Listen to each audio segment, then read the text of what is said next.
Recording in progress.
Good morning, colleagues. I can see that there are already people joining us, and the colleagues are signaling also to me in the messenger that we have already people watching us online. So the streaming is on time as we have planned it.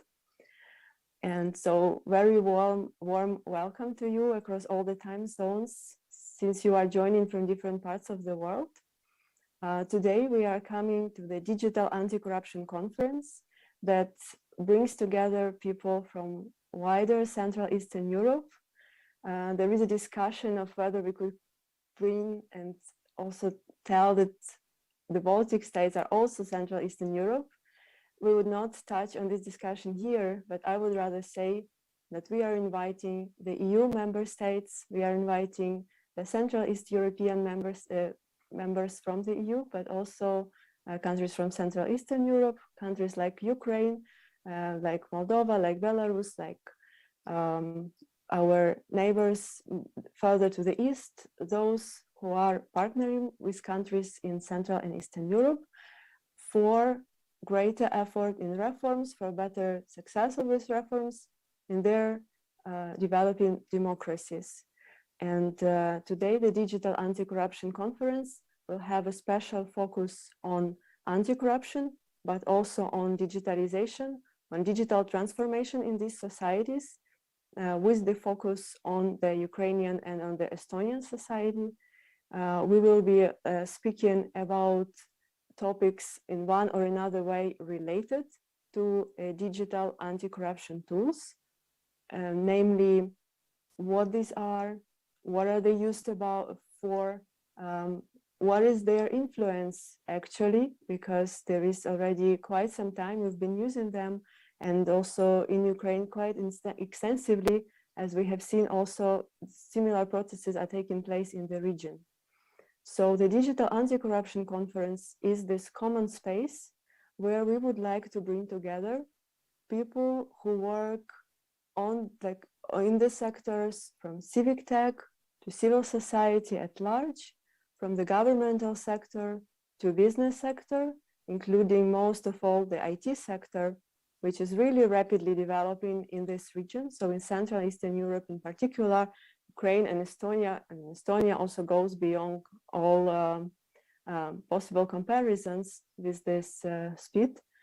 And likewise, people coming from academia, also from think tanks, and just the people who are freshly interested in the topic. Welcome to you all, and I would like to tell a few words also about how the event is organized and who stands behind it.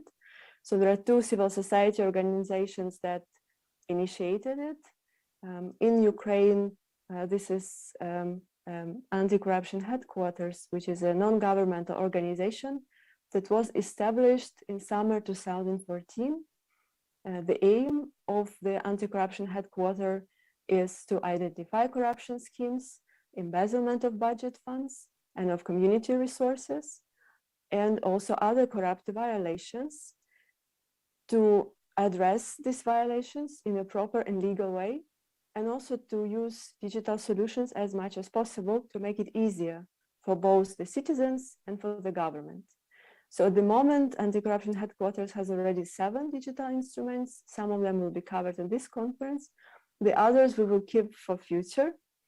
And our partner in this event, the one to whom I would like to say special thank you also in the beginning of this event, is the civil society organization from Estonia, a part of the larger international organization of Transparency International, so Transparency International Estonia, and Karina Payu as the CEO of this organization. I would like to give this floor now to Karina. If you could please tell a few words about the TI Estonia. Good morning, everyone, and thank you, Diana. It's welcome from the side of Transparency International Estonia as well. We are very happy to co-host this event, and it's been quite a few months of planning and really designing this event to be something a little bit different, especially in the time of Zoom. So we are hoping that you will be engaged with us throughout the entire day. So very briefly, just a couple of words, because we are also eager to get to the topic itself. Transparency International Estonia is the only civil society organization that explicitly works with anti-corruption in Estonia.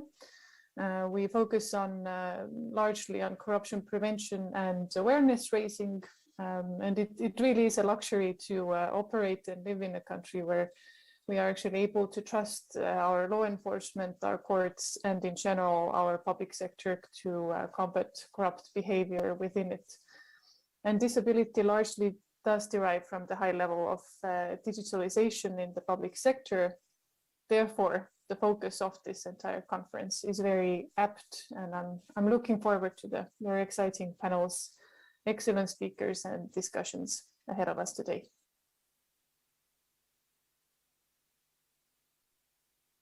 And back to you, Diana. Thank you for these words and also covering on the event. It's true. So the speakers whom we have been collecting during these months and whom we managed to bring together today, I find them a very, very special cohort of people. First of all, because as you would see from how the conference is developing during the day and how you could see at the website of the conference and our agenda, these people come from all different spheres. And to us, it was really important that when we discuss the digital anti-corruption tools, we don't fall into one-sided discussion. We don't discuss it only on the civil society side, or only as international partners of Ukraine, or only as Ukrainians as such, or the governmental people, right? So on the agenda, you will see different experts coming together to the same room and trying to find some common understanding of the problem, of the topic, of the solution. So our event will, as you see, it's already started, so it will be running throughout the day, through around 7 panels, but there are more than them, believe me, just if you look in the agenda. We will finish about 5:30 Tallinn, Kyiv time, which is Central East European time +1 or Greenwich Meridian time +2. And in just a few minutes, I will be passing the microphone to Yannika Merilo, who will be our moderator for the opening part, the official opening part, and the first panel discussion. At 11:30, the second panel discussion will take place, and this discussion will be about international experiences in anti-corruption. Could we learn from different countries, or should we more develop own things, or what we can learn? In the break at 1 o'clock, we will be having a really lovely sharing of already successful anti-corruption digital tools from all across the region. This link I will share separately and will be repeating in the chat for a few times. After the break at 3 o'clock, we will move to the different part of the conference, but still within the same link you have, so just please keep it open.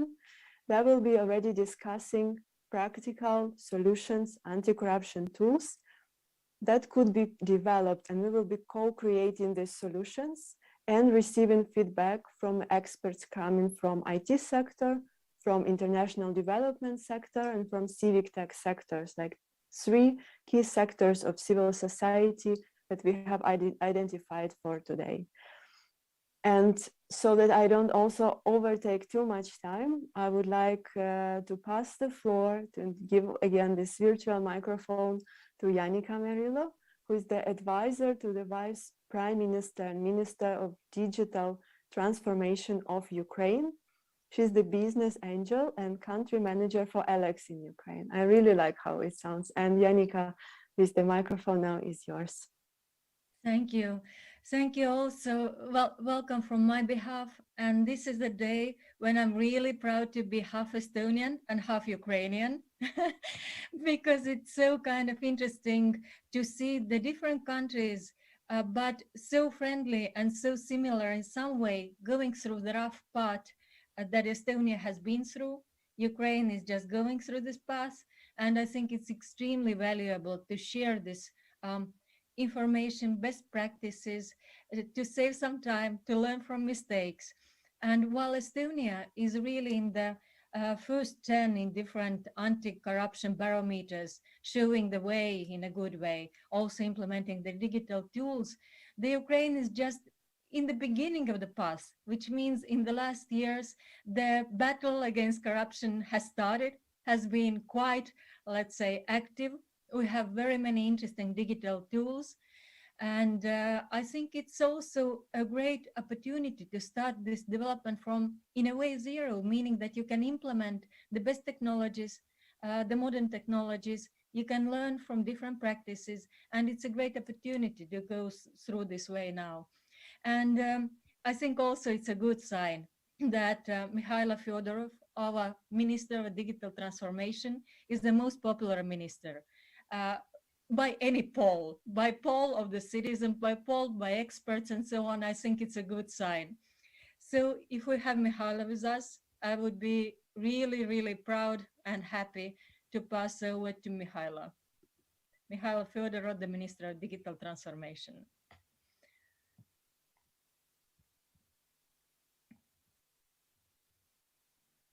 Всім доброго дня. Hello, everybody. We can start, right? Була би рада. Добре. Привіт, Яніка, привіт всім. Hello, Janika. Hello, everybody. Good morning. I'm happy to open this digital anti-corruption conference. We have the best representatives from civil society and businesses.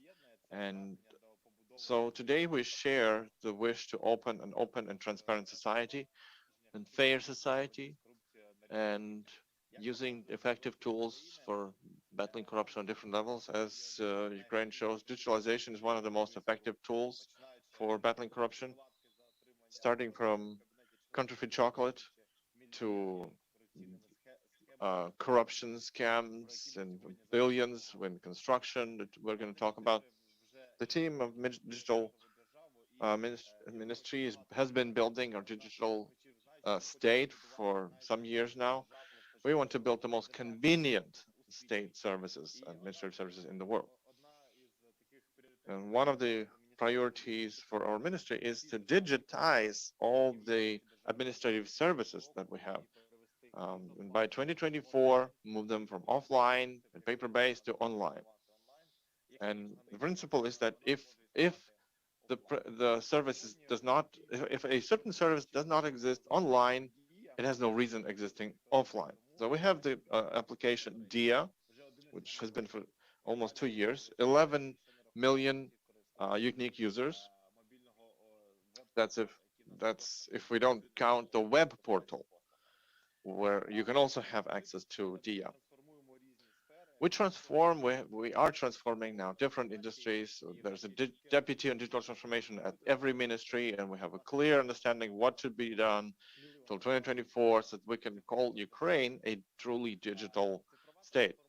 The digital transformation, the level of state, already has quite an anti-corruption effect. This is an instrument where a lot of different schemes, corrupt schemes, billions of hryvnia that could have not been prevented if there was no digitalization. So only from those 17 services that we launched last year, now it's 74 services that we have online. Out of 17 services only, the economic effect was 495 million hryvnia, and anti-corruption effect 841 million hryvnia. I think that after getting the new data, after launch, all the services will be launched, these figures will be much higher. And I would like to give you a number of specific examples how, thanks to the digitalization, we've been battling corruption. Starting from 2019, from the very start of our ministry, we've been dealing in transformation of construction industry. And for example, when we started doing this project, the register of construction objects was within the hands of some corrupt individuals abroad, and Ukrainians had to pay bribes for each square meters in order to for the building to be accepted. So we built a new register. We created an information system, which is and we started building the unified construction object system. So now the effect is more than 3 billion hryvnia, the anti-corruption effect. Because if we calculate the amount of square that was accepted outside the corrupt schemes, it's 1.5 billion. The next anti-corruption battlefield is transformation of social sphere. Before the decentralization, because there was no communication between the regions, 10 to 12% of all the social payments that we pay were ineffective. So the value is lost from 11 to 20 billion hryvnias per year. Because, for instance, someone who does not officially have an employment but has an unofficial gains, houses, cars, and gets paid a social security payment. So that can happen if you don't verify social payments. Also, non-existent persons had received payments, and there were thousands of people that were non-existent. So we're now creating the digital register of all the payments, and this is dozens of billion of economy and savings for Ukraine. So we finally dealt with a project that we couldn't launch for 10 years. Electronic sick leaves. It's about 15 billion annually. Out of them, 4 billion will be saved after we implement the digital sick leaves. You cannot buy on the internet a paper that you were sick where you were. You cannot receive payment, and you can't lose the information within it and go into corrupt schemes. Because now it's electronic sick leaves are there, and it's been 4 billion per year. So we're also actively working to counter the improper tax calculations, and what we did in 2020 as minimum plus 2 billion monthly is this the amount of savings in the budget, taxpayer money that don't get lost. And we see that the tax authority is going very well into this, because the IT system previously had artificial vulnerabilities that allowed for the money to be lost out of budget. We also work on the open data portal. We opened a very significant data set, financial reports of the company. So civil activists, journalists can analyze what the companies do, who go into tender procedures. So there are investigations. Now even on the at home, or when a young family buys an apartment, they can always check the financial reports of the company who they buy the apartment from and decide based on the fundamental high quality data. And we continue to drive to this goal. We want Ukraine to be leading in open data. We have a plan for 2 years now. We've been working on opening data sets that it would seem earlier to be impossible, like financial reports of the company. So we continue to work in this regard. We also continue working to implement state subvention that are happening in our country, starting from procurement of notebooks,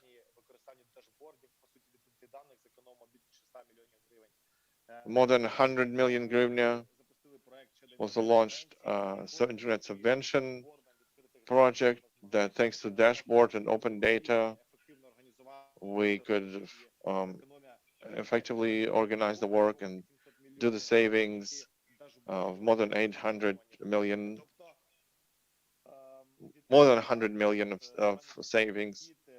Open data plus proper management, communication with society allowed to save the money in this regard. So if I resume, I think the Digital Transformation Ministry is an anti-corruption agency that retains the money in the budget, prevents from ineffective spending, and launches services that make corruption impossible. As I said, in the construction, just like some law enforcement agencies working, whose job is to do the anti-corruption. So digitalization is the only way to really tackle corruption in any country, domestically at least. We do everything so that we can, by 2024, we can digitize all the services that we have in Ukraine. And first priority here is to prioritize the most corruption-prone services. So I think it's a very interesting experience that you have to analyze, and you have to use it in other countries. And I thank all the partners who are supporting us in this quite a difficult way, and we continue to battle corruption. Thank you. Thanks a lot. I think it's a great job that you've been doing, and a lot more is ahead of us. And it's important that this work is not only done in the ministry, but they engage the experts, the NGOs, and private companies, and there are great examples of cooperation with different companies. Yeah, we are trying to, I think, the scaling point is only by communicating with businesses, with professionals, with experts. And we have a lot of examples where we created products, we launched products like Back Bounty project, when for the first time, we engaged the ethical hackers from Ukraine to do the crash test of DIA as we were deploying it in a test sandbox without personal data, and where ethical hackers help us find the vulnerabilities. And now for hackers from all over the world, we have launched the crash test. It's the opportunity to do crash tests for DIA, and it's a great way to engage experts from all over the world. So to minimize the role of the state and engage businesses through DIA, that's our approach that we believe in and very much use. So thanks a lot, and wish you all productive conference, great success, because such conferences help us find new ideas, new ways to battle corruption, and I wish you productive work. Дякую. Thank you. So now switching to English back, and I'm very happy to tell you, to share with you that Estonia has been one of the basically probably leaders in fight with corruption, and definitely a leader if we look at the post-Soviet countries. And Estonia, for example, today is in the 70th spot in corruption perception index by Transparency, and is 6th in global corruption index, which means that despite of the past, the very, very big progress has been made.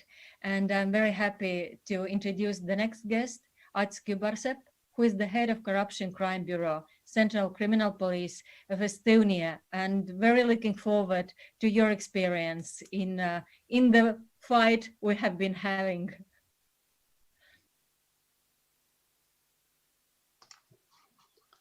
Hello, you can hear me?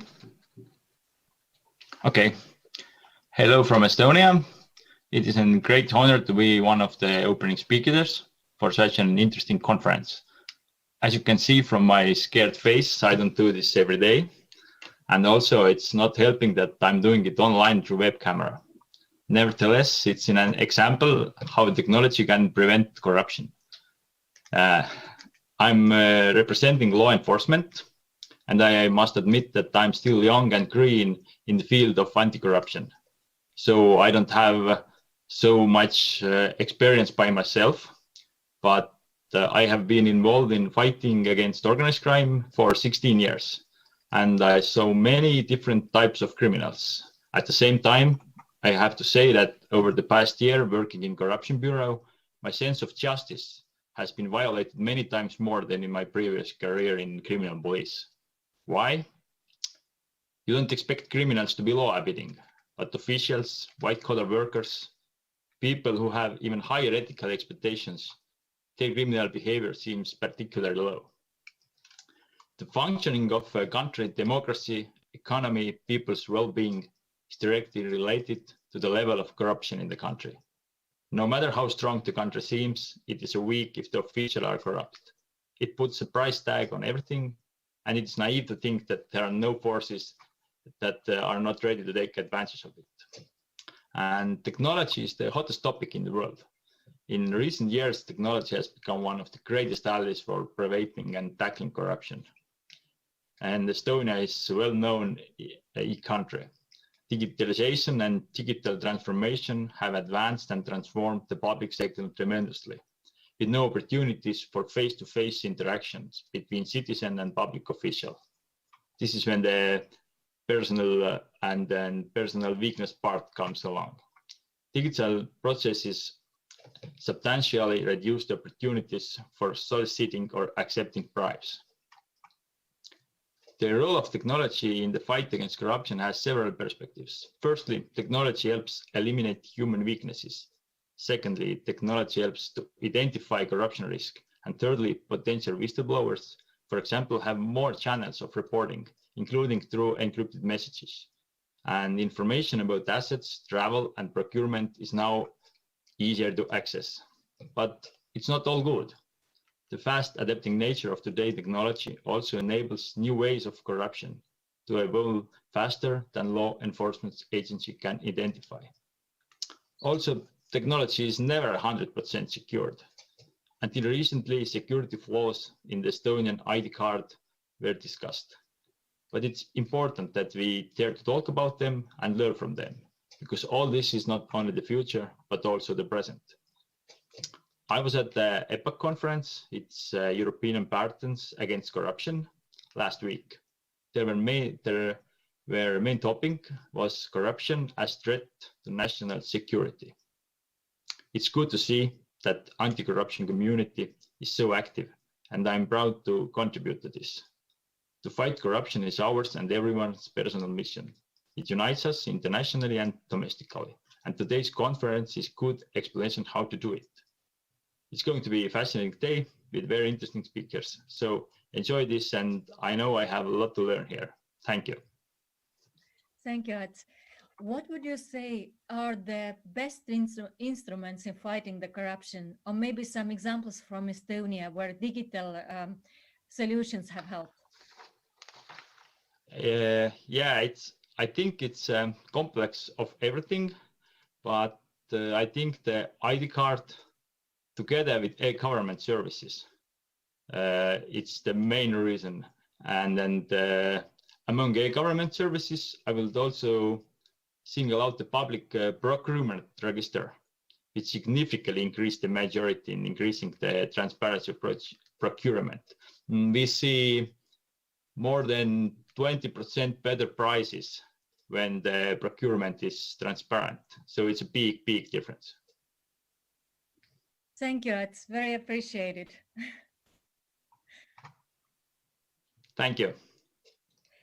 And very happy to present the Program Officer for Black Sea Trust for Regional Cooperation, Monica Priscario. Yes, Monica. And you have very, very extensive experience from the different countries, different regions. And it's very interesting to hear your really like a very long way of going this road.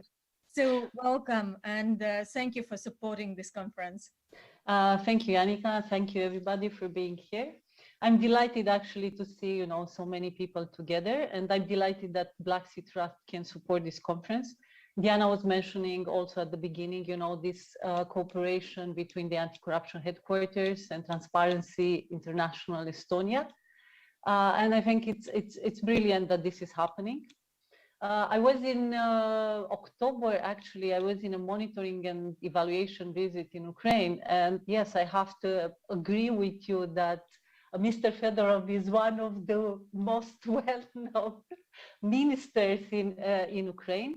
We do actually work and fund a few projects in which our grantees work directly with the Ministry of Digital Transformation, which I think it's absolutely brilliant. And it's a very good sign of cooperation, of synergies. I know that actually the minister is coming, in different conferences, contacting directly the organization. So there is this kind of, like communication, which sometimes we consider unusual because there are some barriers between the governmental institutions and civil society. And it's not the case in this case. So I think this is actually a brilliant, brilliant opportunity for fighting against corruption in Ukraine and in other countries, in the Eastern Partnership countries. Just a few words about Black Sea Trust for Regional Cooperation. So myself, I'm a program officer here. I've been working with the organization for 1.5 years. So I'm pretty new as program officer here. And I work with the Ukraine portfolio. So myself, I work with around 40 organizations in Ukraine. But Black Sea Trust works all across Black Sea countries, and last year we had 112 projects, and many of them are similar with what we do today, like this kind of regional exchanges between Black Sea countries and also Black Sea countries, European Union and United States. So we have, just to give a few examples maybe of anti-corruption projects in Ukraine. We support a lot of grassroots projects. So we have, and I know that actually in a later panel, we have about involvement, we'll discuss about involvement of youth, civil activists actually in fighting corruption. So we support a few projects of these types. Young people in their communities being trained, to fight corruptions. We support this regional cooperation, regional exchanges. And Ukraine, I think, is taking the lead. I think also the minister was mentioning, like Ukraine will take the lead in the region. And we have a project implemented by Transparency International Ukraine, actually working with an organization in Romania.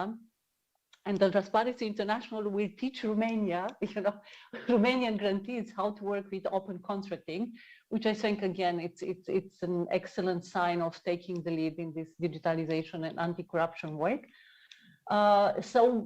And we also have projects like, for instance, anti-corruption and investigative journalists, and actually like linking these two together, it shows how much money, and the minister, again, he was mentioning that, how much money are saved if, these kinds of corruption cases are shown. So it's just a privilege, just to be close to other partners to support this anti-corruption work. And yes, it's true, digitalization, I will not repeat what our predecessor said. We are in an age of digitalization. I think what pandemic did was to force us, civil society, companies, just to accelerate this process. So it's time for synergies. It's time to work together in anti-corruption, It's time to, to put all this knowledge together and to get the best results. I know we are a little bit late, so I'm trying not to talk too much. So. Thank you, very appreciated. But talking about cooperation and putting knowledge together, you have a very interesting program in Moldova, Community Watchdog. Will it be launched also in Ukraine? That is up to the civil society. It's like, that is an initiative. So we receive requests, we receive applications. Actually, it's a process of receiving applications. It was initiated by Watchdog Moldova, putting together a community of experts in Moldova. So it was initiated from the country. I think in Ukraine, there are so many initiatives of cooperation. So it's a matter of just experts, businesses, civil society, government coming together so we can support this kind of initiatives. But it's not up to us. Let's say it's like the ball is in the courtyard of Ukraine to come and ask for support for this kind of initiative, because yes, we do support this kind of initiatives. Sincere thank you once again. And it was hint for our almost 200 listeners. We still have interesting programs that you can expand and use. Thank you, Monica. Most welcome. So Diana, I think we're moving to our first panel to really investigate and examine what interesting tools do we have and how are we fighting in real life by using what programs, from Prozora sales to Be Prozoras. That's right. Yes. Thank you, Janika, for this opening. And right now, indeed, we are moving more into the topic, in-depth discussions. And we would like to know again of who is there in the sector and what are the role. And please, Janika, I welcome you as the moderator of this panel. Thank you. Thank you. So would be very great to hear from John Vrushi, Transparency International Secretariat Research Specialist, about the experience of transparency, because we have very wide and interesting experience. Also in Ukraine, I know that many cities are really following, observing, fingers crossed, how they proceed in City Development Index and several other transparency indexes. So John, would be really interesting to hear also the experience from other countries about transparency and the programs. Welcome and thank you. Floor is yours. Thank you very much, Janika, and thanks to the organizers and congratulations for putting together such an excellent event. Really excited to see how the panels throughout the day unfold. So I have a couple of slides to go with my presentation, if it's fine. Okay, so I'm assuming everyone can hear me. Otherwise, people would have stopped me by now. We can. That you can see my slides. Okay, great. So.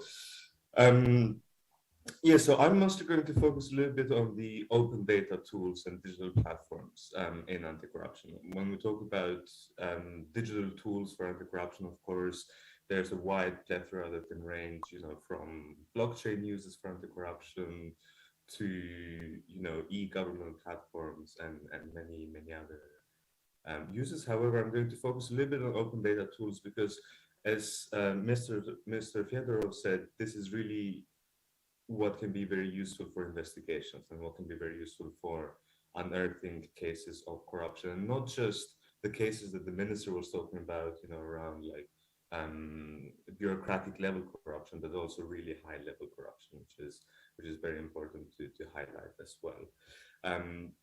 So maybe I'll start a little bit with one of our most famous tools and one of our most sustainable tools that we've had. So this is the Integrity Watch platform, which is a visualization tool at the European Union level, which started at the European Union level and then was followed by national versions. And basically what this tool does is that it was born from a very simple idea, which was the European Union institutions now make available a transparency register where you can see lobbyists and the meetings that they're having with high-level European commissioners and other kind of officials, and also side activities and income that members of the European Parliament were having. So all of this information was there in PDFs and in kind of like websites. However, this wasn't put together in one place and visualized and easy to analyze. So the very simple idea was, let's just take all of this data, put them in a tabular form. When you put them in a tabular form, it means that people can do analysis with them, journalists can look at them, other civil society people can look at them, and also visualizing them so that it's easier for everyone to look at this data. And actually what started emerging, so you can break it down by sort of income level that different MPs are having, by gender, number of outside activities. And of course, this is not in and of itself a bad thing for politicians to have side activities. However, it's important for us to know, okay, if you're a minister and then you also have a minister of, let's say, agriculture, and then have 10 side activities on agricultural companies, then that's probably not a good thing. And in a lot of countries, there's indeed incompatibilities on these issues. You cannot have these two functions. So the first thing that we achieved with the integrity was, I call it the first generation, because this is the beginning of just taking some data, visualizing it, putting it in tabular form. Simple, nothing super fancy, but effective. And the first thing that really we started noticing is that inconsistencies started popping up.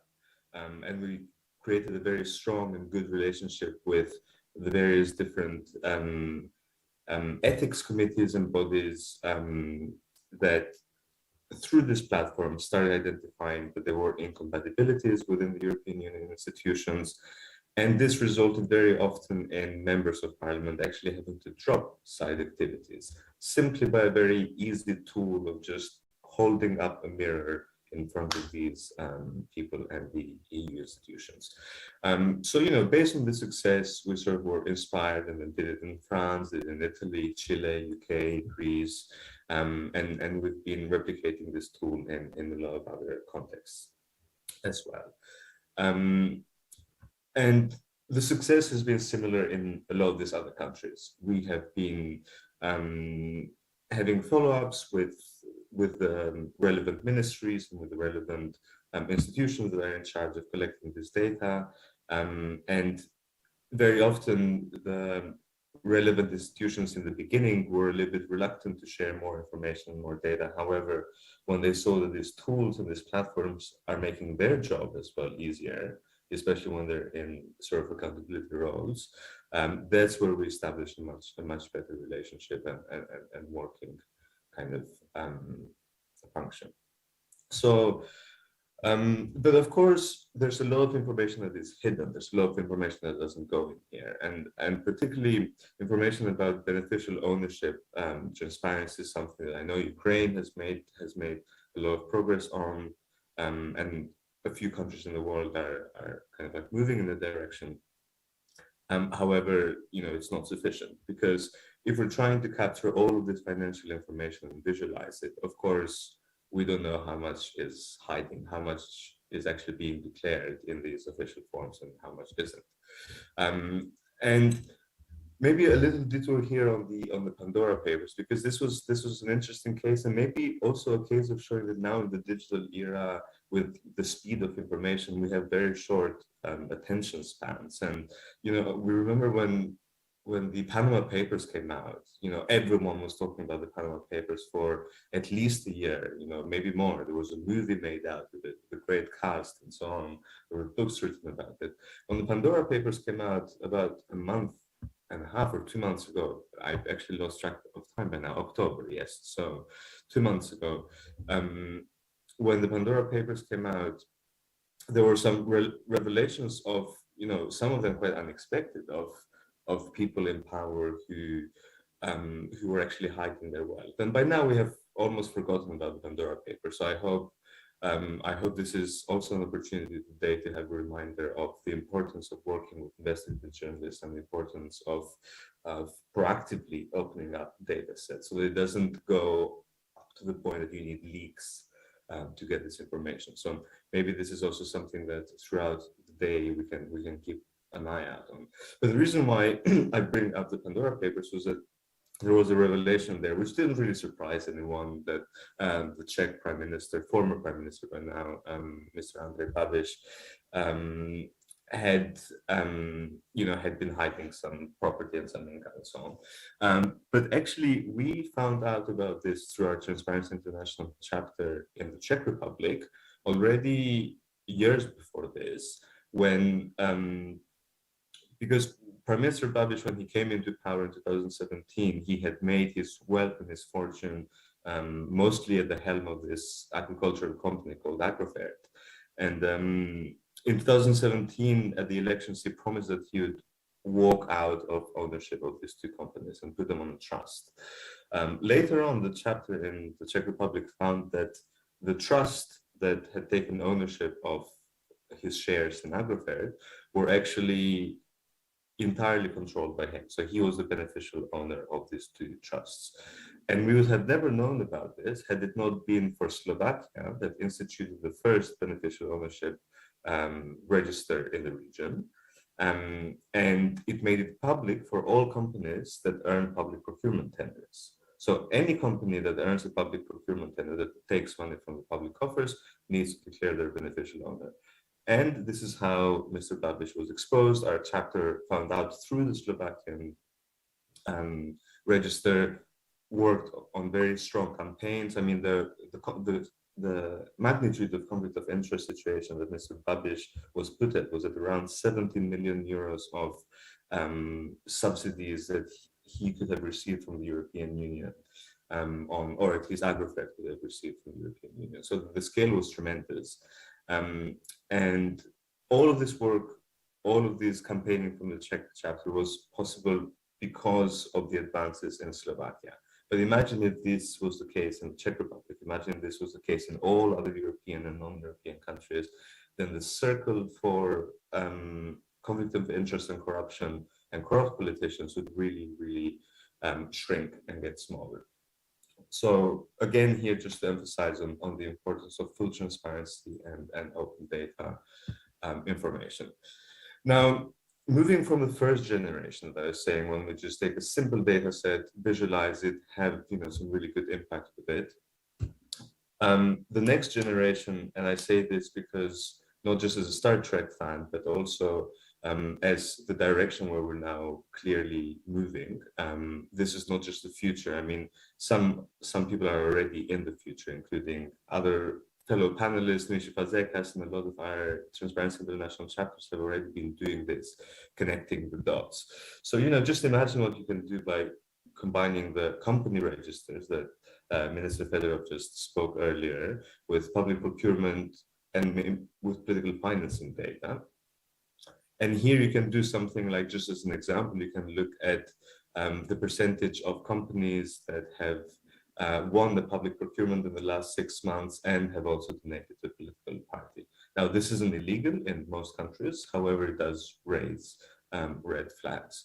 So when I speak of the next generation of working with open data and open government data, really is about automating risk flagging tools and finding ways that any single journalist or any single person or even a consortium of people may not do were it not for the sort of like red flagging and automation of combining different data sets. And these are just some examples you see here from public officials directories, political finance, the government budget, beneficial ownership, lobby registers, land registers, voting records. I mean, imagine what we can do if we combine sort of data sets where we see how members of parliament have voted across time, and also with lobbying registers, and seeing if there's any potential influence that we might see from lobby meetings to the way that politicians are voting, either in parliament or the cabinet level. So possibilities here are endless. However, we have been having these ideas for many, many years now, and only a few of these projects have actually worked out. I mean, these actual boxes that I've copy-pasted into this slide are from a report that we published in 2017. So it's been 4 years and we're not really there at this next generation yet. But before I go into the pessimistic point, I'll just give a use case of what actually can be done with this data. So this is from Estonia. This is from TI Estonia. Is actually opener.ee. So here, what they do, they've combined in a very, very smart and elegant way data from public procurement contracts and from political donations. So what you can do is you can filter, for example, looking at single bidder procurements with brief bidding periods, or contracts won after a political donation. So if you apply this to filters, then you get a list. In my case, I found 106 procurements on this. And this might be, one way of looking at risk. And then you can click on the company, and then you can see a sort of like almost a network analysis of who's the seller, who's the buyer, how are they connected to each other, who donated to the political party, and so on. So this is beautiful. We could do a lot with this. However, in reality, there's a lot of challenges of working with data or open data. You cannot always get to the beautiful platform that I showed just there. Why? Because there's typos, there's duplicates, there's missing data, there's lack of unique identifiers, meaning that you might have two names, John Brucey, and both of them are two different people, so you cannot really tell which one is the one that made the donation, or the same with companies and so on. And these may seem like trivial issues, but these are so important and this make the work of civil society journalists, and I'm sure also government agencies, so difficult because it means you cannot do seamlessly this kind of automated work that I was talking about earlier. And this is really where we as civil society need the support of government and the support of private sector. And I'm glad that you've kind of thought about this conference today is bringing all the stakeholders together, because part of why we've been stuck in the first generation and only making a few first shy steps in the next generation of open data work is because we don't have one of these two things: either the clean open data with open data standards that we can get from governments, or we don't have the very high technology tool using, machine learning algorithms or other kind of like really advanced things that can help. Okay, if there's a typo, then through some machine learning tool the typo can be fixed, or if there's a duplicate, then the duplicate can be detected, and so on. So I take the opportunity of being here today with also government officials and private sector that in different contexts, in different countries, the support will be needed from different groups. However, I think it's time to really join forces. And from the government side, I think it's about time, really. We keep talking about and we keep hearing, okay, we're now in the era of digitalization and so on. Then let's have open data platforms. Let's have open data sets that are fully machine readable, that are fully digitized, that are fully, checked without typos, without duplicates, without missing data. When you have, for example, for aviation, for airplanes, you need open data because otherwise planes would crash into each other. And no one will ever say, oh, it's too expensive to maintain this open data set in aviation, because the consequences of that would be planes crashing. John, I'm really sorry, but unfortunately I have to ask to give us opportunity to have also questions. Not yes, I'll take 30 seconds to conclude, if that's okay. Thank you. But I'm trying to say that it's the argument of it being too expensive for open data platforms to be put in place is one that doesn't work anymore. And from the private sector side, what we need is collaborations, cooperations, working together on, until we get these fully functional data sets from the government, then let's work together to come up with some tools and nifty applications to make it better. So I'll end with that, and thank you very much for your attention. Thank you, Julie. I would like to ask you a question which I have been asked very many times, and I feel you might have a receipt for that. Meaning that, yes, it's very good to cooperate with the government that wants to cooperate, and to cooperate with municipalities that want to cooperate, meaning that are opening data, that are kind of interested in opening their data. But what would you suggest?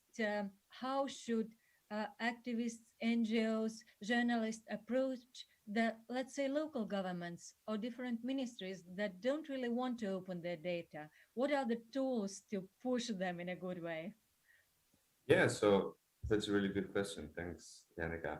I think, as was the case with Integrity Watch that I showed at the beginning, it started with a lot of difficulties. It started with a lot of problems. It started with a lot of reluctance from the government side to share the data. So I think part of it is they need to feel that they're getting something out of this. And we're assuming here that people in government, the ones in government,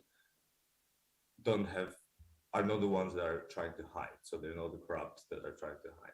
Then for that case is a different set of tools that you have to use. But assuming that these are people who are actually interested in advancing control of corruption, then it's just too difficult and it's costly for them. Then what we have been doing is starting with a little bit, putting in a lot of effort with bad data, clean it ourselves, get an army of volunteers to read through badly written, sort of handwritten PDFs, digitize them ourselves, show the value of what you can really achieve once you have gotten the data into a digital format.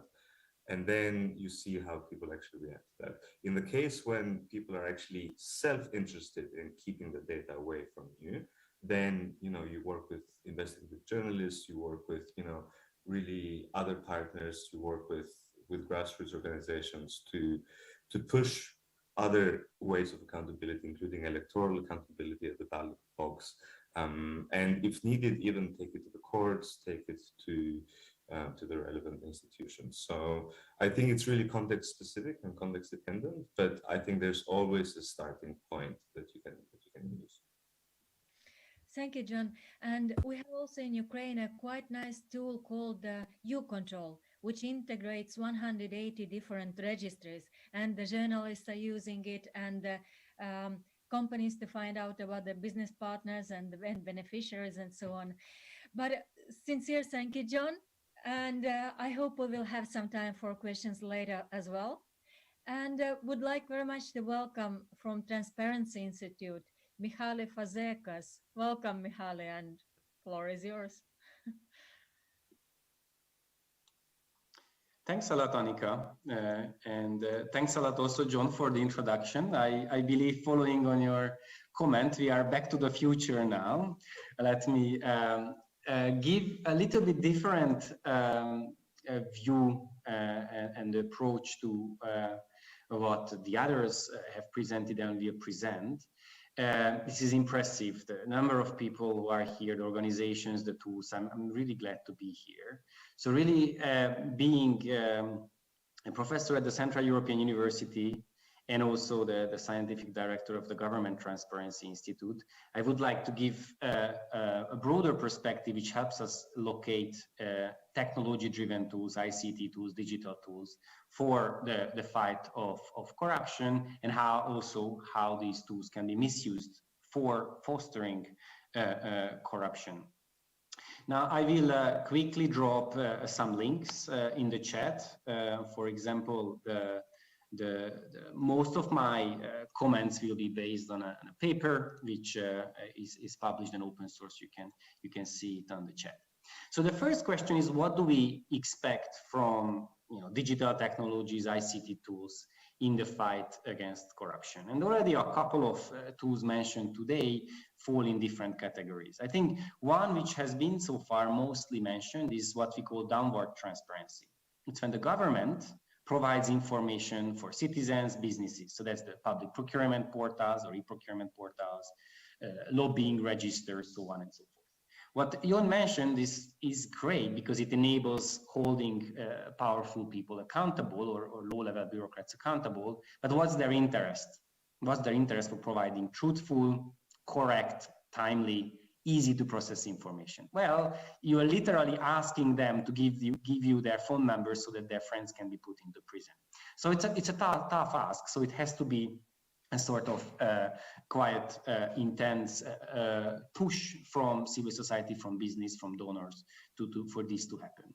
Now, there is the other direction, upward transparency. And that's where we talk about whistleblowing platforms.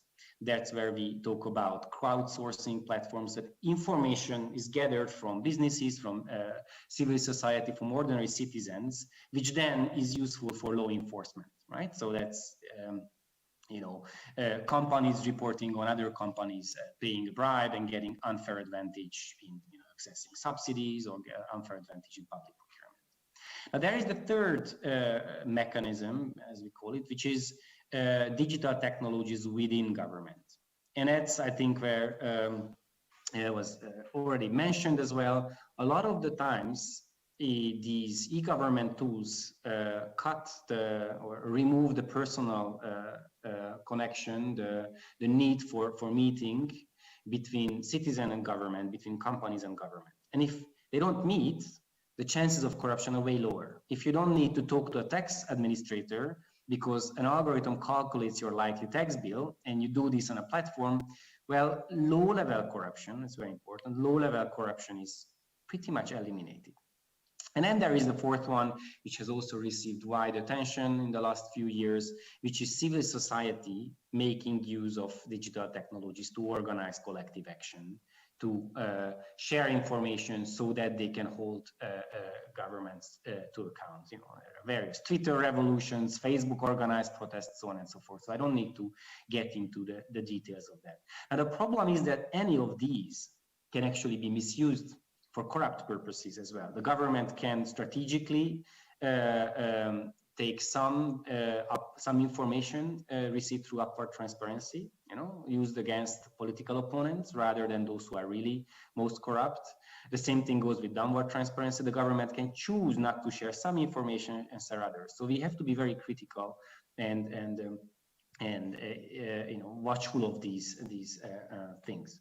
Now, there are a couple of tools falling into these four categories which have been investigated in the literature, and these are digital public services and e-government, crowdsourcing platforms, whistleblowing tools, transparency portals, which have been mentioned, the blockchain and other distributed ledger technologies, and artificial intelligence. Now, a lot of these tools are super hype, but actually what we know about their evidence on fighting corruption is very limited. With other than e-government tools, we have medium to very limited information. So if you say, well, you believe in artificial intelligence fighting corruption, I say, look, that's a good principle-based, hope-based approach, but we don't have hard evidence that actually works. We don't know the conditions under which it works. We should try these things, but we should be a lot more careful than with, for example, a range of e-government tools for which we know a lot of details.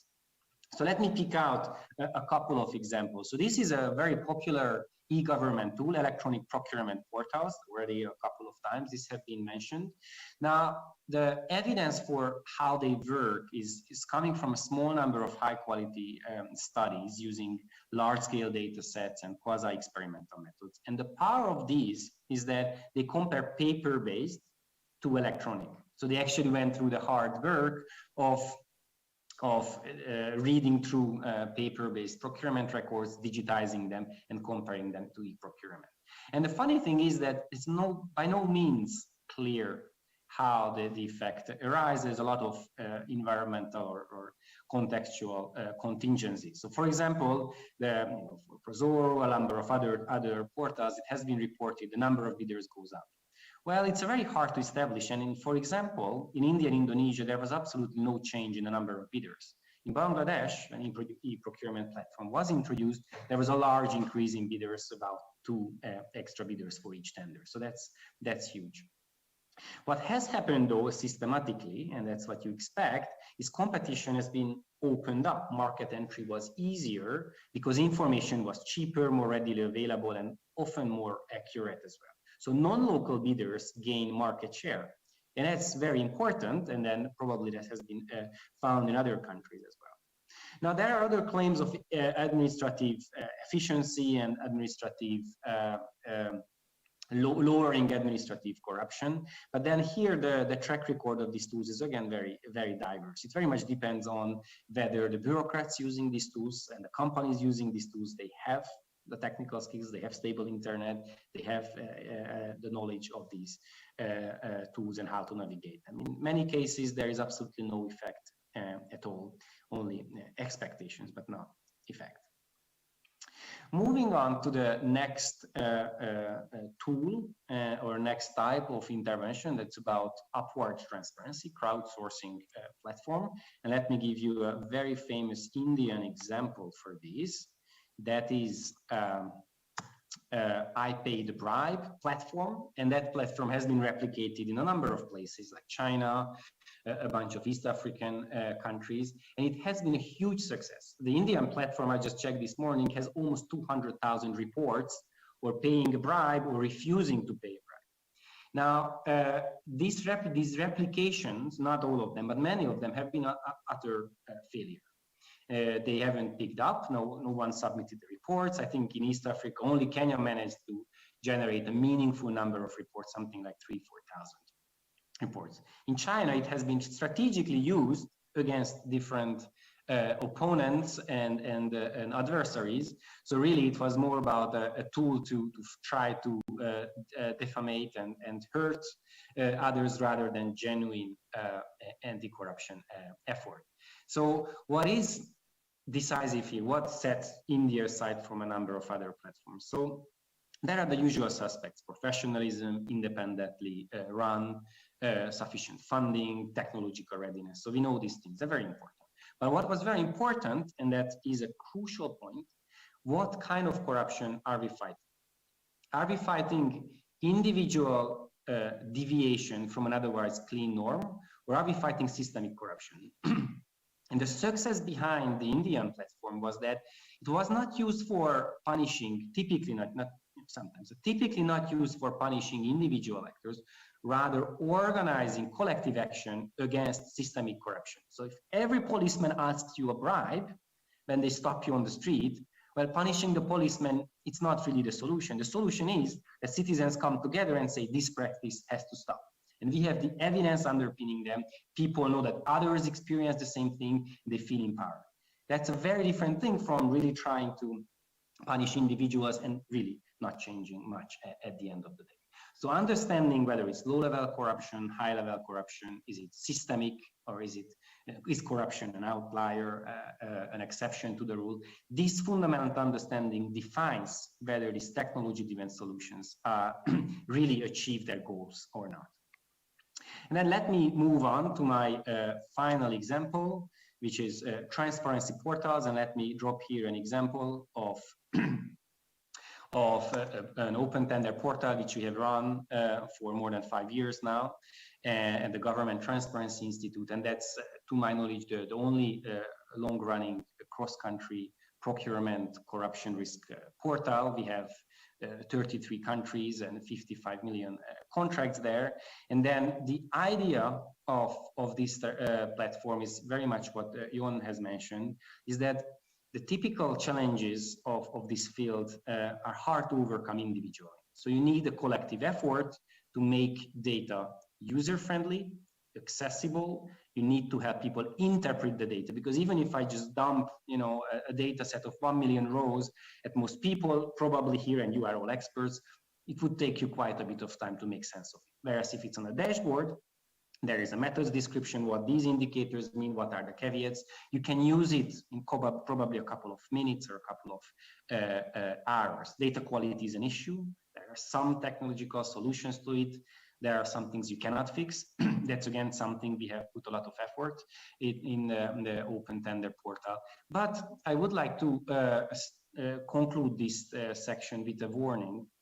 And that warning is coming from a number of countries which invested heavily on awareness raising, and transparency. And if transparency is met with lack of accountability, for example, there is no room for changing political leaders, if civil society is suppressed, then more transparency doesn't lead to better anti-corruption. It leads to resignation, decrease of trust, and decrease of political engagement. And there is widespread literature on this. So we have to be careful not just increase transparency and data accessibility for the sake of increasing transparency, but it is a tool for holding governments to account. And the hardest nut to crack is high-level corruption committed by our prime ministers, our presidents, our political parties. And transparency is a very important tool against these and for holding these actors to account. But you need channels for acting. You need elections, you need bureaucrats, you need law enforcement, at least you need international organizations which support you acting on this information. Otherwise, people disengage, like, yeah, it's bad. What can I do, right? So that's what we don't want to do. And then, Janika, I know Yes, I'm finishing here. sorry. I feel like a bad guy here. I'm sorry. No, someone needs to be the bad cop, and it's a very useful role. Thank you. Thank you, Mihaly, truly appreciate it. But I would very much like to still ask you one question. If we can make it not very long, please, about the cultural differences. You have been working in many countries, and you know, in Ukraine, we hear quite an often kind of this argument that no, it doesn't work like this in Ukraine. It would never work in Ukraine. People don't want that, you know, all the excuses why not to do something. Do you feel that there are cultural differences sometimes, or basically the main tools should work everywhere? It's just the system which is against it? Yes, absolutely. Context and cultural differences are crucial how these tools work. And it's, you know, it's a very hard question, and it's a very important question. Let me just unpack one dimension of culture, which is trust in others. You know, that it underpins the capacity for collective action. And I think having observed Ukraine and various, I must say, series of revolutions in the last 15 years, what has definitely changed is civil society and voters' capacity to come together and stay together and sustain collective action holding leaders to account. And that requires trust, that requires organization, that requires funding, and that's a fundamental precondition for anti-corruption and good government. And that is highly, to a large degree, cultural, and especially in a post-Soviet space, and I'm coming from Hungary, I very much understand this, it's a very hard ask, because people tend not to trust strangers. They trust their family, their very close friends, but that's it. Everyone else. And that is a cultural aspect that makes collective action hard. So we need to invest not just in fancy tools, but building trust among people behind those tools, who feed those tools with information, who act on information from that tool. And that is something I believe on the long term will guarantee good government and anti-corruption. Mihaly, thank you. Thank you, Julie. I'm really sorry that we're running out of time. Unfortunately, we would have so many more questions, and appreciate all the links that you can share with us in chat as well. Thank you. So one of the tools definitely in Ukraine fighting the corruption and creating the transparency is Prozoro. And Anton Poreskov, RBC Group, would be really grateful if you could share with us what is Prozoro and what is its impact, because I really believe in, and also different international rankings have shown that Ukrainian procurement system is actually one of the best, even though it has its problems, everything has problems still. Would you share with us, please, the experience about creating the transparency based on procurements? Yeah, thank you, Diana. And thank you for great introduction. And first of all, sorry for my video. My camera in my laptop suddenly broken, and I kind of fixed it.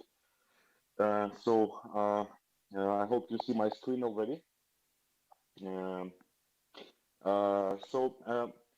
About Prozoro, so the project actually started in 2014, and I do have some timeline for the history of the project.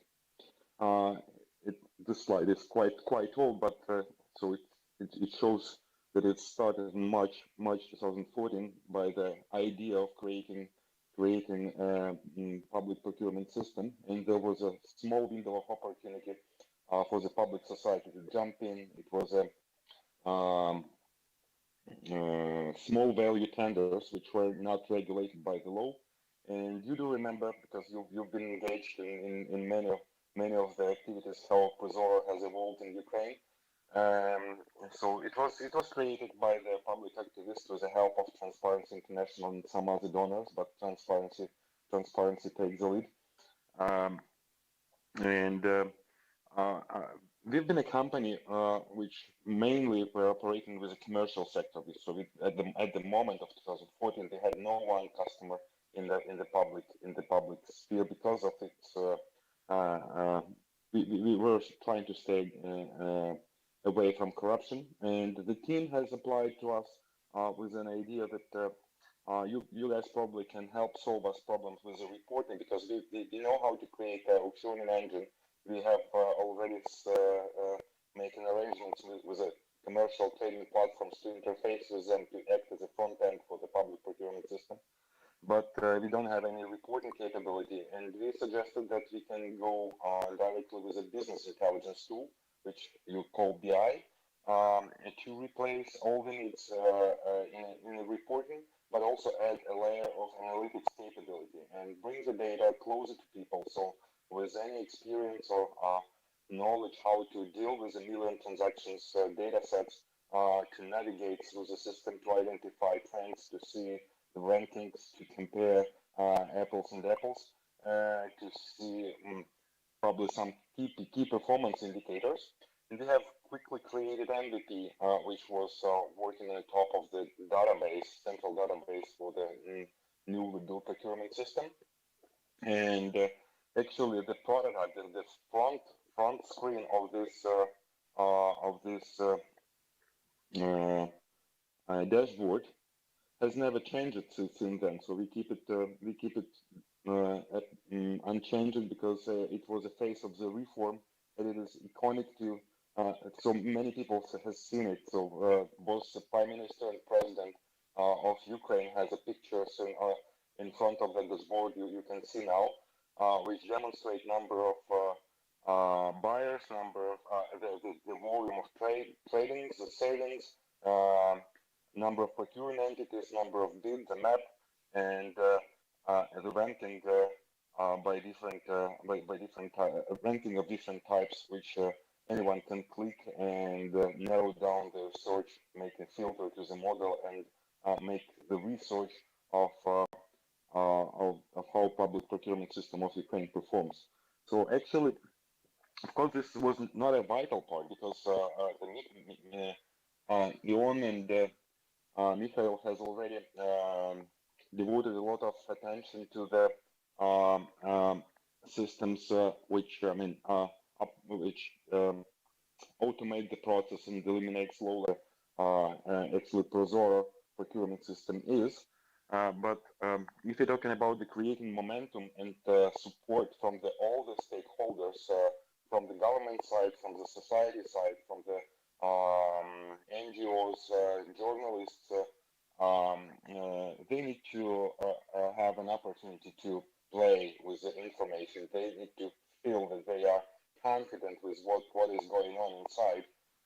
And here the BI tools, business intelligence tools, can help substantially, because if you look at the system, Prozoro system, it doesn't have a user interface. So the user interface which buyers and sellers are dealing with is the trading platforms, which doesn't provide any KPIs or visibility or trends or whatsoever. The central database does have any meaning only for the, even if the data is open, only IT experts can access the data, and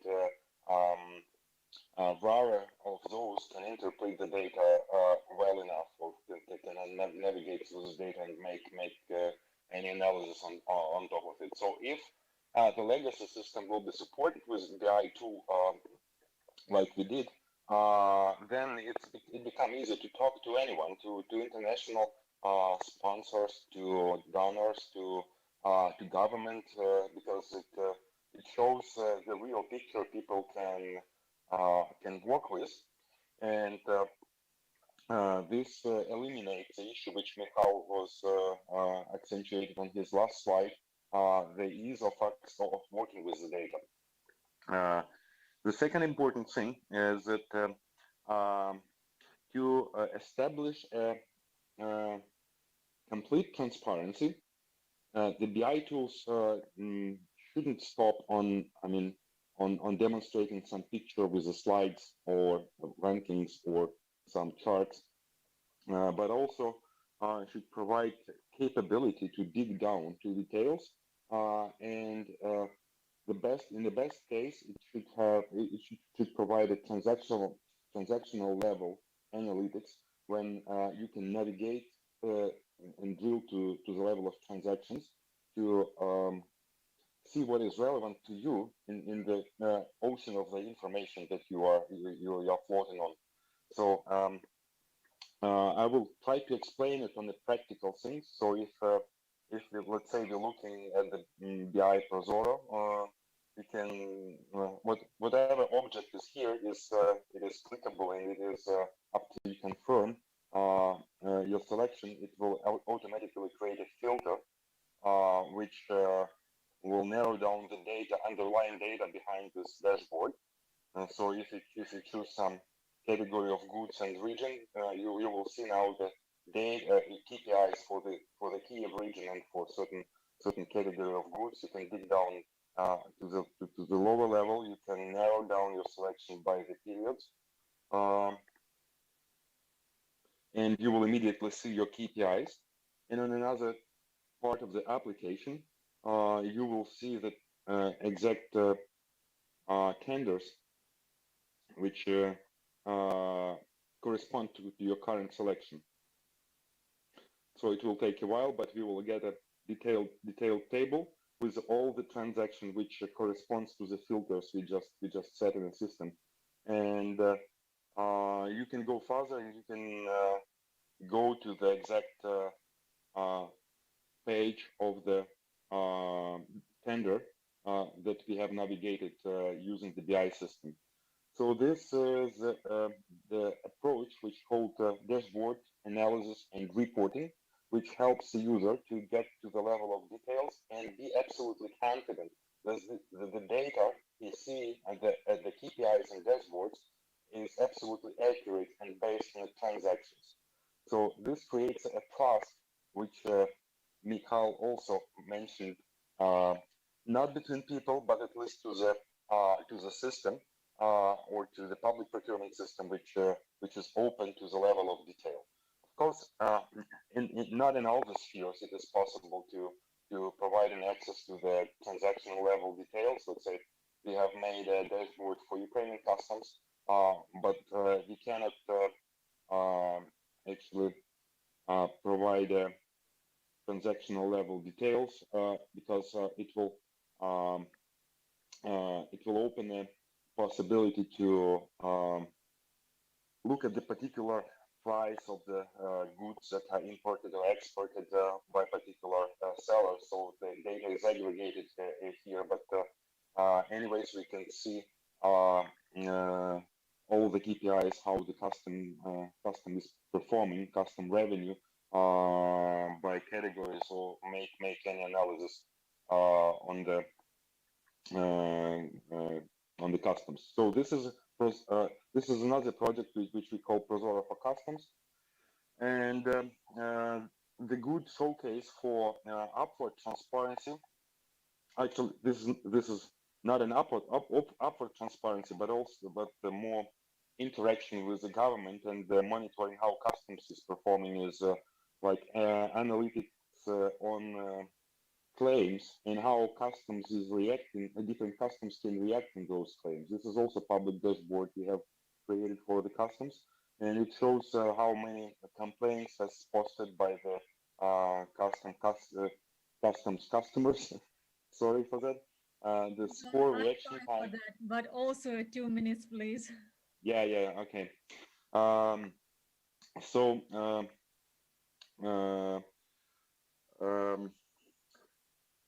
To wrap up regarding BI Prozoro or BI Prozoro tool, I believe this was not a central part, but it is a vital factor of success to get the ease of access for the public and watchdogs to the data, to create some feeling from the buyers and sellers that public is following them, and if they will do the bad thing, their KPIs would be bad, and they will most probably get into the eyes of the public society. This will trigger the publications in the media, and there would be probably investigations by just, let's say, controlling bodies, law enforcement bodies like National Anti-Corruption Bureau is using these tools and data to watch at this, and this will trigger scandals which damage their reputation, and they will probably get less support in the next elections, local elections or high-level elections. So this creates a loop of transparency, which makes them just, afraid that if they do wrong, if they will play with corruption, they will get a damage from either side. The society getting a tool to navigate through the data. To let's say we have a dedicated tools based on the Prozoro, let's say how your school is buying something, and it is made in a very easy form that any parent can go and check what the school his kids are learning or buying, and this is organized on a simple website, so you can dig down and navigate to your school and see how it is performing, what they are buying, how other schools are buying the same things, and what are the prices, and you can ask the questions. Or this creates some tension for the buyers and the schools to not overuse the public funds, or to at least reduce bribery, but probably not eliminate it. But this is how actually it works. So making data easy to access to any consumer, whether it is citizen or journalists, or actually the many organizations are looking at how do they perform themselves, and asking us to produce a dashboard for their website based on the Prozoro data, so they can demonstrate they are doing well. Create a momentum for everyone to reduce the corruption. That's my opinion. What should be a part of any big reform like public procurement reform in Ukraine. Thank you, Anton. Appreciate it. Instead of question, if you would allow me to make a comment in regards, it's important not only to open data and publish data, but also to visualize it. Because the journalists, the people, the NGOs, the experts have to understand also the kind of nature of data. Because in Ukraine, it's often kind of publishing these PDFs or Excels and saying it's open data.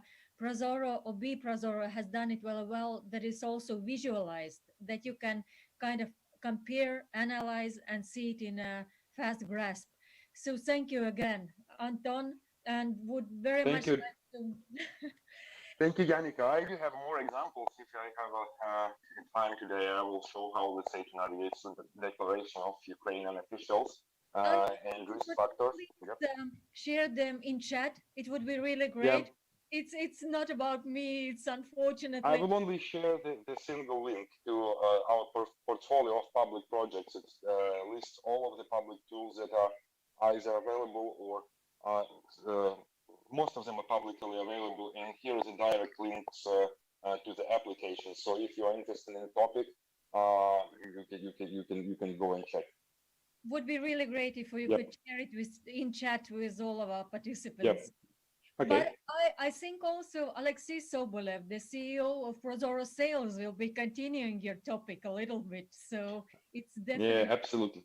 Alexei has a most sophisticated BI tool today in all of the landscape we've had. So that's proud of us, and I think that he's dedicated a lot of attention to business intelligence, and I believe he can tell about this more. But we are proud about the project we make together with Alexei.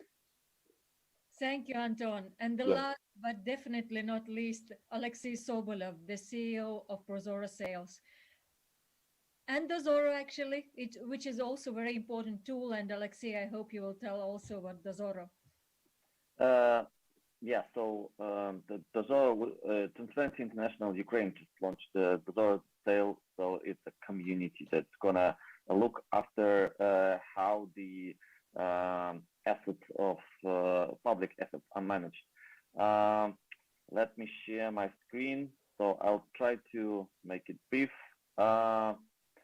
Right, so here's an overview of the system and how it works and what works better. First of all, what are we doing in reality in asset management, public asset management in Ukraine? So lots of public assets in Ukraine look like this. They are worn out. They are like not privatized, and there are tens of thousands of those items that lack capital, and they're just misused. The problem here is that mostly without the digitalization, the use of these assets is like by invitation only. So only the parties who are in the know can use them.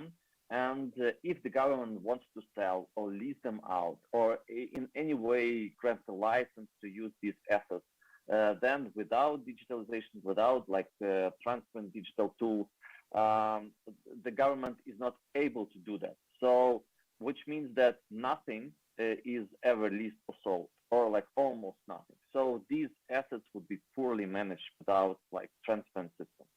And there are different types of auctions, and the problems with the regular auction websites like in eBay in Ukrainian context, in countries with lower trust and high corruption risks, is that there's just a single point of entry. There might be corruptions there because before the auction, you would understand who would participate in the auction. In one point, some people could receive restricted access or not be allowed to bid, or there might be collusion because of leak of information. And how this whole Prozoro technology, hold on, sorry, works. Okay. Yeah, excuse me. So how this Prozoro technology works, there are two levels of the system. One is central database that is managed by the government that just has the rules of the game, and that connects through API all the marketplaces that are connected to the platform. So there are more than 40 marketplaces, different marketplaces, websites in Ukraine working with Prozoro sales. Basically, every other auction in the country that has some kind of clients work with the government. And that makes the system semi-distributed because all the information, so all the bidders from different marketplaces can bid against one another, and all the information is the same across all those different marketplaces, which leads that you cannot really change the information inside the centralized system without nobody noticing, because there are 40 different actors who look at it constantly. There is transparency there is lower corruption, and there is more trust.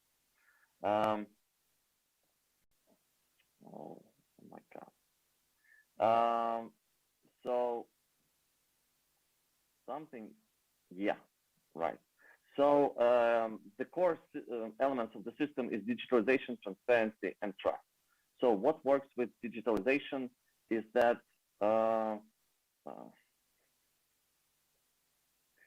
it's a simple tool. Sorry, I'm going to do it like that. So it's a simple tool, and right now it is easier to use the tool than to do corruption. And that's our main probably selling point when we work with municipalities and different governments, that corruption becomes unprofitable. It is much easier to just bid the higher price at the auction than to try to mess up with the system or negotiate with anyone. And this lower cost of transaction is only allowed with digital technologies. It wouldn't work with paper. then the system itself is very transparent, as you might know, and it decreases corruption and increases the eagerness of business to work with the government, to bid for government assets, to lease the government assets. And you can see that in the number of bids and competition. And with 100% complete transparency of the system, the business doesn't have to trust the government that much.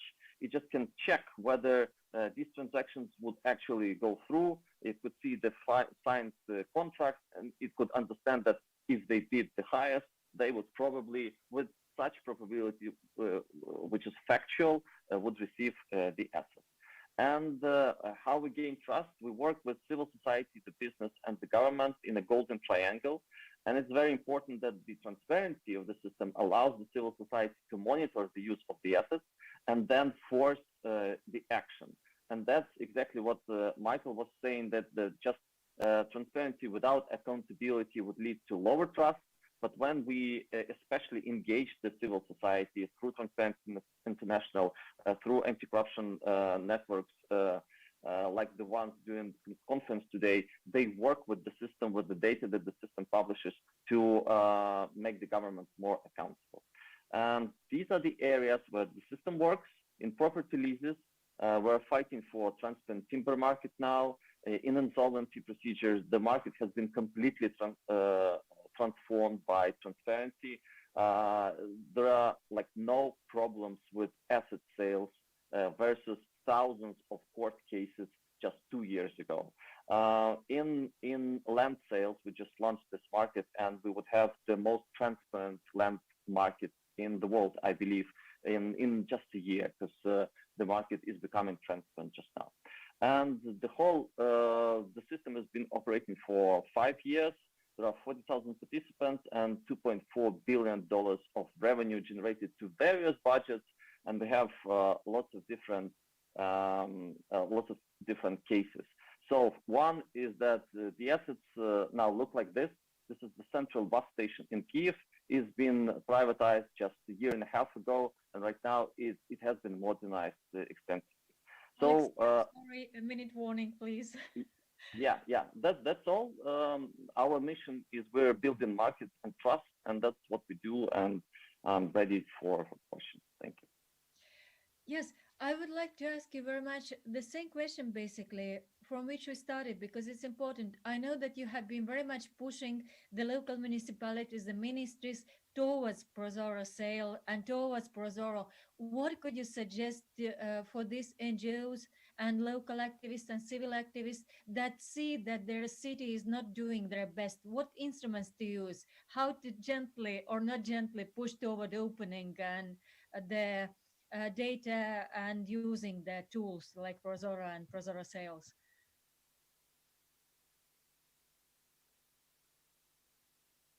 Your microphone is off.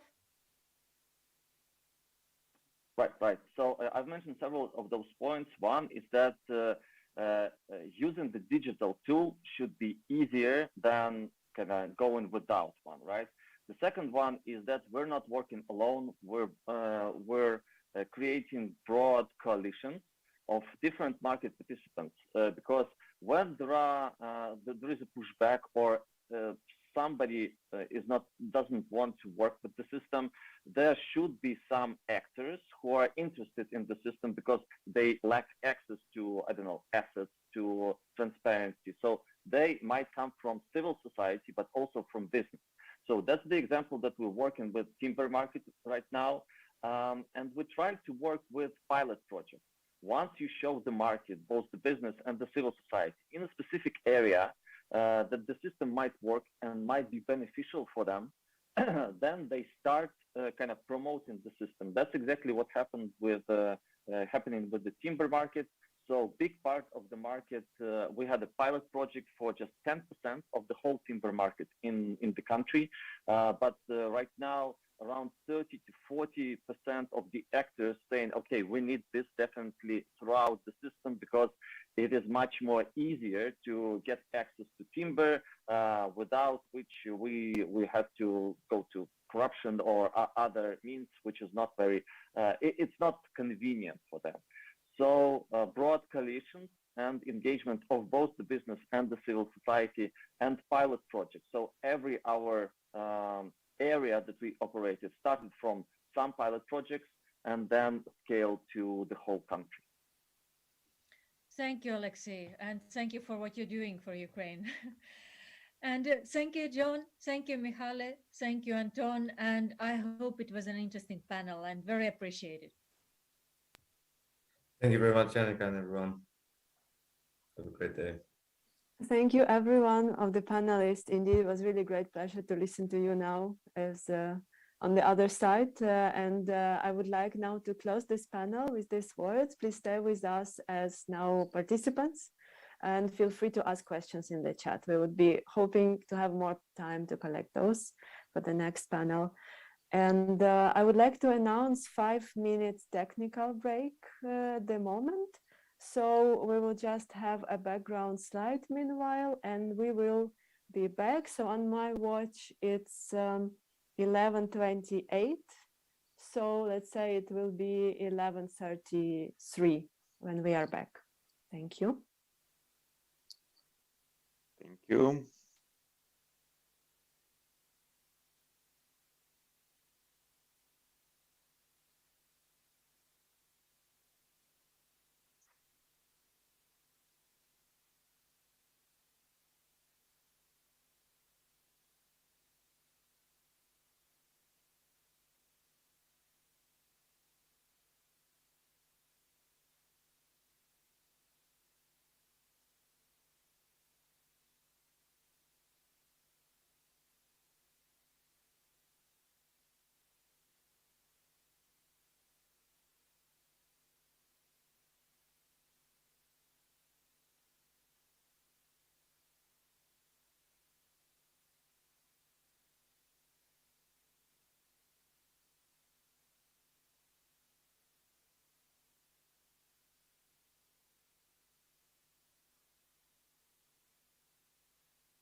So hello again. We are coming back to the conference. So I hope that everybody who was taking a break and was fit, stretching and taking water, please remember with these online events, that's important, so that you are now back with us and you are ready for the next discussion. That is exactly the panel, which is called One Size Fits All. And we have planned this discussion to talk about different solutions coming from different countries and what can be common about them and how we can, in which terms can we relate and evaluate them. So I would like to pass the floor to Inna Nellis, our today's moderator. Inna is co-founder and expert at Public Interest Journalist Laboratory in Kyiv. Please, Inna, the floor is yours. Thank you so much. Thank you so much, and hello everyone. Thank you for joining us today at this very important for all our countries conversation and the discussion with the experts on digital solutions and anti-corruption.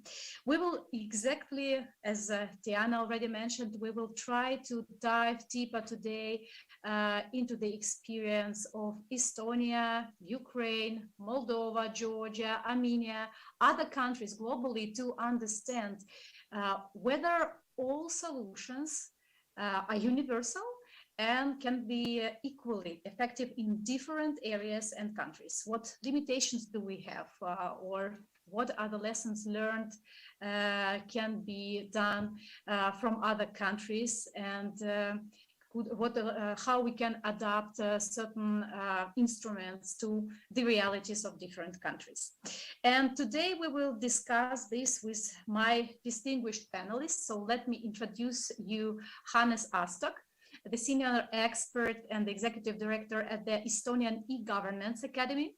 The goal of this organization is to create and transfer the knowledge concerning e-governance, e-democracy, and development of civil society. Hello. Marina Mkhitaryan is also with us today. She is the development professional with around 20 years experience managing international development programs, media outlets, and social innovation initiatives. And now she represents the Secretariat of Open Government Partnership. And Anna Babinets, co-founder and the editor-in-chief of independent Ukrainian investigative agency Sredstvo Info. And this organization is the member of Organized Crime and Corruption Reporting Project. My name is Inna Nellis, and I'm honored to moderate today's meetings. And I also encourage you to comment on our conversation today and possess your questions in the chat, so we can also involve you into our discussion. Dear colleagues, so let me start with a short blitz question to all my panelists, so everyone could express during 2 minutes, maybe 1 minute, but better 2, the answer on one question.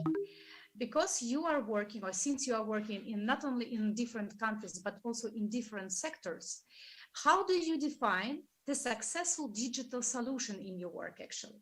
What is the success of digital solution in your work and how you can measure it? Please welcome. Who will be the first one? Please, Hannes. Your mic. Yeah. Hello, everyone, and greetings from frozen Estonia. We had today in the evening minus 24 degrees in Tartu. So, but we're still surviving, no problems, because of digital solutions. So we don't need to go out from homes. But the successful digital solution, from my perspective, is actually the one we do not see at all. What actually does the whole work for you already before you start to dream about it, or proposing you something proactively, or if you need really to apply for it, it should be just a couple of clicks. So based on the existing data in the government or in any organization you are dealing with, they already have about you. So you don't need to submit the data what you already have. And you just need basically say what you want and then accept the good offer what you are getting. So proactive, very good user interface, few clicks, and then it's done. Thank you. Thank you so much. Anna, please. Hello, everyone. I'm very happy to be here and talk about digital stuff, because usually we investigative journalists don't talk about that, we just use them. And my answer about successful digital solution, it's pretty straight. When we can find something new as journalists, as civil society, when we can find something new with digital solutions, for me, it's successful. We can find information which was hidden or something like this. So I see success, I see new information and things becoming clear. So for me, maybe it's pretty simple answer, but it's how I feel, how I see this. Thanks. Thank you, Marina. Ina, thank you very much, colleagues. Very happy to see you all here. From the OGP perspective, it's quite straightforward. From the government side, it's giving the government an opportunity, an additional tool to proactively be transparent. So if there was an excuse before the era of digital technologies not to disclose any data because of the complication of procedures, digital technologies just neutralizing all of those excuses. So you have to be transparent, you have all of the tools in place, and you have to be accountable, the next generation of your transparency. But most importantly, from the citizen side of the governance, you have a chance to be to play much more actively in the governance game. So you're not just a user, not just a passive recipient of the services, but you're proactively participating in governance. So it brings improvement to the quality of life, call it, to the relations of the citizen and the government in all of the ways. There are, of course, backsides of it, all of the misuse of technologies, but the positive side definitely dominates. Thank you. And we will later on talk about misuse and the negativity of technologies, or what can be done better and how we can protect our participation in e-democracy. But I want to jump now to Hannes.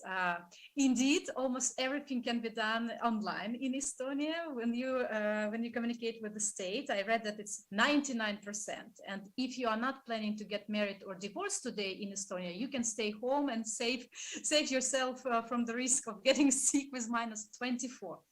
And this is an astonishing result. How did Estonia as a state reach this level of transparency in e-governance, efficiency in e-governance? I understand this is a very broad question for a 7-minute presentation, so you can take 10, because this is indeed a very interesting and inspiring example for all us.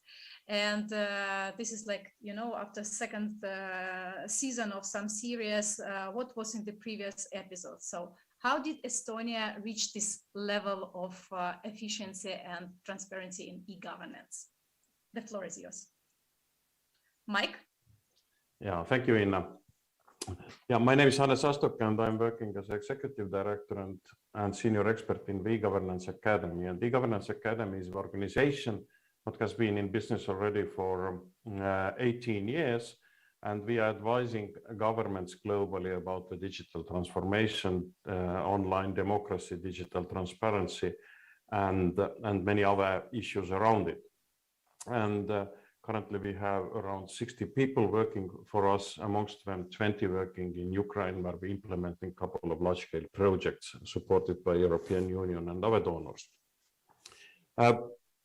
Our understanding in Estonia has been already for 25 years that we need to use technology as much as possible, because we are a small nation without any remarkable natural resources. So we only what we can provide for the world is smart ideas and smart people.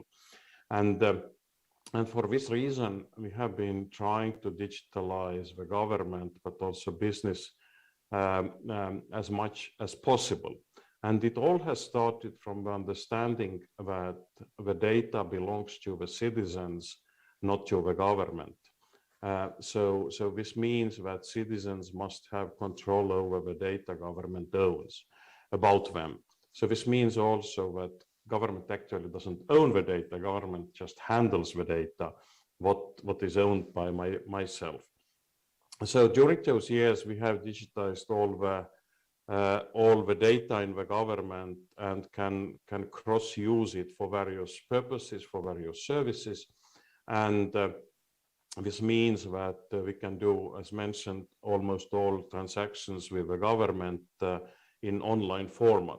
Also, it's not technically an obstacle to make either marriage, either divorce, either real estate transactions, also like a self-service and digital. But the problem is not that much in technology, but what we actually want. And probably in some cases, we need to protect the citizens against themselves. So this means that maybe 3 o'clock in the morning, if I'm planning to marry with someone I met a few minutes ago, might be not very good idea in the morning when I'm waking up. And then also the divorce, actually, it's much broader process rather than just divorcing, but there might be included also property, children rights, and many other issues. So when we implementing technology, either it is in Estonia, or Ukraine, or any other country, we always need to consider also what are the human rights around it, consider privacy, consider also children's rights and many other aspects, because when we are using just technology and data, we can easily overrun this kind of aspects and provide not benefits, but rather harm for the people involved in those processes. But what is our understanding also that digital solutions, what are like self-service for the citizens, so you don't need to have human interaction with the government officials, it's always reducing heavily the risk of corruption.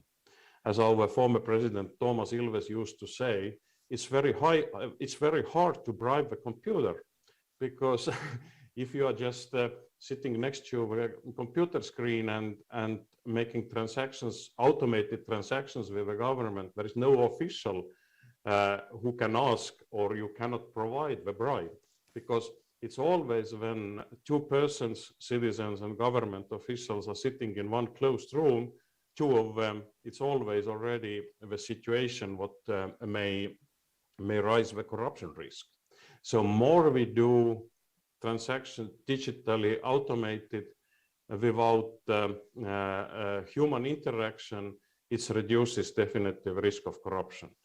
Definitely we cannot eliminate in Estonia, and we don't want to eliminate that in all cases citizen is just talking to machine, because there are a lot of issues where official must make a qualified decision, especially when it's related to social affairs, related to children and families. So there is much more to consider rather than the data what is available in the government databases. So there should be always human interaction available if citizen wants it or needs it. But we recently made in Ukraine a small study about the famous DIA application and its environmental and social impacts. And we also did a short questionnaire and query amongst citizens. It's not very representative, but anyway, like 50% of respondents told us that historically, during history, when they have been applying for the driving license offline, like in traditional manner, so during history, 50% of respondents told us that they have faced a corruptive situation, that the official was asking small or large bribe. Definitely now, if you can do it online, no one is asking any bribe. Or another sample that what is pretty new, because international passports, what I issued in Ukraine for now, I think for last 3 or 4 years, even during this period, like 22% of respondents told us that they have faced a corruptive situation when meeting with the government officials. So we really see that it's still there. So it's rated with many aspects why it's there. But when you can do all those transactions online, you don't even face any risk that someone may ask a bribe from you. So to summarize, we are fully convinced that more we use good data in the government, both for the services, but also for the planning of the services and planning of a country, better we can do and more informed decisions government can do, not only based to feelings of the politicians, but rather based on the actual data, what is happening in the country. And it also allows us to reduce remarkably the risk of a corruption, but also means that the business climate in the country will be much better. Country will have more foreign investments, and people are more excited to do business in proper way and develop the country also business-wise.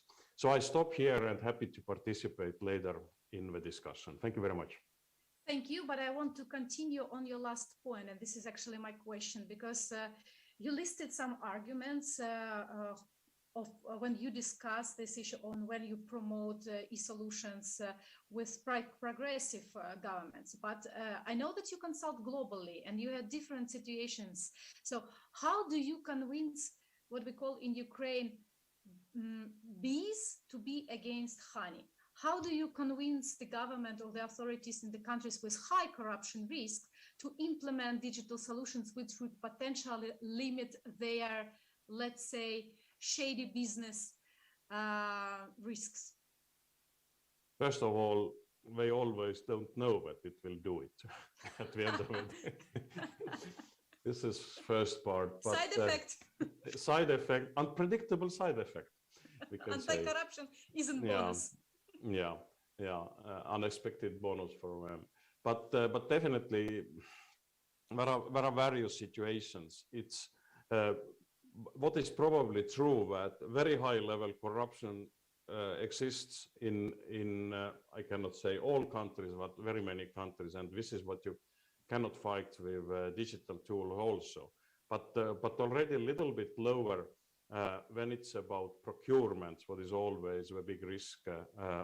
So if you have open data about procurements, and not only who won the contract, but also many more details in machine readable format, let's say, if it's construction, if you can read from the procurement data, what was the price for 1 square meter of construction or refurbishing, and you can compare it across the country and across the institutions who are procuring, you can already, journalists, but also investigators can get already very interesting data why one or another company always win with higher prices. Maybe it's related with better quality they are providing, what might be true also, but it might be related also that someone is happy to buy with higher prices, but with the same quality what is in the market, and so on. So more data we are having, what is going on in the country, it also allows us at the end of the day to change the things. And even returning to your question, I think in each and every country, even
During COVID, they Recording have in been quite progress. actively exercised in many countries, but even before that, we have heard the story of how the Estonian colleagues are, I mean, the Academy has been an endless inspiration for all of our countries and applied a lot of innovations in e-governance systems in the countries.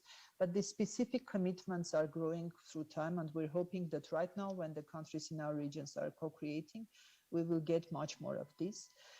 A lot of arguments for digital governance, and some, of course, bottlenecks that we're spotlighting very often and trying to create some mitigation measures. But the biggest things, as I mentioned, is that we're creating opportunities for the citizens, using the tool, seeing all of the negative sides of it, but using the tool to give more opportunities to the citizens to scrutinize their governments. I've picked a few reform ideas so that you get a sense of what the countries are doing when they're suggesting commitments. One of the most recent things is in the Netherlands. We have seen the country trying to enhance the transparency of how they deal with the algorithms. You know, algorithms have been quite mainstream now in the government work. Netherlands has committed that they open up the process of algorithm procurement, how the human rights are impacted during application of the algorithm, and how inclusive they are, but also how the procurement of the algorithm is done, because there has been a lot of allegations of algorithmic transparency, and this is one of the trends now in the OGP network too. So Netherlands was one of the first who has committed to open up this area, and we have the commitment started in 2020 that will complete next year, and hoping to get really impactful delivery out of that.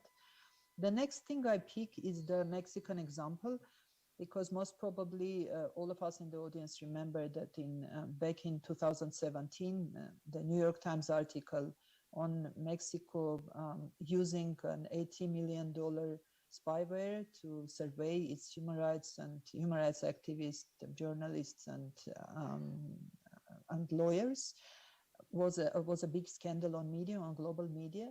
So what Mexico committed to do as a response, the government has suggested to improve the control of intervention against private communications. So now the civil society and the private citizens, they have an opportunity to see what is the surveillance tool that the government is using, which is a very big move towards transparency and accountability.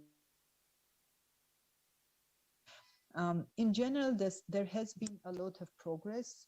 We have started with very technical transparency solutions and reform ideas, like the governments were committing just to open up the data, or just to open up, you know, the procurement systems or public finance management. But then the next generation of the reforms is coming to accountability and citizen participation. Even if you're opening up data, this data is not being actively used by the citizens. We're seeing a lot of e-governance tools which have very little engagement by the citizen side. So how do you go further and engage the citizens? How do you create new mechanisms for feedback if you're providing digital public services? So one thing, the positive side of it, is to make the reforms inclusive. If you have the digital governance tools in place, make it more inclusive, bring in the citizen to the table using all of the channels that the digital governance is giving to you. The second side of the reforms is, and we're very much looking forward to it, is to safeguard against the misuse of digital technologies, because that's a huge topic. I mean, is there any appropriate management of the tools that the government has at hand? Is there enough transparency and openness of all of the automated system that the government is using? But also, is the government open enough to introduce some regulations so that it's not just a discretion on one specific tool, but it's a policy and approach across all of the digital tools on accountability? And the third thing is the positive proactive thing that we're hoping will be we'll be seeing much more among the countries. If the tool is there, we understand all of the misuse, but the tool is there. Can we use it somehow to to create more civic space, because we have seen that especially with COVID, we have seen that the civic side is really being deprioritized. Some of the reforms are backsliding because the government has priorities of economic challenges and public health challenges, obviously. So the democratic side of governance is surrendering a bit. So how, can we use the digital technologies to protect the civic space and to create and introduce new opportunities for the civil society? The answer is yes, of course. The how side of it is the difficult thing, but partnership is the solution to that. We have seen a lot of partnerships with the private sector, civil society, and especially the growing IT sector in our region, where there is a lot of corporate responsibility practices from the IT tools, but also borrowing some examples from the IT. We have seen Silicon Valley providing a lot of thinking and a lot of methodologies to the governments.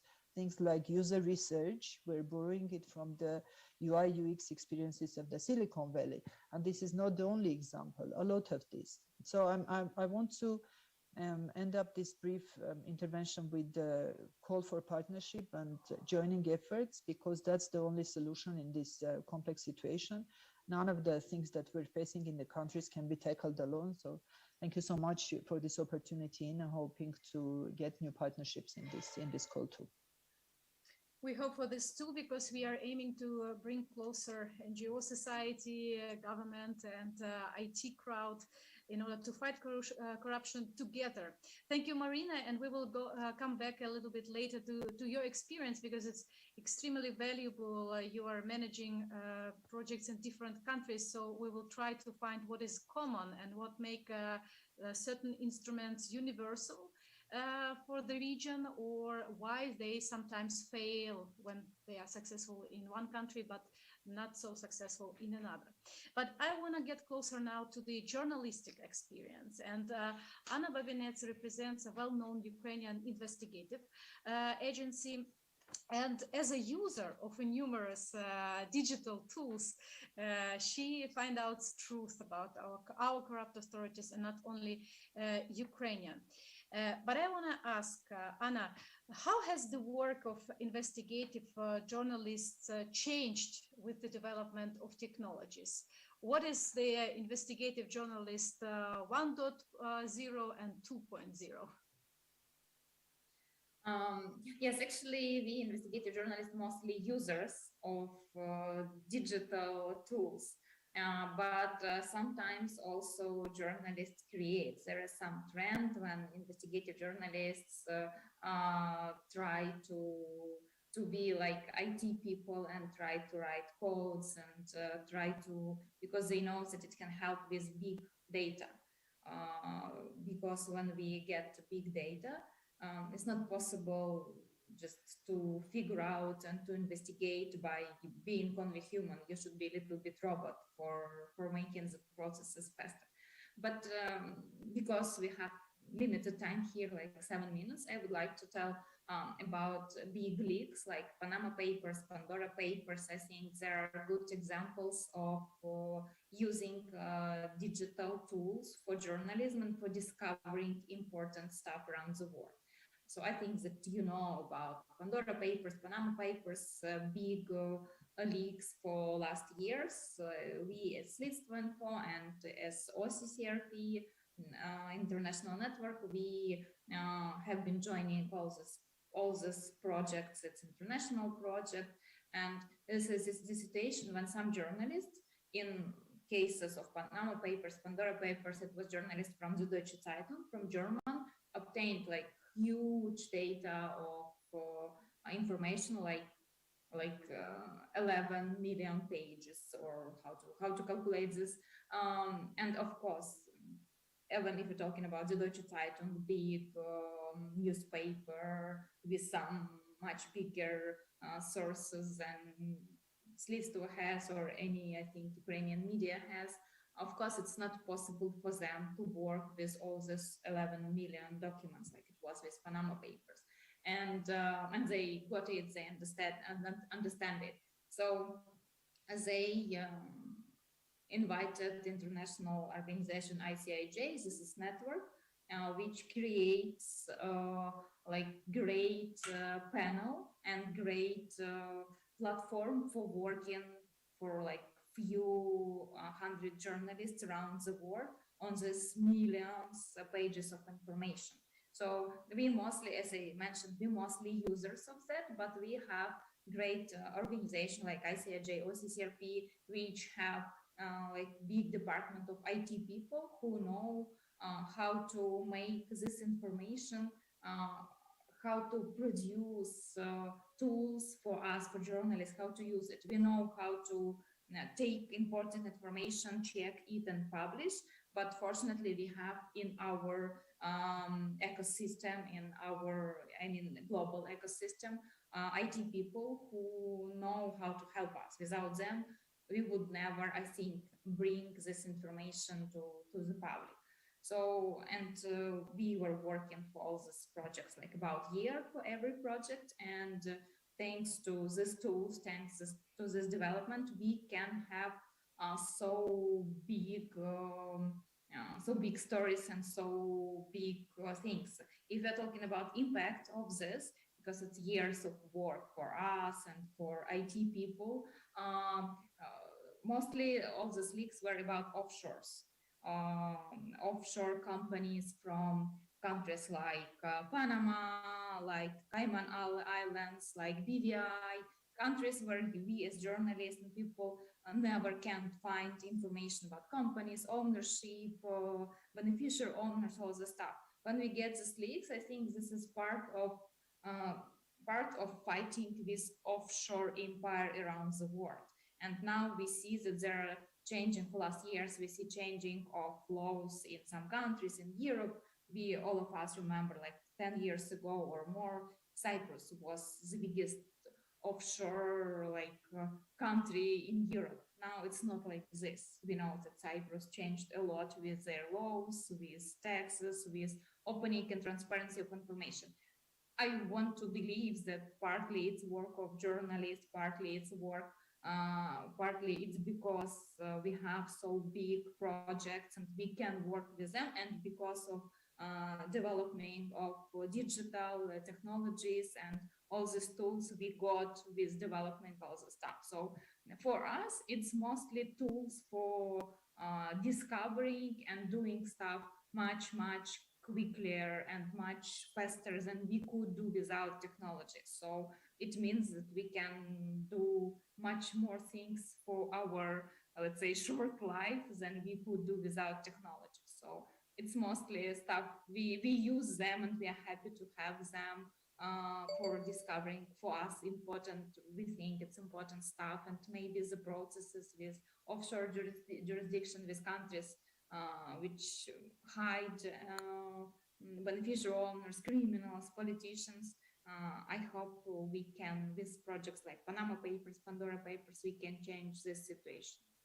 For example, could you give us some example? What are the exact tools you used working on Panama Papers project? And by example, by the way, you got even a Pulitzer Prize, yes, in 2017 for this project. So what was so special? Are these tools available for the journalists who are not the members of your network? There is mostly for participating in those projects, it's mostly people who invited by organizations, and the tools we use there are special created like platforms for like, if we say simple, like something like Google, for but a little bit more complicated Google, when you can find stuff, when you can just like download stuff. It's a lot of like technical details how we use it. It's not we only people who invited there and who, let's say, were checked that they can work with this. And we have some trainings, how to work with databases, how to avoid leaks, because it's still possible. It's very, it's a lot of a lot of Sensitive stage of information. protection. Yeah, because we should have a lot of programs for working with that. And also we work with PGP. This is how to say, this is program for encrypting emails. This is one of our important tools. Investigative journalists around the world use this PGP, encrypting letters, encrypting everything, because when we work on projects like this, there are countries like Azerbaijan, Russia, and others where journalists mostly under surveillance, so they have to use every stage of the security things. And yes, mostly these tools we use this for this project, and it's one of condition to joining the project, to have a lot of programs, to have this many stage authentication and all the stuff.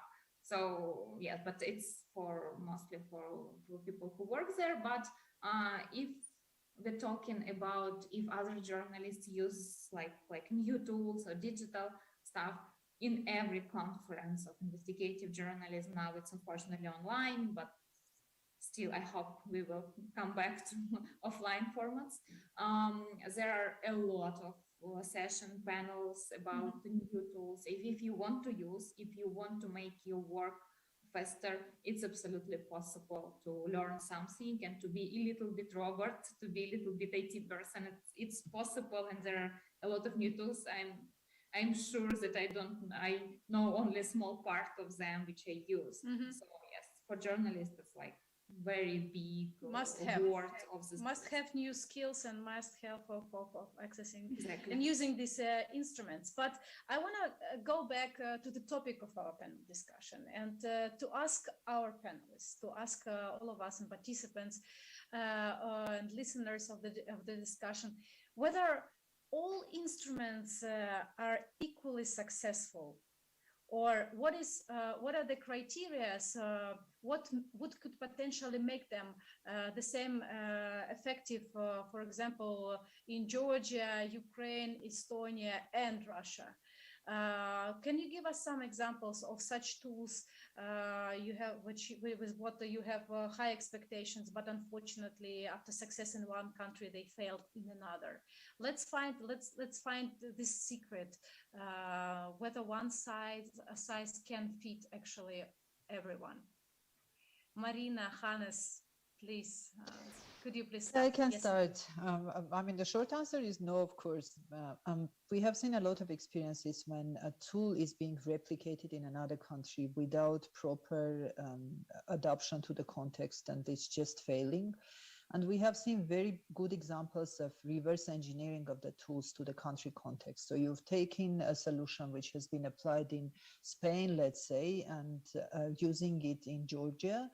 You have to adopt a lot of things. You have to consult the specific users of Georgia, all of the clusters that will be using this application, and then only to apply it. And we have seen a lot of experiences like that. But there are also there are advantages in working in a global organization where you have examples from the network, and there is a channel of streaming those examples quickly to other countries. So you don't have to go through the whole evolution.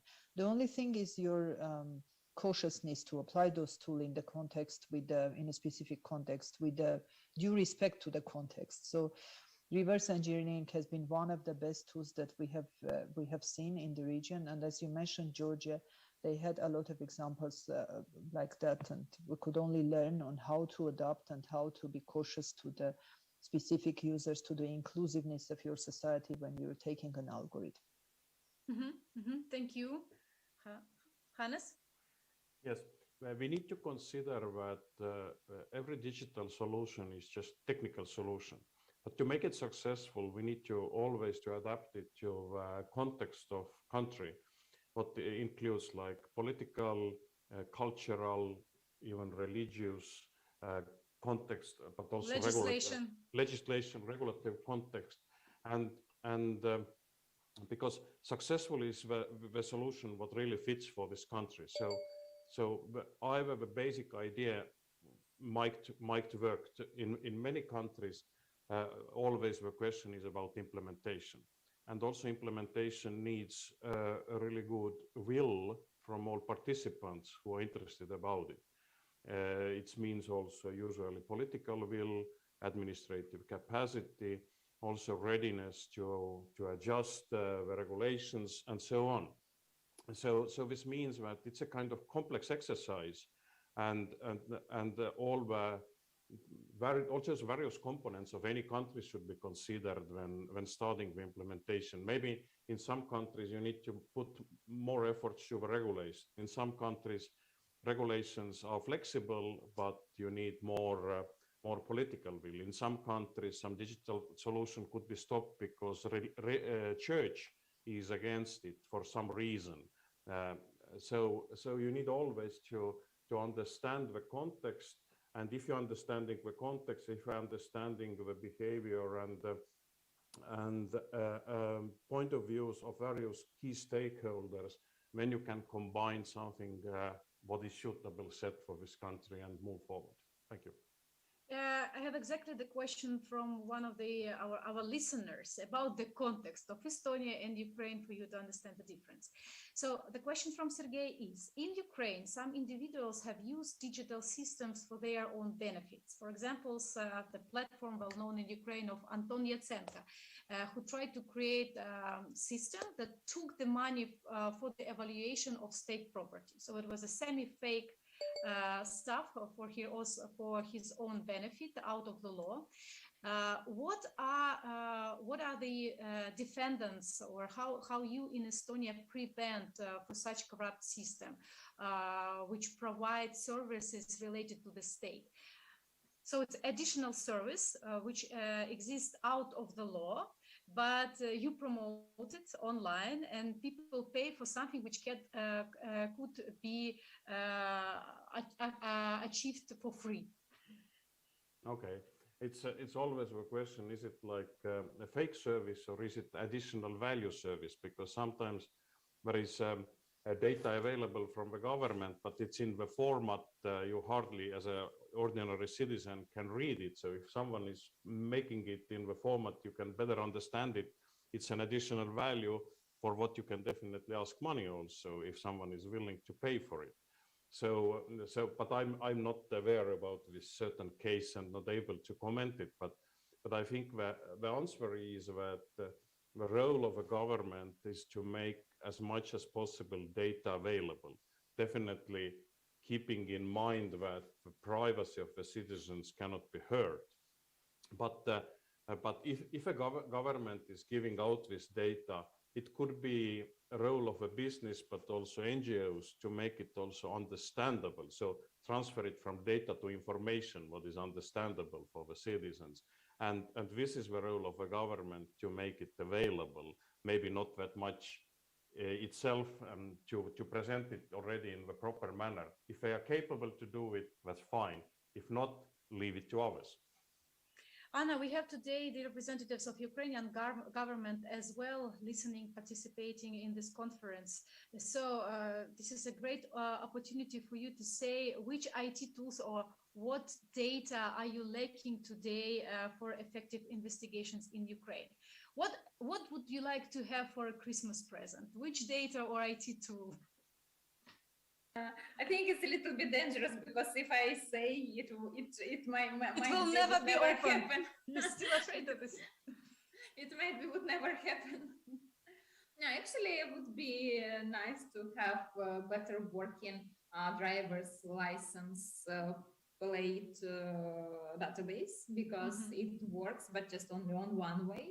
I mean, it's good that it works in one way, but if we see driver's license, license plate number, we can check who owns this car, for example. Yes. Yes, and also one of the most important, and we use a lot the database of declaration of officials. It's really very useful for us, but yes, we would have like more information there because we know that part of that is still hidden, so we can't check a lot of stuff there, and sometimes we find a lot of mistakes there when we check it. And yes, I think that fuller information there would be better. But I mean, But I know that in some countries, even stuff like this don't work. And also this cadastre registry. Registers. Yeah, it's pretty hard to work with it. It works, but like it 19th. So yes, it would be helpful for us to find more information, but we understand that it's not everyone from officials are interested to get us more information. So we still have to find ways by ourselves to find this if it's important for our work for making this public. Yeah. So this is when we are getting closer to the sensitivity of information, yeah, whether every information should be open to citizens or whether we should know only what are the cars owned by officials in Ukraine. And it sounds a little bit like digital tools are the panacea in the fight against corruption. But in your opinion, are there any negative aspects, or what are the negative aspects of using such tools? For example, I think of inclusiveness, which Marina mentioned, and engagement of different groups of citizens. But my granny, for example, she doesn't have smartphone. She cannot get access to internet. How she can still hope for the same quality of digital services and other aspects? So what are the negative aspects of using digital tools in fighting corruption or in e-governance and e-democracy? I can start probably with a quick remark. I mean, definitely access is one of the biggest things we have seen, especially with COVID, when the schools were going for remote learning. We have seen that a lot of young people have been deprived of their access to educational services and a lot of things like that. I mean, all of the services that the government was providing. So if you don't ensure the proper access from this side, it's probably too early to impose the reforms from the government side. But also the surveillance. I mean, opening up the data is great in terms of access, but it's also creating more opportunities for the government to survey illegally or disproportionately some of the groups. We have seen it in the case of Mexico, the special spyware being used against the opposition and human rights defenders, but it's everywhere, like COVID. If I had my dream for the Christmas, it's pragmatizing a bit the dream, but I would suggest opening up the data related to COVID, how the procurement of COVID is done, what are some of the citizen tracing applications, how do they work? We have seen cases in some of the countries in our region when those applications applied by the government because of the IT people and activists doing the reverse engineering of this application, they have been finding a lot of illegal citizen tracing features in those applications. So all of it is there. The misuse is one side, but also finding the measures, getting the civil society ready for this new challenge, because that's too new, and we don't have a relevant response from the civil society side. So getting the civic side ready to provide the response and to resist to some of the misuse is, of course, a challenge that we're still facing, and we're not yet ready for that. Thank you. Sergey helps me in our chat to specify my question to Ukrainian context. So the question from Sergey is, under the conditions of the hybrid warfare with the Russian Federation, can the open data be used against the state, against Ukraine, and what are the prevention mechanisms in this case can be used? I think more transparent we are in the basic issues, I think stronger we are. So it cannot be that we say that there is a risk from hybrid war and from Russia, that if they know too much about us or we are too transparent, they can abuse it. If they want to produce fake news, they do it anyway, with the real data or without any real data. So I think the key question, how strong is our society? And more transparent we are, more we trust our leaders, stronger we are in any situation what is against the nation. So I don't think it will be just another reason for someone to close the data and stop the transparent processes in Ukraine if we say that it's dangerous, it's because of the war. It's just the same what Marina told, that many governments were using pandemic also either to close data as an excuse, just not to be transparent again.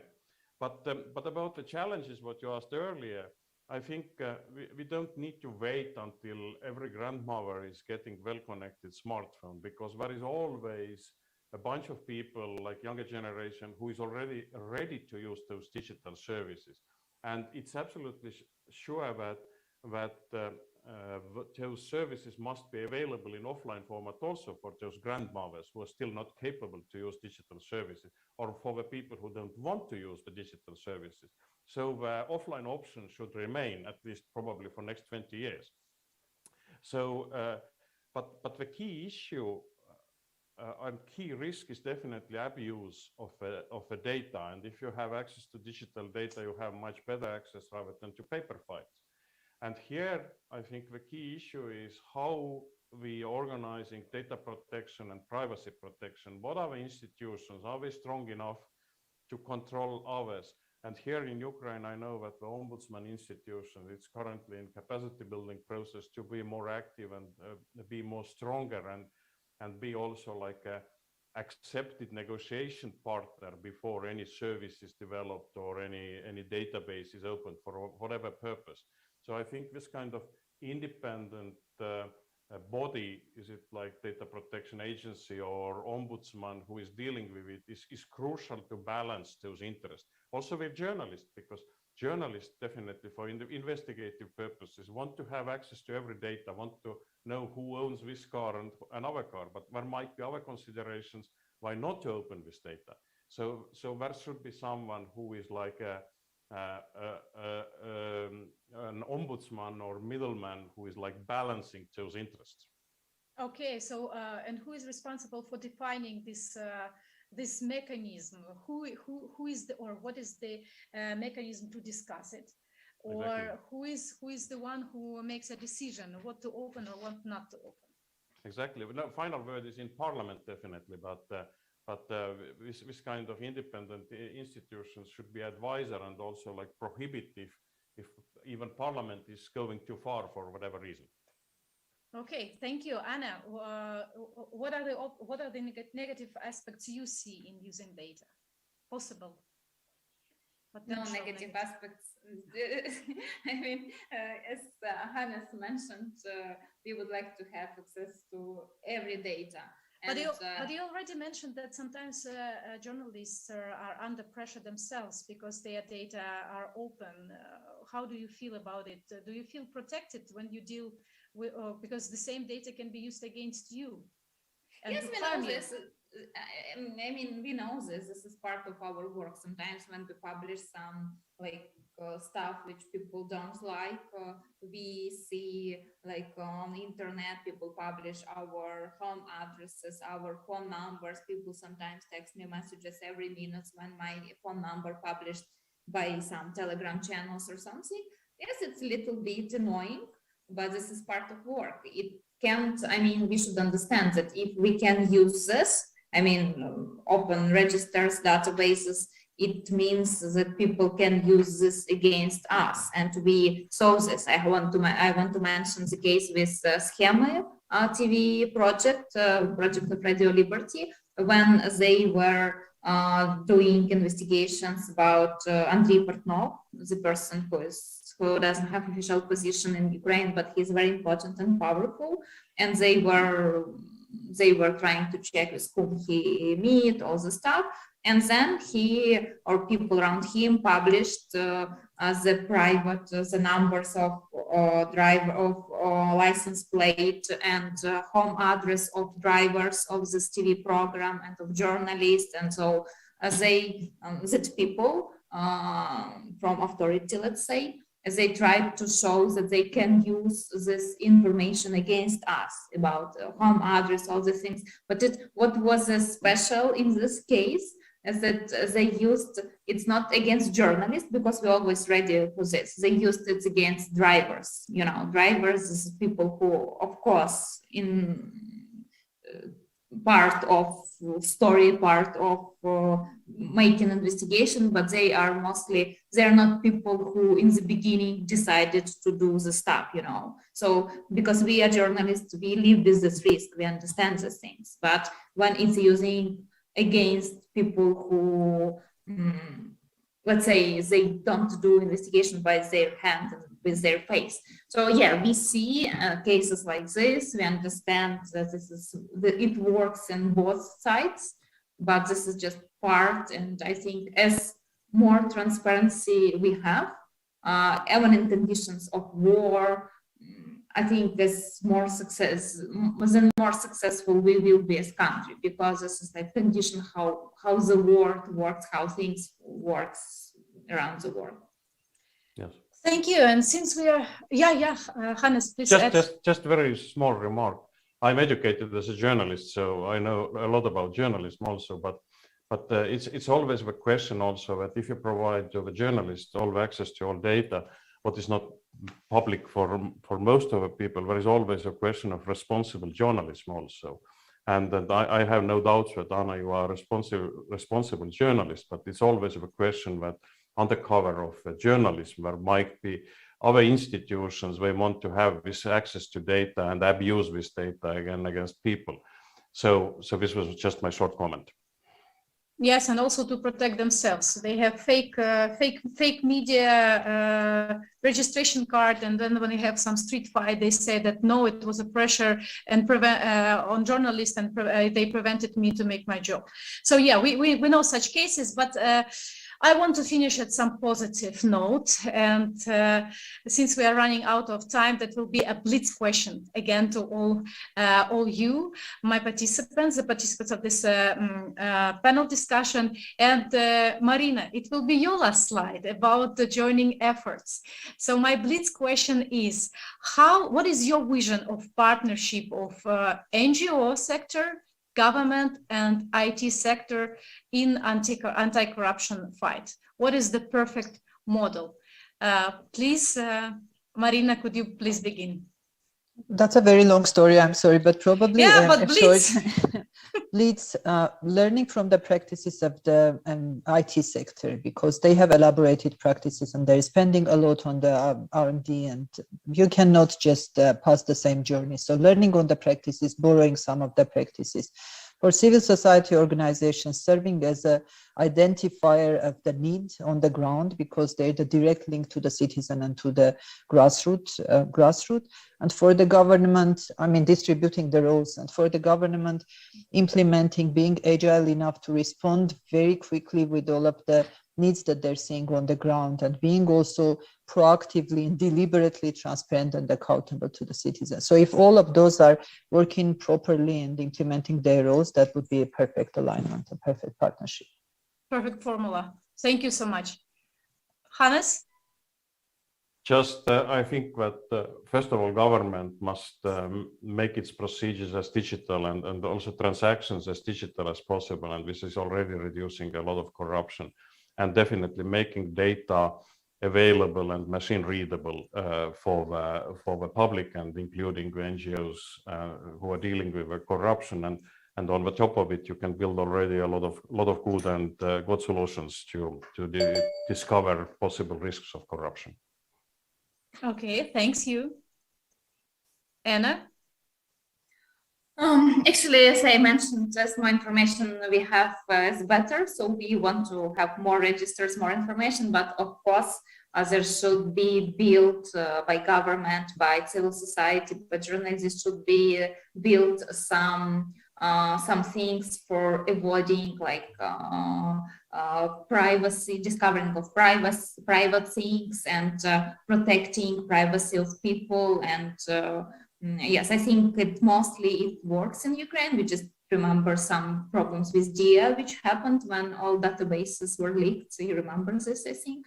So I'm still a little bit afraid to use government services, but I'm learning how to do this without this fear that all my confidential data will be leaked. But I think that we are on the right way. I mean, in general, and on the right way of digitalization, and in the end, we get more than we lose with this. No, thank you. Just stay longer with us on this conference, and we will try to make you calm. And you should use government services in a more relaxed way. Thank you so much, Hannes, Marina, Anna. Thank you so much for this discussion. It was very informative, and I hope not only for me, but also for all those participants who were today with us. And I pass the floor to Diana, who will give us a little bit more the understanding how we move with our program further. Thank you. Thank you very much all, Ina, for this excellent facilitation. It's really, and the questions from the participants, the answers from the panelists, all the presentations. That was a big honor of having you here with us at the conference, and I appreciate your participation. So now we will be closing this part of the conference, and I would like to share a little instruction on how we proceed further. This was the webinar part, so we will be closing it right now, and the next part of the conference will start at 1 p.m. And the instruction to this should already be on your email, or will be like in 2 minutes where to proceed. This part will be about best practices in digital anti-corruption solutions. We will have 4 parallel rooms with these solutions available. And now my colleague is sharing also the visual for that. So please choose the room that you would like, where you would like to follow. We will also update this information on the Anti-Corruption Headquarters webpage and the event page on Facebook, also for more user-friendly approach. And so the 4 rooms have different topics. The first one is political party integrity or political integrity in general. It's only English language without translation. Room number 2 is for open data. It's English-Ukrainian translation. Room number 3 on corruption risk identification or assessment. That's for English-Ukrainian. Yes, thank you. If you choose room 3, you already have also one more live hack later.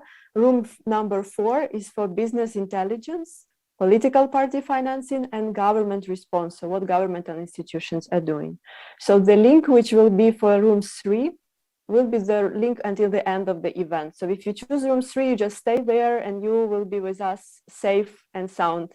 Rooms 1, 2, and 4, you will just need to, to switch to a different location as soon as the panel is finished. So these instructions will be in your mailboxes. If you don't have them or you have questions, please write us to Anti-Corruption Headquarters or Diana Zubko on Facebook. I'm responding today. I'm all yours. So please feel free to ask any questions. And once again, thank you, Ina. Thank you, everybody. Thank you. Thank you to all the participants. It's great so many of you have been with us, and that translators, I know you have a challenge with me talking so fast. I really apologize for this. Thank you to Well Done Company for this support and this translation. And we catch up with you in the rooms in about 20 minutes.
Recording in progress.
Hi, everyone. It is 1 o'clock.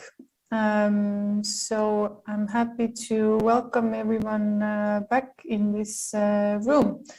You have selected then to listen to corruption risk identification platforms. The news, or it's you have the liberty to also select between rooms if you so wish. We will have every half an hour a new presentation. So in some of these presentations will be done by one platform, and some of these have also been grouped together.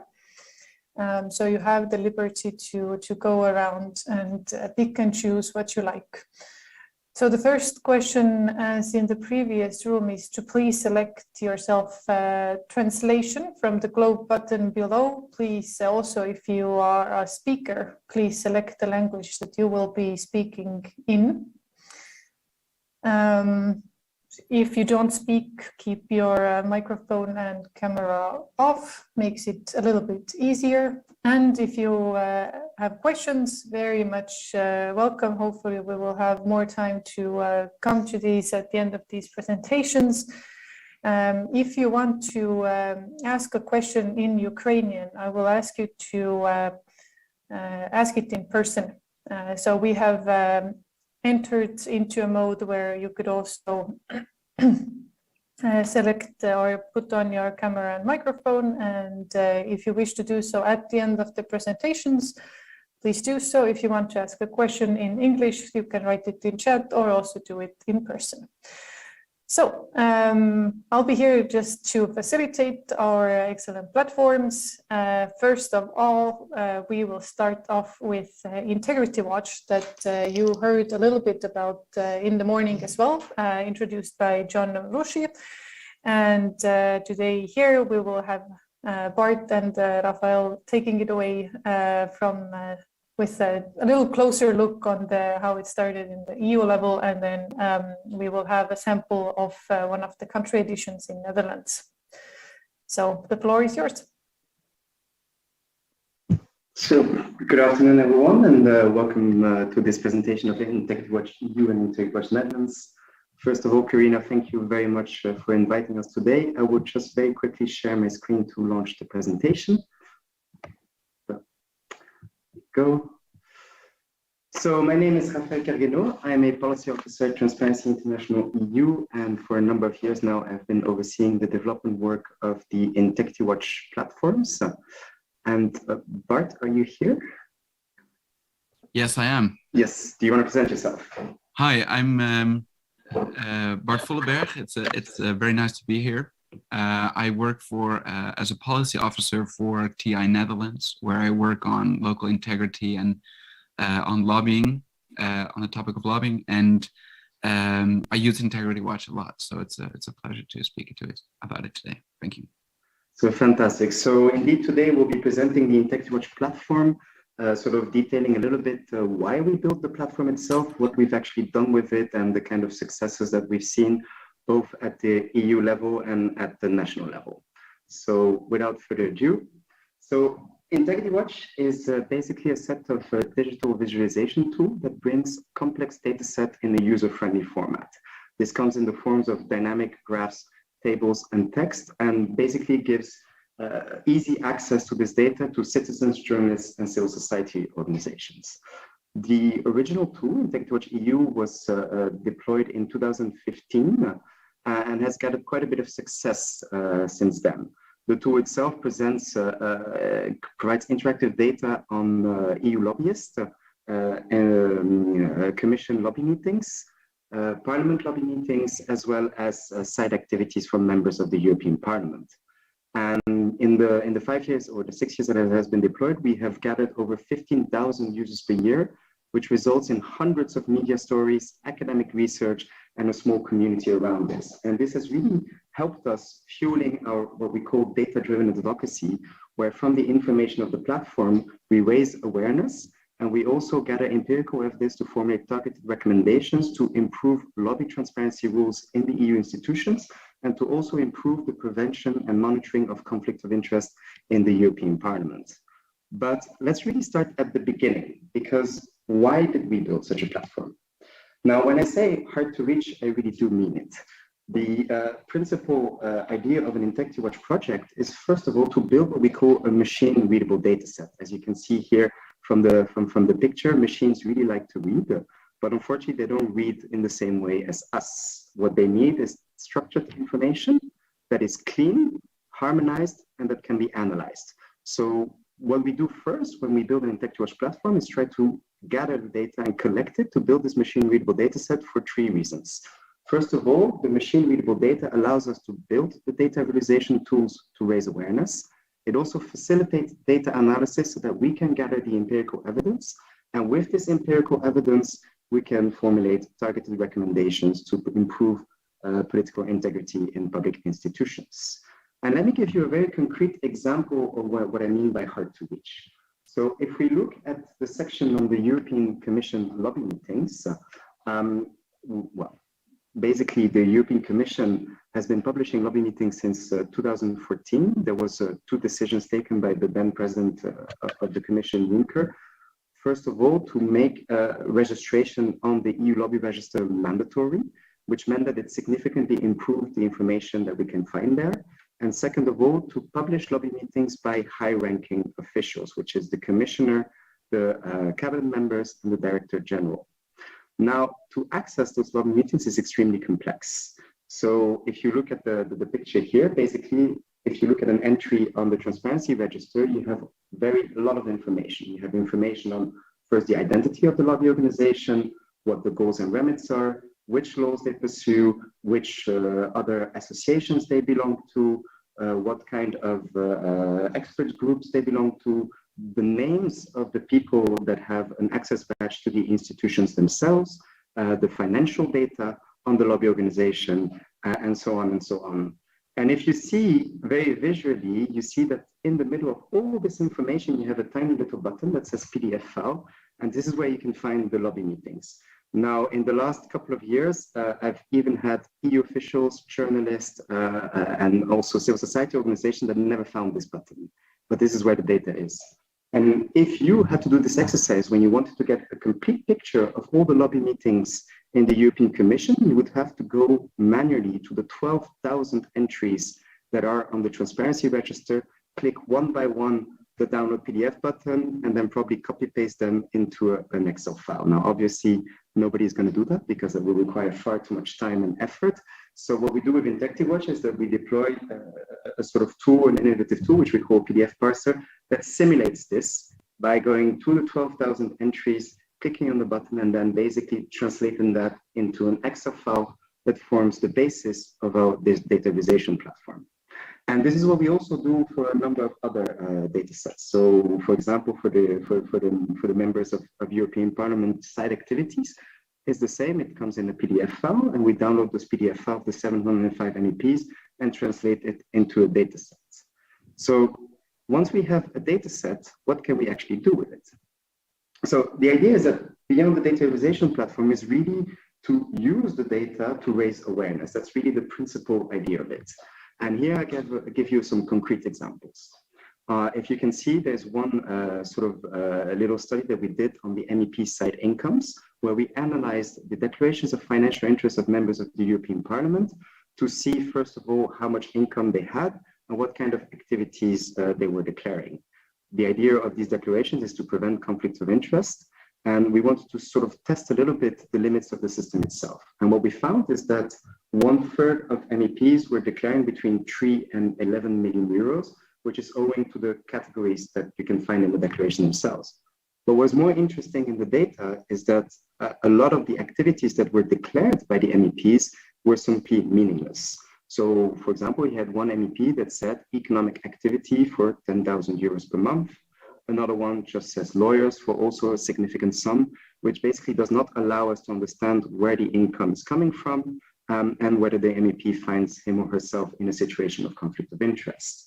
And so with that information, we create the targeted recommendation of saying, okay, there doesn't seem to be a proactive verification of the declarations themselves. So as a very first urgent step to improve political integrity, you need to put in place a system of proactive verification, because otherwise this kind of declarations will not come out of it. Another example that is actually quite fun is at the beginning, or maybe less fun, is at the beginning of the onset of the COVID crisis, we saw a marked decrease in the lobby meetings published by the European Commission. And we actually saw this happening in real time. And we verified this over a number of weeks, and basically at some point said, well, there's probably a problem, because it seems that virtual meetings are not being logged. So we not only informed journalists, but we also informed the European Ombudsman, that reminded the Commission of their obligations to publish. And after that, we saw that the number of meetings were starting to ticking up. So again, one of the ways of generating accountability through data. And final example that I want to go a little bit more in depth is our latest report on big tech lobbying, which is Deep Pockets Open Door. And this is sort of the kind of example of more like in-depth data analysis that we've done through Integrity Watch. So basically, the report itself had two objectives. First of all, we wanted to look a bit at the sort of lobbying impact of big tech companies in Brussels and see if it reflects the kind of impact that they have in society. And the second is to use the big tech companies lobbying as testing the limits of lobby transparency rules in Brussels itself. And we had some very interesting findings from the structured information we gathered from the Commission lobby meetings. So, and also the transparency register. And first of all, basically, we saw that the combined lobby expenditure of Apple, Amazon, Google, and Facebook was reaching 19 million euros per year. Now, in a certain sense, you can say that this is basically a drop in the water from the 1.6 billion euros that lobby organizations declare on the EU lobby register per year. But the increase is massive. But what is really more interesting and striking is that basically Google, Facebook, and Microsoft are in the top expenditures of all the 12,000 organizations. And this is really an impressive feat, because if you look at the graph in 2014, there were sort of mid-range lobby organizations, and today they really have reached the top. Now, the question that we have to ask ourselves is, first of all, why this happened? And second is, we see, does this expenditure actually translate into more access to the EU institutions themselves? And on the first, with the data analysis that we performed, we saw that basically tech lobbying, or at least the digital policy area, was the most policy area of within the EU institution, and specifically within the Commission. And this is also a testament to sort of the Commission getting extremely serious about regulating this sector, which naturally prompted the big tech companies to increase the amount of resources available. And the second is that we also saw that Google and Facebook, Microsoft really are in the top 10 organizations with the most lobby meetings in the European Commission, at least high-ranking meetings. And Google itself is very impressive because it ranks second, and it ranks second to the point where it nearly has one high-level meeting per week.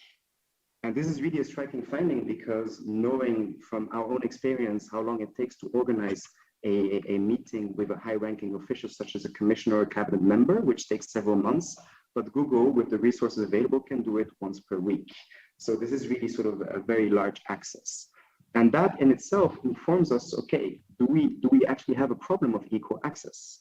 Because we also analyzed in this digital policy area that there was a marked concentration of sort of business-oriented lobbying versus other type of actors. And given how important this subject is on a societal level, it is crucial that the Commission listens to multiple voices. So this is sort of one of those recommendations that we formulate based on the data that we see. On top of that, we also looked a bit at what was happening in the European Parliament and the European Council. And unfortunately, because the rules are quite different from the Commission, where it's mandatory and you have mandatory publication, those rules do not exist in the same way in the European Parliament and in the European Council, which completely prevents us from making this kind of structured analysis. And so that also informs us on another recommendation, very simply, that the rules in the European Commission should be adapted to the other two institutions. So this is really sort of like a kind of like very concrete examples of what we do with Integrity Watch. But a couple of years ago, because of the success that we had in Brussels, we decided to sort of markedly scale up on the geographical scope of the tools themselves. So thanks to the funding of the European Commission, we deployed Integrity Watch technology in 8 EU member states that now cover 41% of EU citizens. This resulted in over 31 data sets in asset and income declarations, political finance, and lobbying, which are all available to the Integrity Watch Data Hub. And again, allowing also academia and CSOs to access the data themselves for their own purpose of analyzing and seeing if they can find a bit more than what we do themselves. And today I'm very happy to sort of have Bart with us because Integrity Watch Netherlands was really the first one that we developed within the framework of this project. And Integrity Watch Netherlands is also a clear example of a very good practice in the publication of open data by public institutions. So Bart, without further ado, I will leave the floor to you. Tell us a little bit more about what you've done with your platform on a national basis. Yeah, thank you very much. Yeah, so today we wanted to talk about also about the TI Netherlands to show as a testament, you know, what can you do with the scalability of Integrity Watch. And Integrity Watch Netherlands is a database that measures a couple of things. It measures the side activities that politicians have in parliament, their gifts, but also the travels they've undertaken. And recently we've also added donations that are given to political parties that are active in parliament. And what we see there is that we have 150 MPs. Some data is that they have declared 482 activities, side activities. So these are that's almost 4 activities per person, which is quite impressive. And I think it's a clear testament to you know, why this is necessary and why it's necessary to open up the data that we have not seen so far. And as it comes to about the best practice Rafael just talked about, is that the data that we gather for Integrity Watch NL is gathered through an application programming interface, so an API, which gathers the data continuously and makes this data consistently up to date with reality, which enables us to use this data in real time and compare it to real world events. Yeah, the next slide. Yeah, thank you. So how do we do that in practice? I think that's what we wanted to show you here today. And on the right, you see one of our more recent events, which was a building trust event, where we spoke with the presidents of political parties about, you know, how do you organize the integrity systems and how do you help or support or maybe push your parliamentary members to provide the information to the Secretariat of the Parliament. And so this is really something that we find very useful, right? It's a baseline, and it shows, especially towards politicians, it's also, and we need to be honest about this, it's a way to pressure them through to do these kinds of things, right? And to make public the information that they have put out there. And one of the key ways we do that is we have a lot of great investigative journalists in the Netherlands, and they expose or show the discrepancies sometimes that are in the data, right? And we use that as a leverage towards these organizations to say, hey, look, this data is incomplete or it's false, and you need to comply with the rules. And this is exactly also one of the challenges we run into. And if we could go to the next slide, because in our advocacy work, we also always use a concrete example to show where things go wrong and why our advocacy points are most relevant. And one of the key issues in the Netherlands is that there's no independent body that verifies if the information that politicians put in is correct. And Mr. Thierry Baudet is a great example of this. He found out that putting your information, your travel information and your site activities towards is not checked, but part of it is also not mandatory. So what he does is he doesn't give out any information as to whether he goes on trips and travels. And one of the key challenges we run into in our advocacy work is then, especially if you're a bit sympathetic to Mr. Baudet, is that you look at his information and say, ah, look at that. He doesn't take on any trips. He doesn't take on any gifts. That's great, right? And we say, no, you need more context with that information, right? And so one of the things we run into is, especially because people send us a lot of emails, is that you need to provide the context with this data, right? Towards the media and towards politicians. And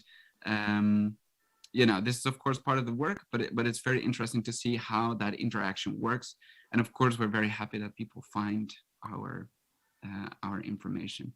So this time of norm erosion also interacts with our advocacy work and constantly changes our advocacy work.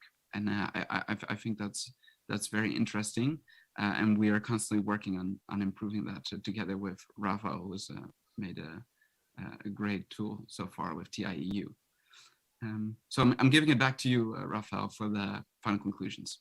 Great, thank you very much, Bart. So basically, in a nutshell, what's really important, and I really think that the Dutch is really a great example of this, is that we built the Integrity Watch tool really to raise awareness, and that's really important. Then with the data analysis, we highlight gaps and best practices. And as Bart mentioned, the best practice of the API cannot be understated, because this is sort of the golden rule of how public institutions should publish information. And perhaps to qualify that golden rule, the API basically allows a developer or a tool or a website to directly access all the content that is published on a website and basically build the dataset for you. In a nutshell, it requires less than maybe 5 or 10 minutes worth of work from a developer. So it's very efficient for us to do that. And that allows us to do this sort of like real-time monitoring. So in our advocacy, we're really pushing for that wherever possible. And basically this really feeds into our idea that basically we do advocacy for better open data standards. So that's it. Thank you very much. Very much looking forward to your questions. I hope you like it, and please fire away. And use it, right? Thank you so much, both of you, for this presentation. I mean, I think it's very important for anti-corruption work in general to really take use of all the data that is available to us and make sense of it, and then use it for, like you said, for data-driven advocacy as well.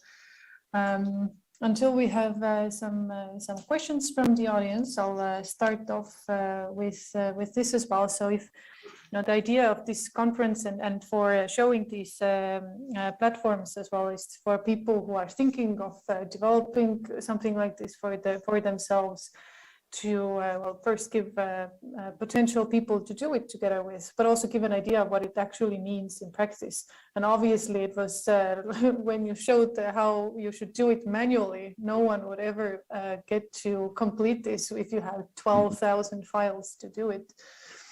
So how would you say, what kind of skill set would a team or an organization need to get something like this going? What kind of, I don't know, if the budget's always, of course, really depends on who's doing it and with what kind of developers, but what's kind of the limitations, or what do you see how this could be done, given, for example, that there's at least some kind of data, that there is something that is published?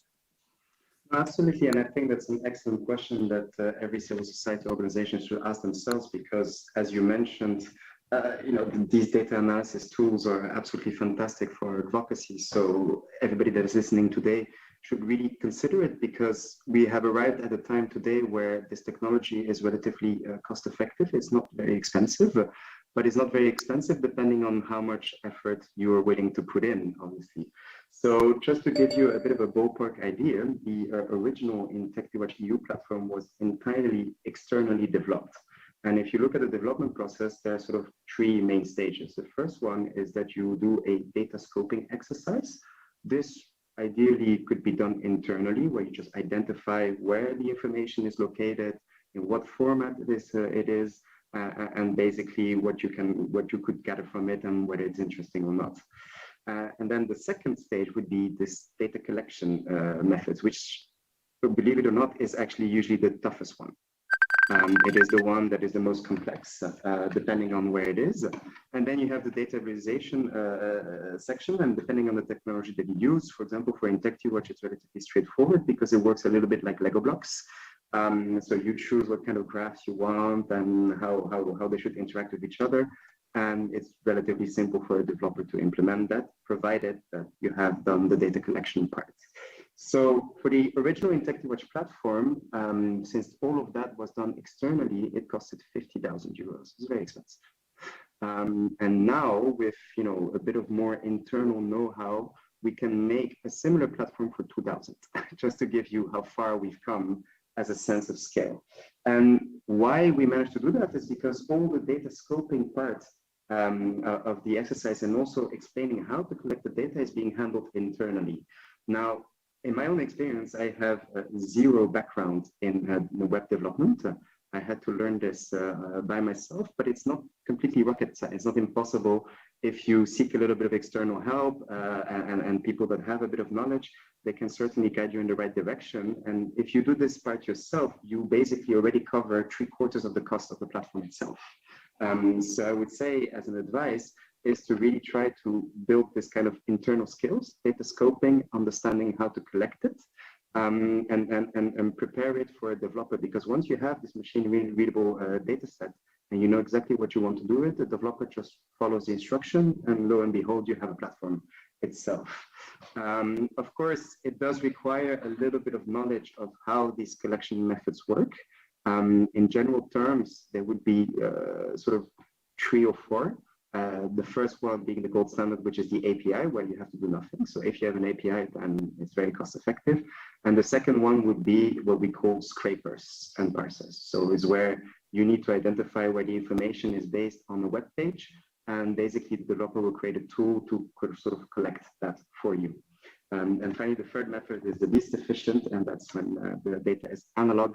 And there I would advise to hire an army of volunteers, because it requires a lot of time and effort to build your data set. And unfortunately, it's usually a one-off exercise. It's interesting in itself because it also shows what information is out there, but I would try to avoid it because it's extremely time consuming. I don't know if Bart, you want to add anything on top of this? No, this was great, I think. Yeah. Or did you have to do a lot of manual work, or you already took advantage of the technical tools too? Well, I had the luck that the system already existed before I came to TI Netherlands. So yeah, I really only work with it. Yeah, but it's yeah, because of the API, it's really simple. Yeah. So let's push for more APIs, right? Definitely. I see that there's in the chat there's a question from Sergey. If you can ask it in person, please, then we also receive translation. Are you with us?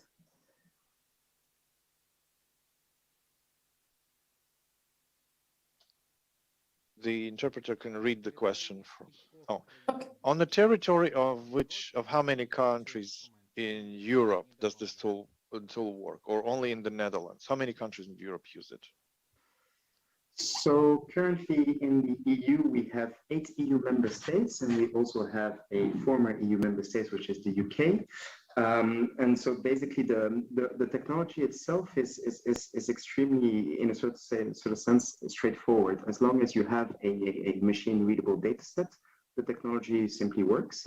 Now, of course, the way it is done right now, and as you can see in the examples that also Bart and I provided, it really is sort of like the kind of pie charts, bar charts, and the main table. So there's a set template which allows us to build this data visualization tool very cheaply. But that doesn't mean that the template is completely set in stone like this, because actually we saw over the Integrity Watch Europe project in all the member states, that chapters were very inventive and people had very different relationships. So for example, wanting to be able to compare from one update to another and see exactly what changed. It's quite versatile in itself. So our intention at TI in general is to make Integrity Watch sort of one of the flagship online tools. So we intend to deploy it in at least all the EU member states, if not beyond. And on top of that, just to give you an example, right now I'm working on a different project, which is called Integrity Watch Red Flags. And it's a tool that flags risk of fraud and corruption in public procurement notices that are found on the EU database itself. And here we're actually going towards much bigger data than before. We're actually going to big data territory.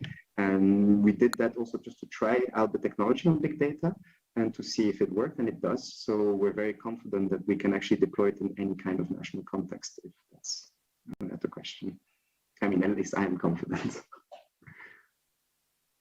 Excellent. Thank you both. We are moving on to the next session. We will continue with Sergei as well, and we will be hearing about hidden interests from the host of this event, Anti-Corruption Headquarters. The floor is yours.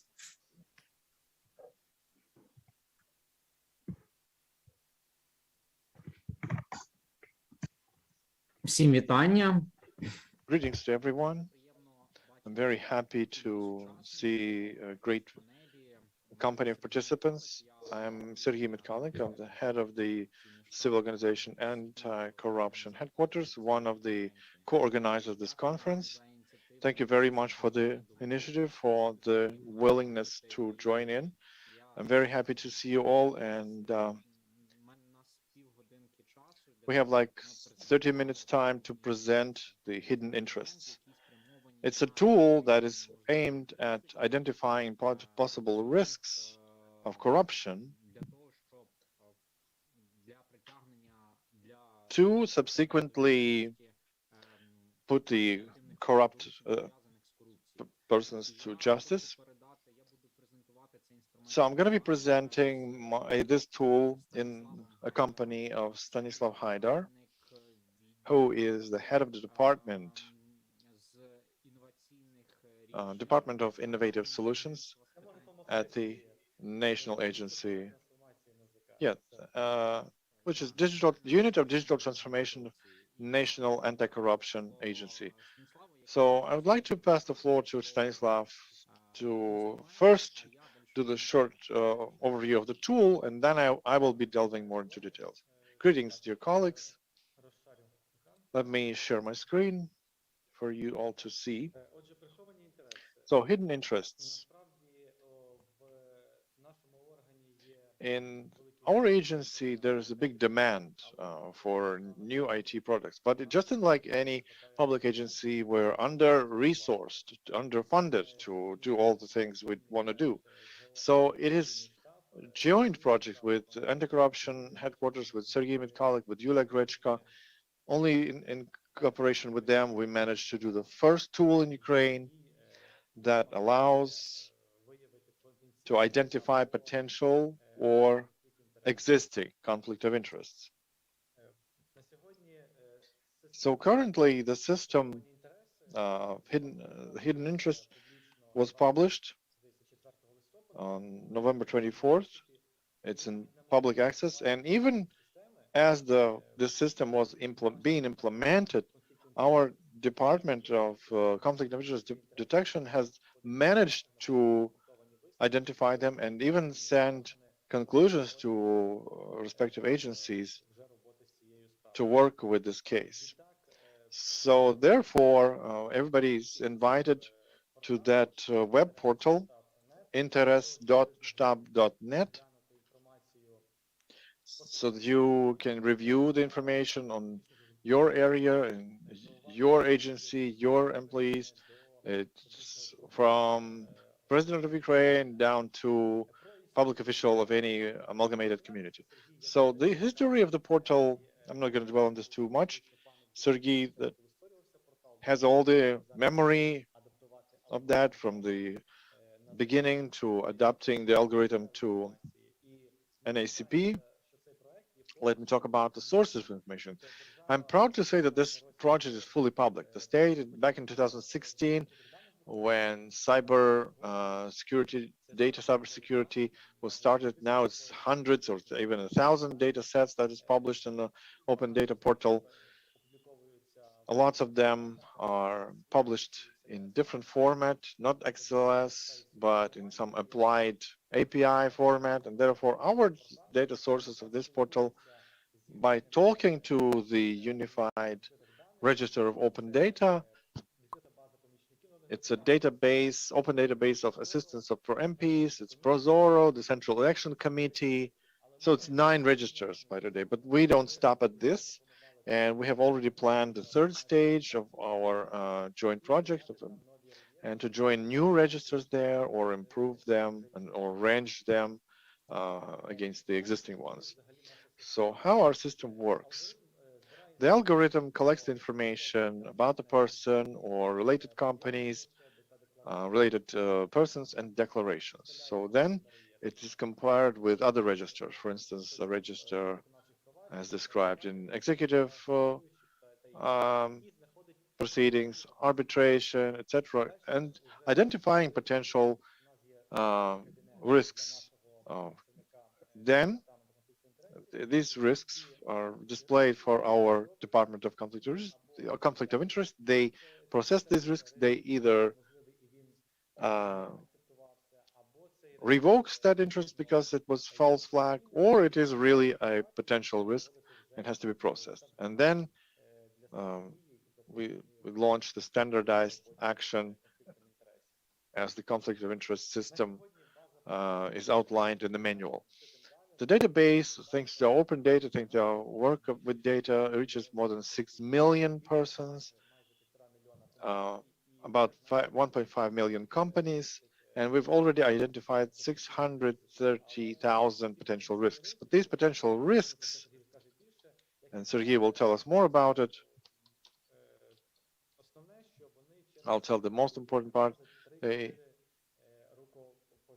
It's like the 3 or 4 handshakes away. It's a risk.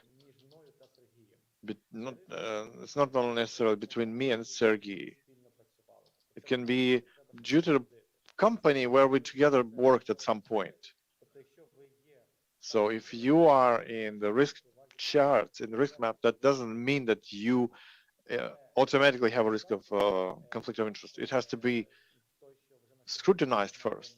So the fact that we've already found several potential risks and filed these reports to NACP and other law enforcement agencies, that means the system has given the first fruit. We don't want to stop there. So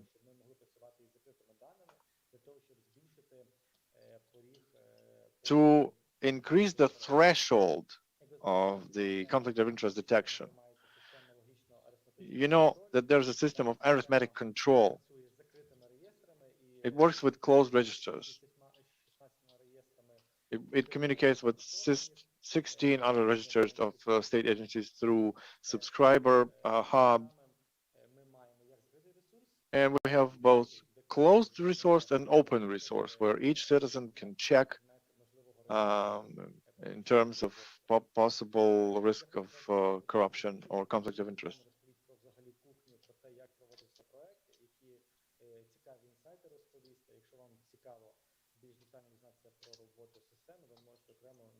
So if you want to know more about the system, you can write to us and we can arrange a separate presentation of specific functions. Thank you, Stanislav. So I'm going to continue, but you have to unshare the screen. So you either continue to switch slides. Okay. Thank you for the presentation. I'm going to continue and tell you that the system currently can identify following risks. So hidden interests can be found from the official website, of NACP, You go to the website, and to the right, you see the tab Hidden Interest. Digital IT Solutions NACP will be covered in the next panel discussion. And I'm going to continue the presentation to say that currently the system, when it compares the data, it can identify 11 potential types of risks. They include, in particular, 7 of them, they're conflict of interest for public officials. 3 is double duty, and 1 is illegal action, or illegal gifts and presents as part of corruption practices. So that's the kind of risks it identifies. And then during the scrutiny from civil activists, journalists, or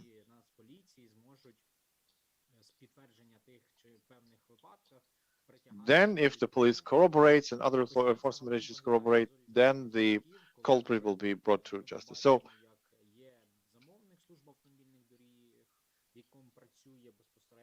So the contractor of a company, the repairs the world where public official is employed, and so that's the connection to the private companies down to contractor who is a LTD, Rostostroy, who participates in repairs of automotive roads where Ponomarenko works. So that's the example where we expose the connection between these public officials and private entities. And during that time, so that makes them swaying the rules toward the benefit of one particular company in the tender procedures, let's say. For those business viewers, those viewers who are from the business, it's important to know that we use 3 programming languages: Python, Angular, and JS. So it's a programming language that used in programming the hidden interest API. The cost of 50,000 euro, a colleague said we used about 30,000 euro. So Renaissance Foundation and USAID, UK and UA interaction. After the system identifies the risks, what we have to do, we have to corroborate. So we want to stress that not all the risks identify the real infringements. I know that the system was used by public officials. When they went on this website, they saw their risks and they appealed to us, they wrote to us that they're not corrupt people, that the system falsely identifies them like that.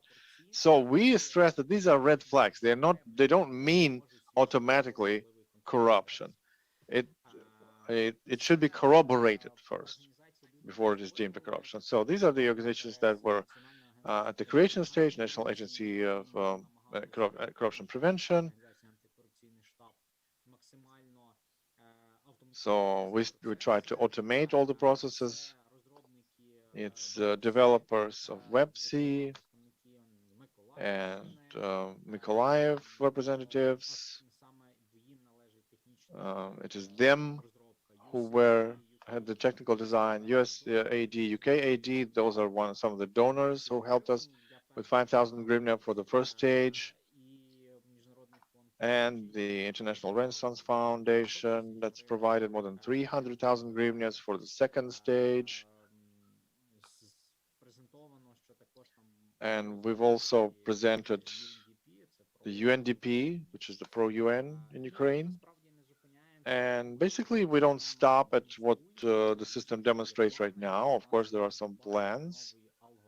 We are adding new algorithms to find potential conflict of interest for the state tax authority, to find potential risks that can mean conflict of interest at the National Committee of Energy. also to track corporate rights, transfer corporate rights. We want to call them dynamic algorithms, and we also want to engage more journalists and civil activists to using the system. So I suggest all of the of those who wish to use the system or try to test it. And of course, I'm interested in answering your questions. As far as I know, we have some state agencies, we have businesses with us today, international organizations, so try and find shared points of interest. And also we're ready to answer the questions. Thank you so much to both of you for this presentation. It seems very, in general, using an algorithm itself is a complex process that I'm sure if you go deep into it, you do have to have some kind of background for understanding what is talked about. But perhaps something to that I've been thinking as well, because in the EU setting, there is a very strict, there are policies around data protection that very much limit about the way we can, what data we can use and how we can even display it sometimes. People too, for right reasons, have a very strong agency over and strong rights over their data as well. So with this in mind, how have you thought about the nexus between data protection and then the way how the algorithm uses the data that is in the system?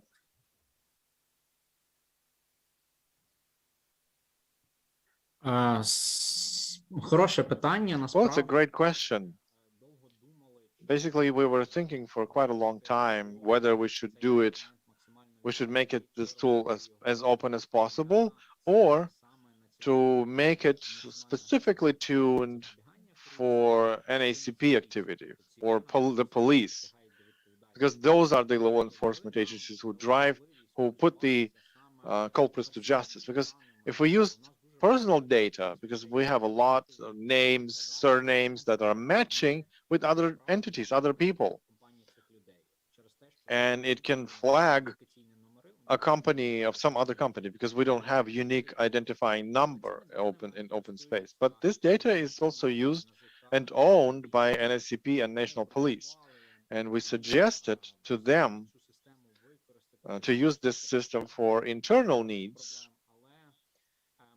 But we were concerned a little bit.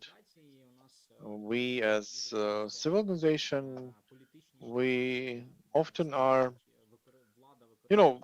the authorities are sometimes using some agencies for their own needs. And if we create this tool, we integrate it into public agencies without the access for the civil society, there's a risk that they will abuse it. They will, bring only those to justice who they see fit. So we model even worse situations. So we decided to make it open. And we had one condition only, that we are using more open data. But that creates another problem, that we have a lot of risks now, about 600,000 risks. And often it's either doesn't match because the same surname, same name. So we have indeed to balance the closeness of the system and the openness of it. So we use it as an open system, but we always are pessimistic enough to understand, to prevent the misuse from happening. Alongside with that, the tool allowed to automate NACP processes and the national police process, and we're happy that in general, we made the work of these agencies more effective. And that adds additional benefit for these public agencies. So that's what the civil society can do for the state. I think it's a good point to that if you just don't open it for the sake of transparency, but then use it to keep accountable the people whose data is used to point out the red flags, but also I guess the state agencies who are doing their work. So you can actually see that which ones have been taken under public interest and which ones have been left aside, and you as civil society can really point these discrepancies out, which is a really good idea. And I think that's one of the things about today's conference as well, is that we have the digital anti-corruption solutions, but what do you think? Can these digital solutions really work only by themselves? Or will we always need a person verifying the information, triangulating it, seeing if it's the right person? Are these corruption risks actually pointing to real corruption, or is it just a risk that is there, but it's not really as significant?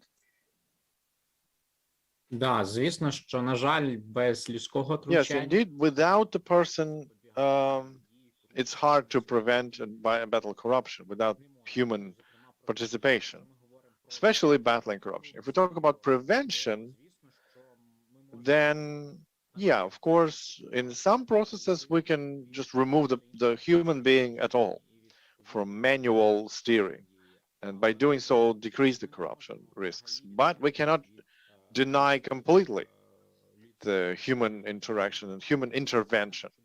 In this case, our system demonstrates beautifully that no matter how you automate the process to the maximum, you still need an additional corroboration from the state agency. To corroborate, you need documents, evidence, and only then the state agency can drive the culprits to justice. So therefore, to create these tools, we cannot do without a human being, without the public official who will double check and corroborate. Thank you. Any questions from the audience?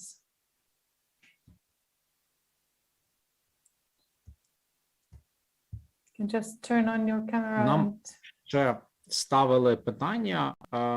Just yesterday there was a question. Are we planning to advocate the system more, to popularize it, to increase the number of public officials whose conflict of interest was exposed and corrected, and the international experience, how it was used? So let me say a few points here. The idea to create it, we were assisted by our colleagues from Romania who work on exposing conflict of interest, and we engaged Romanian experience. We know that Romania is a very technically advanced country in EU, but even they didn't have the tools like hidden interest with this set of functions. Even they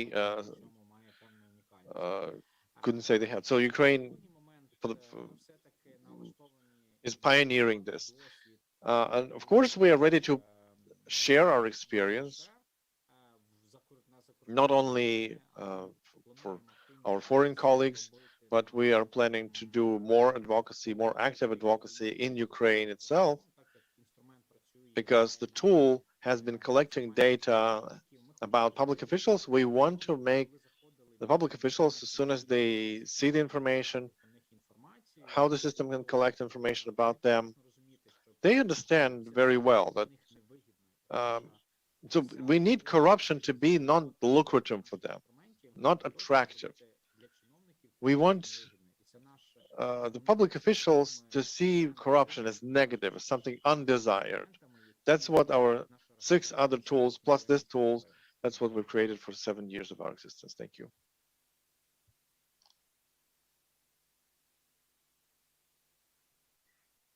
Are there any impacts or effects you've already seen from this particular tool on policies or any investigations, some perhaps case studies that you can bring out in a few minutes that we have left?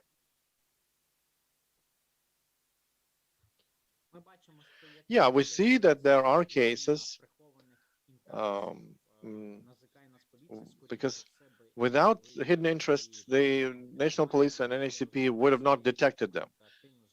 After we tested the tool, of course, our colleagues started investigating the flags that we've submitted and really bringing the real culprits to justice. So without our information, most probably they would have not gotten there. They would have not, even some years ago, before 2020, let's say, all the information on corruption was only manually collected or was submitted to law enforcement by just randomly, as it got randomly exposed. Now you can pretty much automate it. So that's why I cannot tell you a specific figure of how many cases, but because usually in such cases, first there is investigation, they don't want loud voices, and then the results come in, and then we'll be able to see concrete data. Makes sense. And it's probably the most effective when it's a tool that is used by the law enforcement to investigate. It's one of the many things or sets of tools they have in their toolbox. Also next to whistleblowers, for example, who come to them with specific information to corroborate specific these corruption risks that have been selected by the algorithm in your platform as well. Thank you so much. Let's do a little break of 4 minutes before the last part of this session, where we will hear about opener and company info, and we'll be here, and who wants to change rooms can do so, and we'll wait for those who are joining our last half an hour for the next 4 minutes.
All right, it is 2 o'clock, so let's start with our final part of showcasing.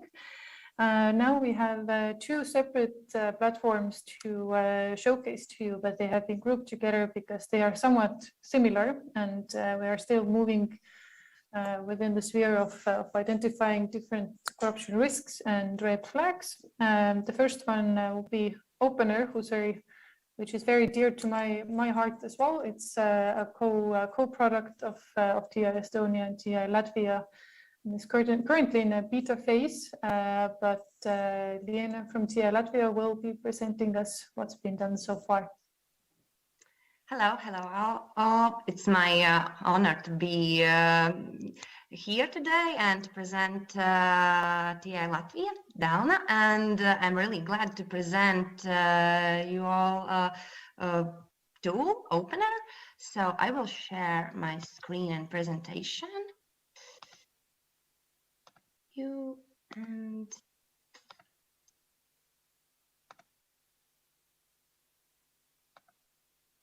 So yes, tool named opener.ee, and today I will try to tell you what it is Opener, who is behind it, which data were used to develop it, how does it work, and in this part I will try to show you the tool online on web, and yes, short but about future plans also. And thank you very much, Karina, for moderating this session, and I will be really glad if you will notice something about the tool if I something miss. So yes, like I said, it's a digital tool, and it uses government data on public procurement, political finance, and beneficial ownership. And the aim is to identify potential corruption and conflict of interest in award of public contracts in Latvia and Estonia. So the case is in Latvia and Estonia, but it also includes cross-border cases between these 2 countries. Yes, and Opener shows whether owners and directors of company have some receive public contracts to donate to political parties, and shows whether there are red flags present in specific procurements. So what's behind Opener? Who created? So yes, it's TI Latvia, TI Estonia, Open Knowledge Estonia, Data School Latvia, and of course Estonian Ministry of Justice. And a little bit of history of Opener. It developed in March and October 2020 in the framework of the International Monetary Fund's anti-corruption challenge. And it's important to notice that the tool was selected as one of the 8 of finalists in the competition. So yeah, it's not just nice tool, like Karin said, for her, and also for me, but we have get some more good reviews about it. So furthermore, about tool, and maybe the most important part about data, because this tool uses a lot of data to analyze these situations. And first of all, it's data on public procurement, tenders and award. And maybe you already know, and a lot of use the website opentender.eu, where can find these data are provided on public contracting across the European Union in standard format. So it allows easy to machine and readability the tool to development. The second kind of data is data on political financing, donations from individuals, and these were collected from websites, oversigned institutions in Latvia and Estonia. And last is, but not least, the data on company ownership, and these were collected from Latvia's enterprise register, and in Latvia it's for free, and from Estonia's companies register also. So yeah, and how does it work? And this is the part where I will show you it on web, and you are also welcome to try to look in Opener and try to open and visit this website, and it's opener.ee.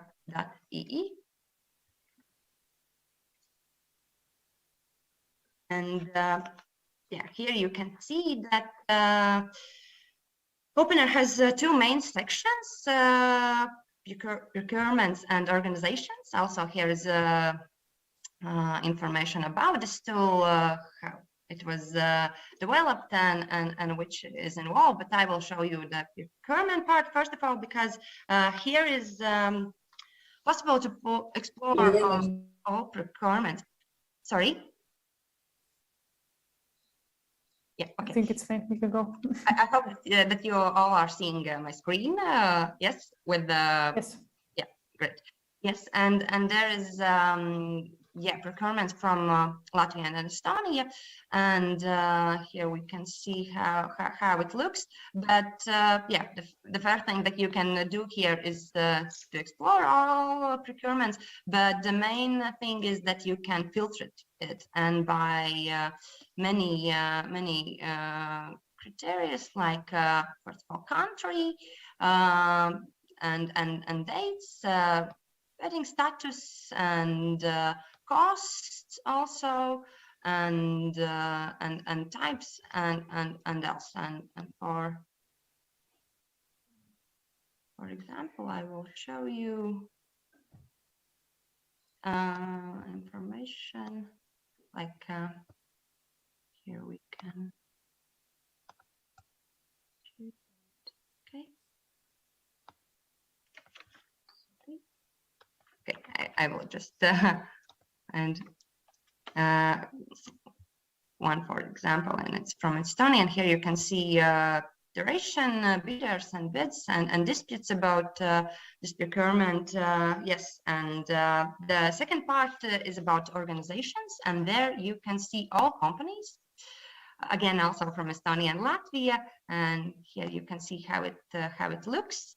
But also here is the opportunity to filter these organizations and to value. First of all, it's by name, and also by country, and yeah, associated with person. You can also filter it by specific person, and yes, to find organizations, and I will try to take one at least to look at how does it looks. And here is company name, contracts, value, order level, people, and we can see here profile for the people, and so on. Yes, and here can we see contracts. Yes, it's and if you can open one of the contracts as well. It's somewhat similar to what we saw with hidden interest. So if you go to one of the procurements, and then just select whichever, then you will be able to, and then scroll down. So first you will see integrity indicators, but you will also see a visualization of the connections between people, kind of like in the hidden interest you had, where you could see how all of these data sets cross-match with each other. In this case, you can see that the buyer is an Estonian local municipality, and two of the people belong to one of the Estonian parties, which is not a surprise, and there seems to be not the collusion between the seller and buyer, at least when it comes to political donations, at least. Yes. Thank you very much, Karin. Yes. So, yes, and maybe to moving on again with presentation. Yes, about a little bit about future. Right now, TI Latvia and TI Estonia are currently looking for supporters to upgrade the tool, and I will be honest, we are looking also for financial supporters, but currently we are working on following improvements, and it is work with the interactive charts and visualization tools to explore statistics of the data included in the opener tool, and also currently working on the development of the indicators of corruption risks, including abuse of legal entities, collusions among procurement contractors, and coordinated political donations campaign by private firm. Inclusion of data from other countries, and yes, here I'm going to mention event, but this event wasn't held on this project. It was a similar idea, but a different project. But TI Latvia Down held in this November special event, anti-corruption data hackathon, where was a lot of professionals from different areas and organizations, and 2 days they were working about different kind of corruption problems, and there were made brilliant ideas and also tool prototypes for solutions for these problems. And yes, if you are more interested, then you are welcome to ask. But today's main theme was about opener, and opener.ee. You are welcome to look at it after this conference, and to write down questions to me or to Karin if you have anything. But yes, the main aim for this tool, in short words, I would say it's great tool because there is possibility to identify cases where political funding has been provided in exchange for public procurements, and it's really important to focus on these situations if we want to work against the corruption. So yes, your questions and comments are welcome, and like I said, I'm really glad to be here today with you. So, yes, thank you. Thank you, Lena, for presenting this. And I think it's, I guess one of the things is in for a future as well is to really take these corruption risk identification tools and like opener and really try to make sense of the huge amounts of data, not only through one case visualizations, but then say take the entire data sets, entire red flags that have been identified, and then research what can we see from the big data from there. So kind of like in the very beginning, in the first session, we heard about Integrity Watch, where you will you get to see the long-term data. You see that Apple has one high-level meeting a week, the amount of money that they put into lobbying, and then you start thinking about, okay, well, we can't always assume that we see all of the data that is necessary for identifying real corruption cases, but we can see and ask ourselves, are there, for example, non-equal access to public officials? In our case, are there patterns between people who buy and then donate to political parties? Are there, even if the donations are small, even if they are just members of parties, do we see a correlation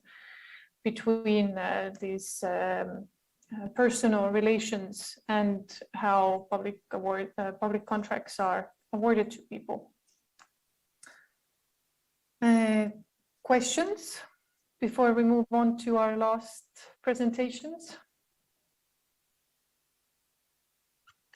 If there is no questions, I will just mention that we are really, oh, great, there's question, but we are really interested for looking supporters, and maybe if you are just interested for idea and want to hear something more, we are open to collaborate, yes.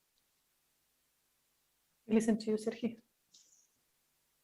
Так, я так як українською спробую озвучити. So here's a question. In Ukraine, we have something similar. There's a Dozoro system created by Transparency International Ukraine. It's also related to tender procedures and biddings. So my question is of a similar kind. Have other countries been contacting you during the developing stage, sharing the similar solutions? And are you planning to scale it up to other countries, popularize it in other countries? Thank you. Yana, do you want to answer, or? I would be glad if you start, Karin, and I will.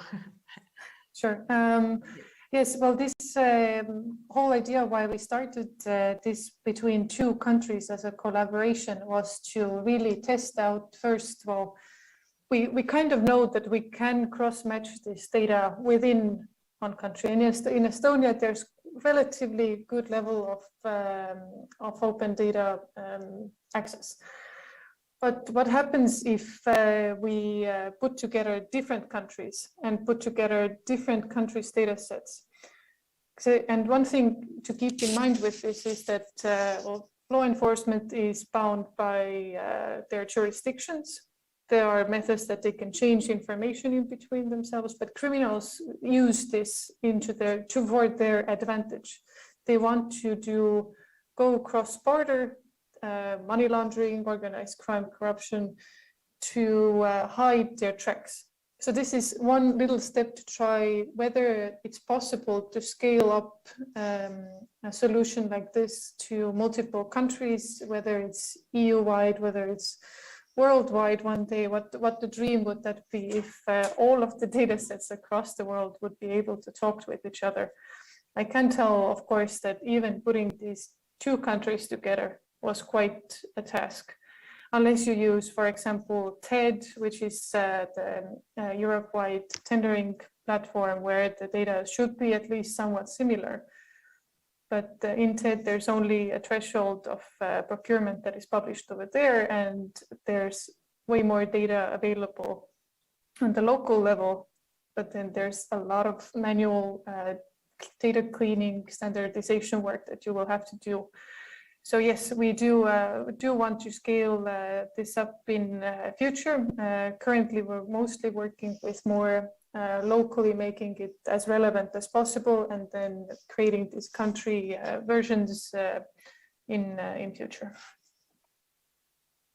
Thank you very much, Karin. And I have nothing more to say for this question, but I saw that Oksana has write down a question. Who is the main target audience for the use of OpenAir? Are these open data activists or other law enforcement authorities, national level or EU? From users, it's the great tool for journalists and publicists and investigators, yes, or investigation institutions, but open.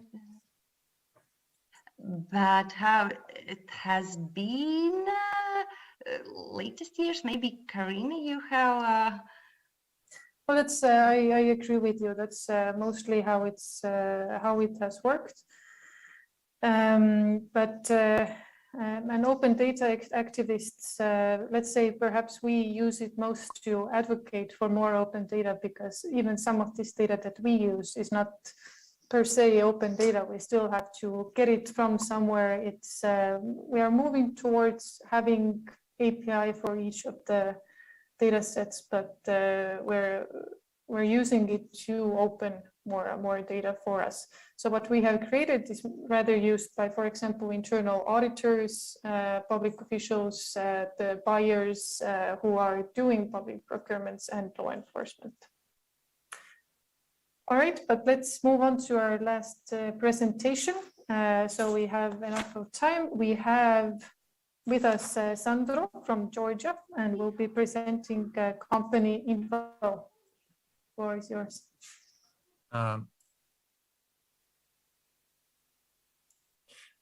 Greetings, everyone. I'm Sandro from TI Georgia, and I'll be presenting a website that is very similar to the last one that you saw. I assume I can share my screen. Is that okay? Let's try it. Okay. Yes, it's working. Great. So TI Georgia has been building these online anti-corruption tools for some time now. I think it's since 2014 that we started doing this. And the kinds of databases that we take is not really like out of the ordinary. We take the business registry, we take the public procurement data and the political donations data, and we have created basically online tools for all of these three directions, basically. But recently, we've added a new option. We've tried to make the next step, which is basically integrating all these databases together. And that is what you see on the screen. I'll use the Google Translate extension. 1 second. Okay, yeah, the website is companyinfo.ge. And what we're basically doing is that Georgia doesn't have an API on its public registry, so the business registry. So we have to use, like previous presentations mentioned, the scraping programs and the parsing programs. So we have to use those technologies in order to get this data. And then what we do is basically just have an alternative search option for this information, because the public registry is like anti-corruption work is not the goal of the public registry. So and their search fields are not as you can't really find things quickly there or get connections. Or even see like previous businesses that a person has. So like historical archival data is not readily available. With the scraping technology and put it in a much simpler way of browsing. So you can browse by people and browse by companies. So in companies, you have more than 900,000 companies. Most of these are actually like individual entrepreneurs. So it's like regular people who are doing business and have the don't have like companies per se. And like almost 300,000 are actual companies. And of these 300,000, most are actually obviously inactive, or like active parties that maybe up to 100,000 of these companies are active. But anyway, this basically provides us with the historical data also of all the business connections that there were in the Georgian business registry over the last 10 years. Before that, the documents were on paper, so we don't have that information. But the last 10 years of business history is here. And also the people who are basically running these companies or have any kind of connection with companies, these can be searched here as well. So this was, we had this for a number of years, this functionality. And very recently we added a new functionality, which is basically allows you to connect and visualize people and companies. So for example, in Georgia's case, let's see if we take the most famous person currently in Georgia is Bidzina Ivanishvili, who is an oligarch, basically, who's sort of running the country from behind the scenes. And if we take him, so these are the basically the companies that he officially in the Georgian business registry has is connected to. Obviously, this person he's basically using offshore companies and proxies for his business dealings. So these two companies are nowhere near basically what his actual like business empire is, but his official records have only two companies. So here you can see like this gray line between two entities is basically past connection. So right now there is no connection between Mr. Ivanishvili and this company, but in the past there was. The blue lines are current connections. And what this website also allows you to do is basically increase the number of search layers. So if you increase it by so layer 2, it basically shows you the official connections of those two companies that we saw. So in this case, there are a few more people have been added here. And you can do this by 4 layers. So if a maximum of 4 layers. And why is this interesting, or why is this useful? You can basically, if you want to find if there is a connection between certain people or certain companies via the official business registry, you can do so. So for example, you can add a search field of another person, and you can write something like the current Prime Minister of Georgia.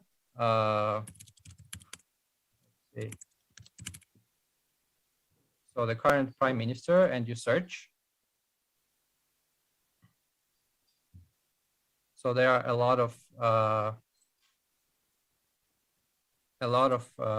results here, but basically the website tells you if there is a connection, and it also tells you like what degree of separation the connection is.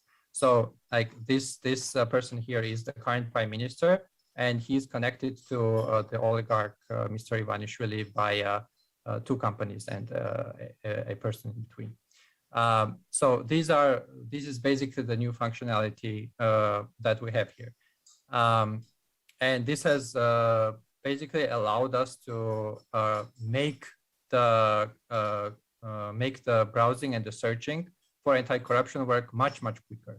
Because if you are looking separately at each company, you have to basically take this information out and create alternate working Excel files, and then go back to all of the connections. And so it's a lot of work, but here you can do it with 1 click. So that's one use. Another important thing that we are doing is, as I mentioned, connecting this database to the public procurement database and the public procurement and the political donations database. So if you let's see, if you remove if you make it simpler, let's have a 3rd layer. Let's see what's on the 3rd layer. Okay. So these are, I've searched with Mr. Ivanishvili, and like 3 degrees of separation from him, right? You get this like picture here. And so what happens is that you can actually click on each entity, and it will give you summarized information about this person in the official databases.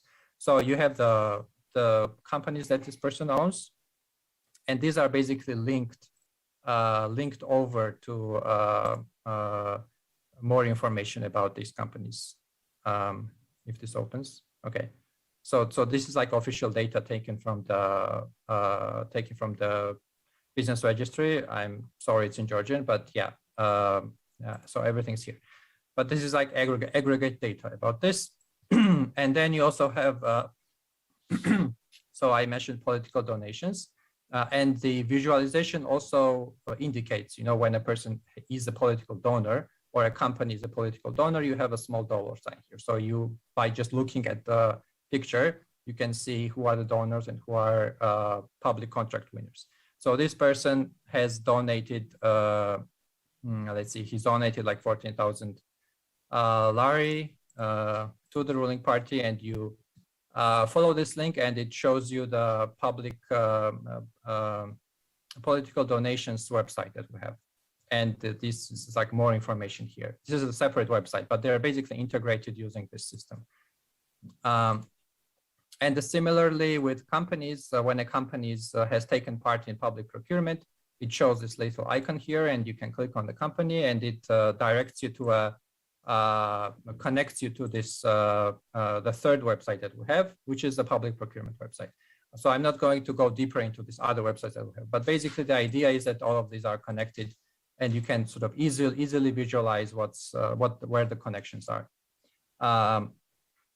Yeah. So and we have already used this tool for our research. We look at like this like businesses and companies of high level public officials, and we've used this. This has basically cut down on our research work a lot, like from personal experience, I can tell you.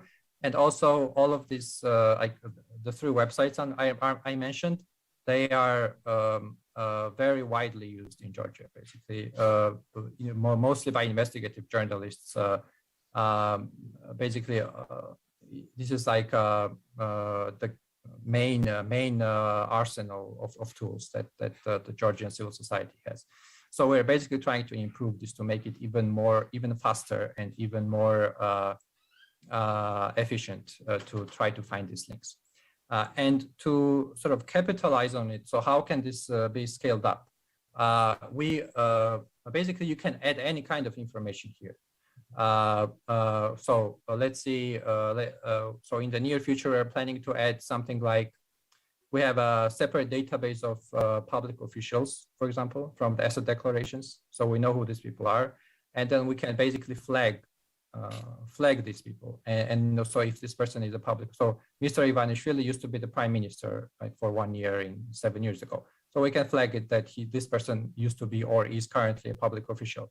Or we also have a database that has the family members of public officials, which they declare in their asset declarations, right? So we can flag those people as well. We can flag companies who've received like extracting like mining licenses. We can flag companies who've received taken part in state property privatization, or who've received various large like government programs, assistance programs, or business assistance programs, which like in Georgia at least are usually politically given out. So all these databases that we collect, and we have quite a number of those, we can basically in the future integrate into this to sort of easily help journalists as well as ourselves, because like we are the primary users of these tools, to help with finding possible corruption schemes in Georgia. And finally, as for challenges, the challenges that we have are, first of all, data access, because as I mentioned, there is no API that we can take from the business registry, and also the public procurement platform also doesn't have an API, even though the public procurement in Georgia is quite transparent and it's all electronic and digital, but there's no API. So this is a big challenge for us. We have to use the scrapers and the parsers and their mistakes, and we have to deal with all this. So this is one thing, which translates directly into the quality of the data. So in all of our tools, we basically have a large disclaimer saying that you have to check. So if you're a journalist and you use this data to identify a certain connection, you have to check it on the official website, because we cannot guarantee that these thousands and thousands of data points are 100% correct, because they don't give us API access. That's why. And finally, a challenge that I don't actually have a question, like usually the audience asks us questions, but I have a question to maybe somebody has the answer. We have a concern about the GDPR regulations, because Georgia is sort of moving towards Europe, well, hopefully. And so the GDPR, the way these systems are set up, these tools that we have, they are basically sort of pre-GDPR style tools, because you can use like personal IDs and company IDs freely, and it's all open. And in general, like in Georgia, this information is open so far. But as I understand, if we sort of move closer to the GDPR and we have to observe these rules, then at least our personal IDs will have to be hidden, which is like will seriously hinder this website. So we are trying to think like ahead of how we can sort of deal with this. But my question is to perhaps to the other presenters here who have the similar websites. How do you deal with this, and what were the solutions that you found? Thank you. Thank you so much, Sandro. This very elaborate presentation. Because every time I had a question in my mind, the next thing was you answered it. So it's it was fun to follow that. I have some ideas on GDPR, but perhaps if we have Bart, Rafael here, or Lena as well from the EU context, who can comment a little bit on that.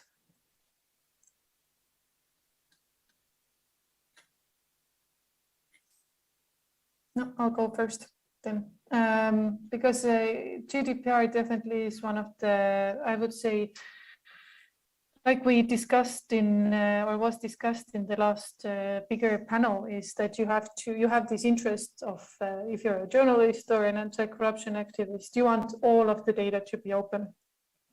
But on the other side, it's the private life of someone, and then how do you balance that? So there is, in general, for Opener, for example, which functions in a kind of similar way as company information, what we can always use is the company information. We can also display who have been on their board and who have been their beneficial owners.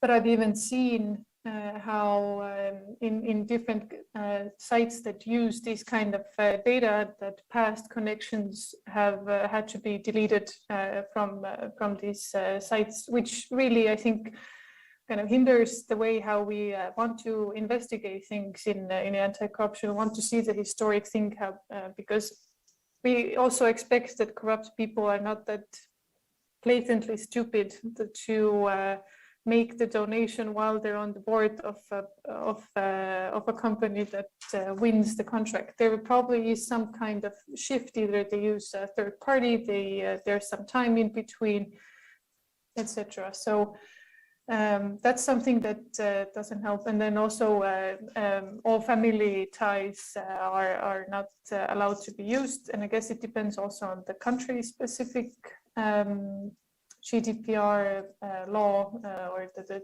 transposed version. For example, for us, the declarations of interest are not also in open data. We cannot use this in a way to publish this in an automated version. So that already hinders some of this work as well. So in this sense, I'm glad to see these very elaborate platforms, but yes, GDPR will be an issue when it comes to the private sphere of people who are in the public life and who we actually want to hear or see the information on. There is a question, how much money was spent on the development? So these are actually 3 separate websites I mentioned, and this the funding was provided by the Swedish government, SIDA. So since 2014 we have been doing this, and I actually don't have the exact number for you because we have a sort of a monthly maintenance contract with an IT company, an outsourced IT company who helps us develop this. So this is like a standard cost of every month, and it has varied basically from like maybe a couple thousand dollars a month, something like this, for the maintenance and like small developments of the website.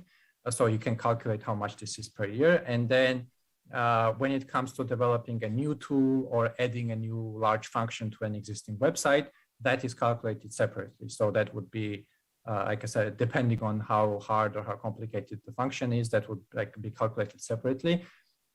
Yeah, so I don't really have like a whole number, like the last 7 years of the IT costs that we have. But it's a large number, and it is it's like one of the challenges that was all mentioned by other presenters, basically, that this is not a cheap thing.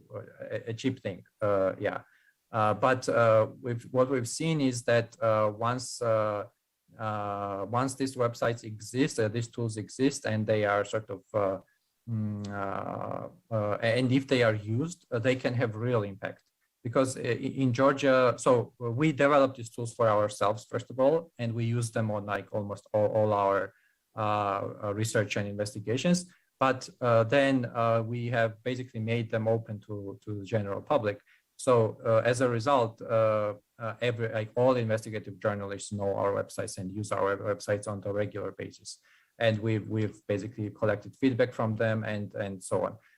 So it can be really like a backbone of like investigative journalists if these tools are open enough and like easy to use enough and things like that. But it is it is quite expensive, and it is also it can be they can encounter some problems from the government as well, because you take this data from the government databases, and nowadays it's quite easy to, so if they don't give you API, that this is free access to this information, then that is a big problem. That basically increases your costs because you have to use these scrapers and parsers.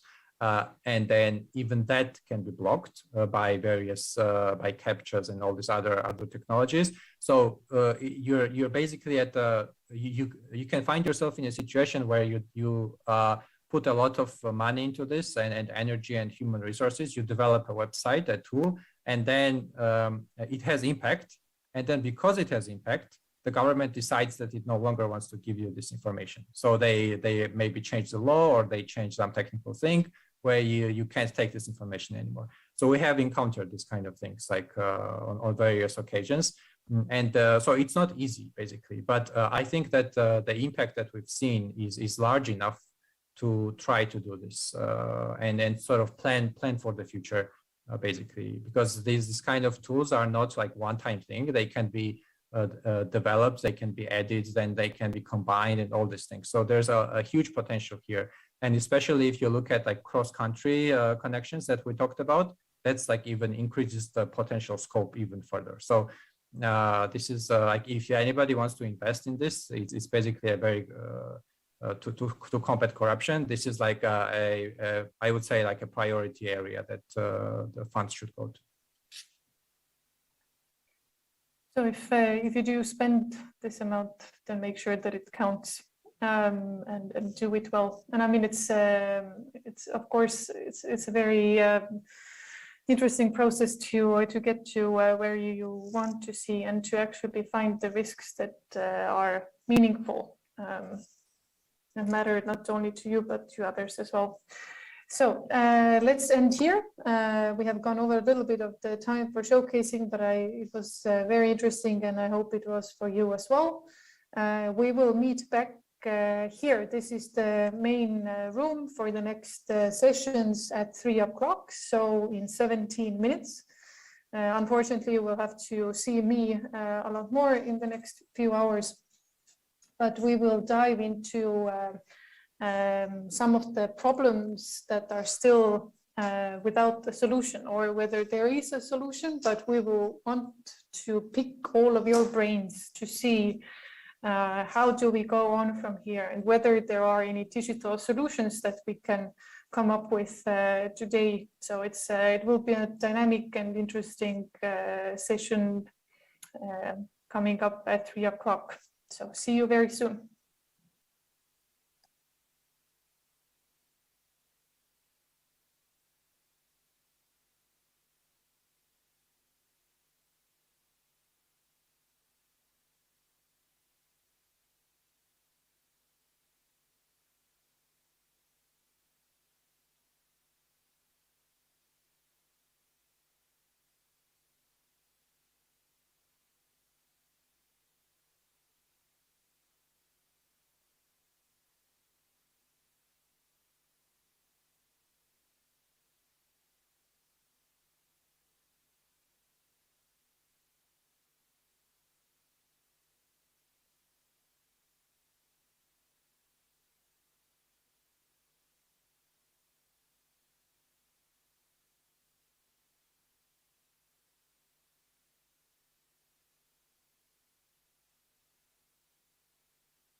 Okay, dear ladies and gentlemen, dear participants of the Digital Anti-Corruption Conference, welcome back again. We come exactly to the next session, which is called Give Me a Lever Long Enough.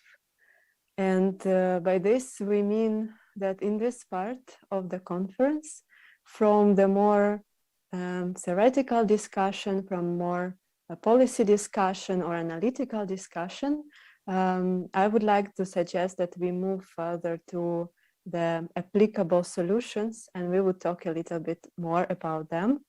And I think there can hardly be a moderator fit more for this task as Nadia Babinska, the leader of the Open Up Network and one of the co-founders of the network. And I would like to pass the floor to Nadia, who will be moderating this part. Thank you very much, Diana. Welcome to our session. Really a bit philosophical title of this discussion, but indeed, as Diana mentioned, it will be very practical, and all of you who participate in this discussion will be involved. So be ready for that. Our discussion will consist of, we can say, three main parts. The first part, we will talk about the main issues of the top importance which need technical solution in anti-corruption sphere.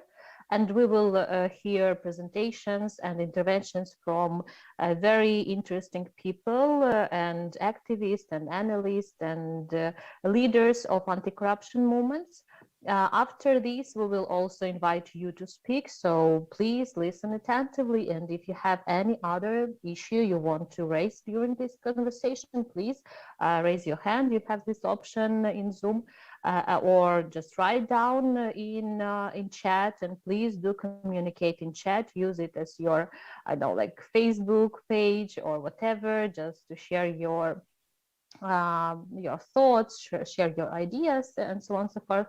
And also after this, we will ask you to join each of our speakers to talk about possible solutions. And maybe you will have other vision, or you will have some ideas to make some solutions better or more efficient to fight corruption. And after this, we will come together once again in this big room, and we will talk about these solutions, because I think that the main issue and the main result of any conference and is when we have some kind of solutions, we have new ideas, we have new partnership. So please use these opportunities for solutions, for identifying problems, solutions, and partnerships. So let me introduce our panelists for today's session. I want to remind you that we are going to talk about issues of top importance which need technical solutions in anti-corruption sphere. And we call this session Give Me a Lever Long Enough, and we can continue to fight corruption or to prevent corruption or to mitigate corruption risks. And we will have an honor to listen to such great people and anti-corruption activists and experts as Yulia Hrechka. She is the executive director of the Anti-Corruption Headquarter NGO. She has really huge experience in adoption and developing of local government anti-corruption programs. She is very good expert in conflict of interest topic and how to build partnership in the civil society sector and beyond. And she will speak about conflict of interest from becoming corruption. We also will listen to the presentation from Vita Dumanska. She is the CEO of the Chesno movement, which is a leading political watchdog organization in Ukraine. And if you haven't seen any of their investigations on political financing, please do that, because it's really something incredible about who is financing our political parties and who is financing our political campaigns. So please do that. And Vita has really huge experience in public campaign management and advocacy, and she's also has a PhD in economics, and she will tell us more about undue influence on policymaking via political financing. And what kind of problems and issues we have in this field, and later we'll talk about technical solutions. We also have here, and very happy to have here, Mikhailo Kultsov. He is a World Bank consultant in data analysis and cybersecurity. He is also the head of the training and development department of UControl. UControl is also part of our community Open Up, so I'm very happy that he is here with us, and he will share his ideas on how low accessible and accessible and usable public information can be, especially if you're talking about financial and ownership information. Also very important topic to fight corruption. We will also have here Darina Marchak, Chief Operating Officer of the State Enterprise Prozoro Sale. Prozoro Sale is a very famous platform for selling and renting communal and state assets. Darina will tell us more about non-publicity during the sale of assets. If you know or not, but Prozoro Sale, almost every week they launch or put into production new IT solutions for their platform, and it's really developing, and every week or day improving platform. So I think there will be a lot of information from here about the about the implementation of such kind of platforms. And of course, we will listen to Karina Payu, who is the executive director of the Transparency International Estonia, the only non-governmental organization explicitly working on anti-corruption in Estonia. So whistleblowing mechanism, business integrity, ethics, it's not something, it's very close topics for her. So, and I think that it will be very interesting to listen to her intervention about low engagement of youth in anti-corruption. So it's like short introduction of our speakers. I want to give the floor for them. I want to remind you our reglement, yes, code of our discussion. We have 5 to 7 minutes for interventions, and please focus on the most important issues that should be handled by technical solutions. And I want to give floor for Yulia Hrechka when she will share her ideas and her presentation on preventing conflicts of interest from becoming corruption. Please, Yulia, floor is yours. Thank you very much, Nadia. Could I share the screen? Yes, with my presentation. Yes, yes, you should be able to. Okay, so dear friends, colleagues, my name is Yulia Hrechka. I am an executive director of Anti-Corruption Headquarters. And I'm really happy to be one of the partners on this event, and happy to hear so interesting discussion before. But let's talk about such a phenomenon in corruption is the conflict of interest. More precisely about the detection of possible corruption risk automatically. So last month, our organization, together with the state body, National Agency on Corruption Prevention, presented a unique digital tool, Hidden Interests. Yeah, I'm asking my colleague to share the link for Hidden Interests right now in chat. It will be great. So Hidden Interests is a tool for automatically detecting possible corruption violations.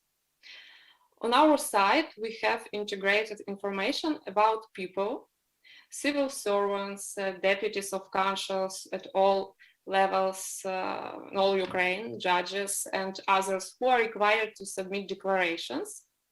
We have also added information about everyone that they related to. For example, their family members, business partners or former business partners, colleagues, etc. Yeah. So in total, we have, as you see on this slide, more than 6 million persons in this base, yeah, and almost 1.5 million companies, so, yeah. Then we took information from more than 12 open data registers and linked it to personal information about people. And this way, the system independently generates possible corruption cases, for example, namely, yeah, its conflict of interest in procurements, its some violations connected with gifts, its conflict of interest of the judges, etc. Yeah, you can see it on the screen. This way, yeah, today the system has already found more than 600,000. We are a non-government organization and have transferred the instrument to the NACP. The hidden interest tool works automatically and regularly checks information in various registers and finds new risks. But I want to share with you some challenges we face in ensuring the sustainability and efficiency of this process. Yeah. At first, big questions in the direction of working with the register and with all data, of all information of court decisions. It's known that the quality of the judiciary is one of the most pressing, one of the most big problem issue in Ukraine. Yeah. But unfortunately, we have a lot of problems with data about courts, about judges, about court decisions. For example, I want to show you one of the examples that in court decision, of course, yeah, it's everything is Ukraine because it's court decisions. For example, we have really different kind of how to write surnames of prosecutors, for example, yeah. We have not been able to identify cases where a judge and prosecutor are related people, which may indicate a corrupt relationship between them.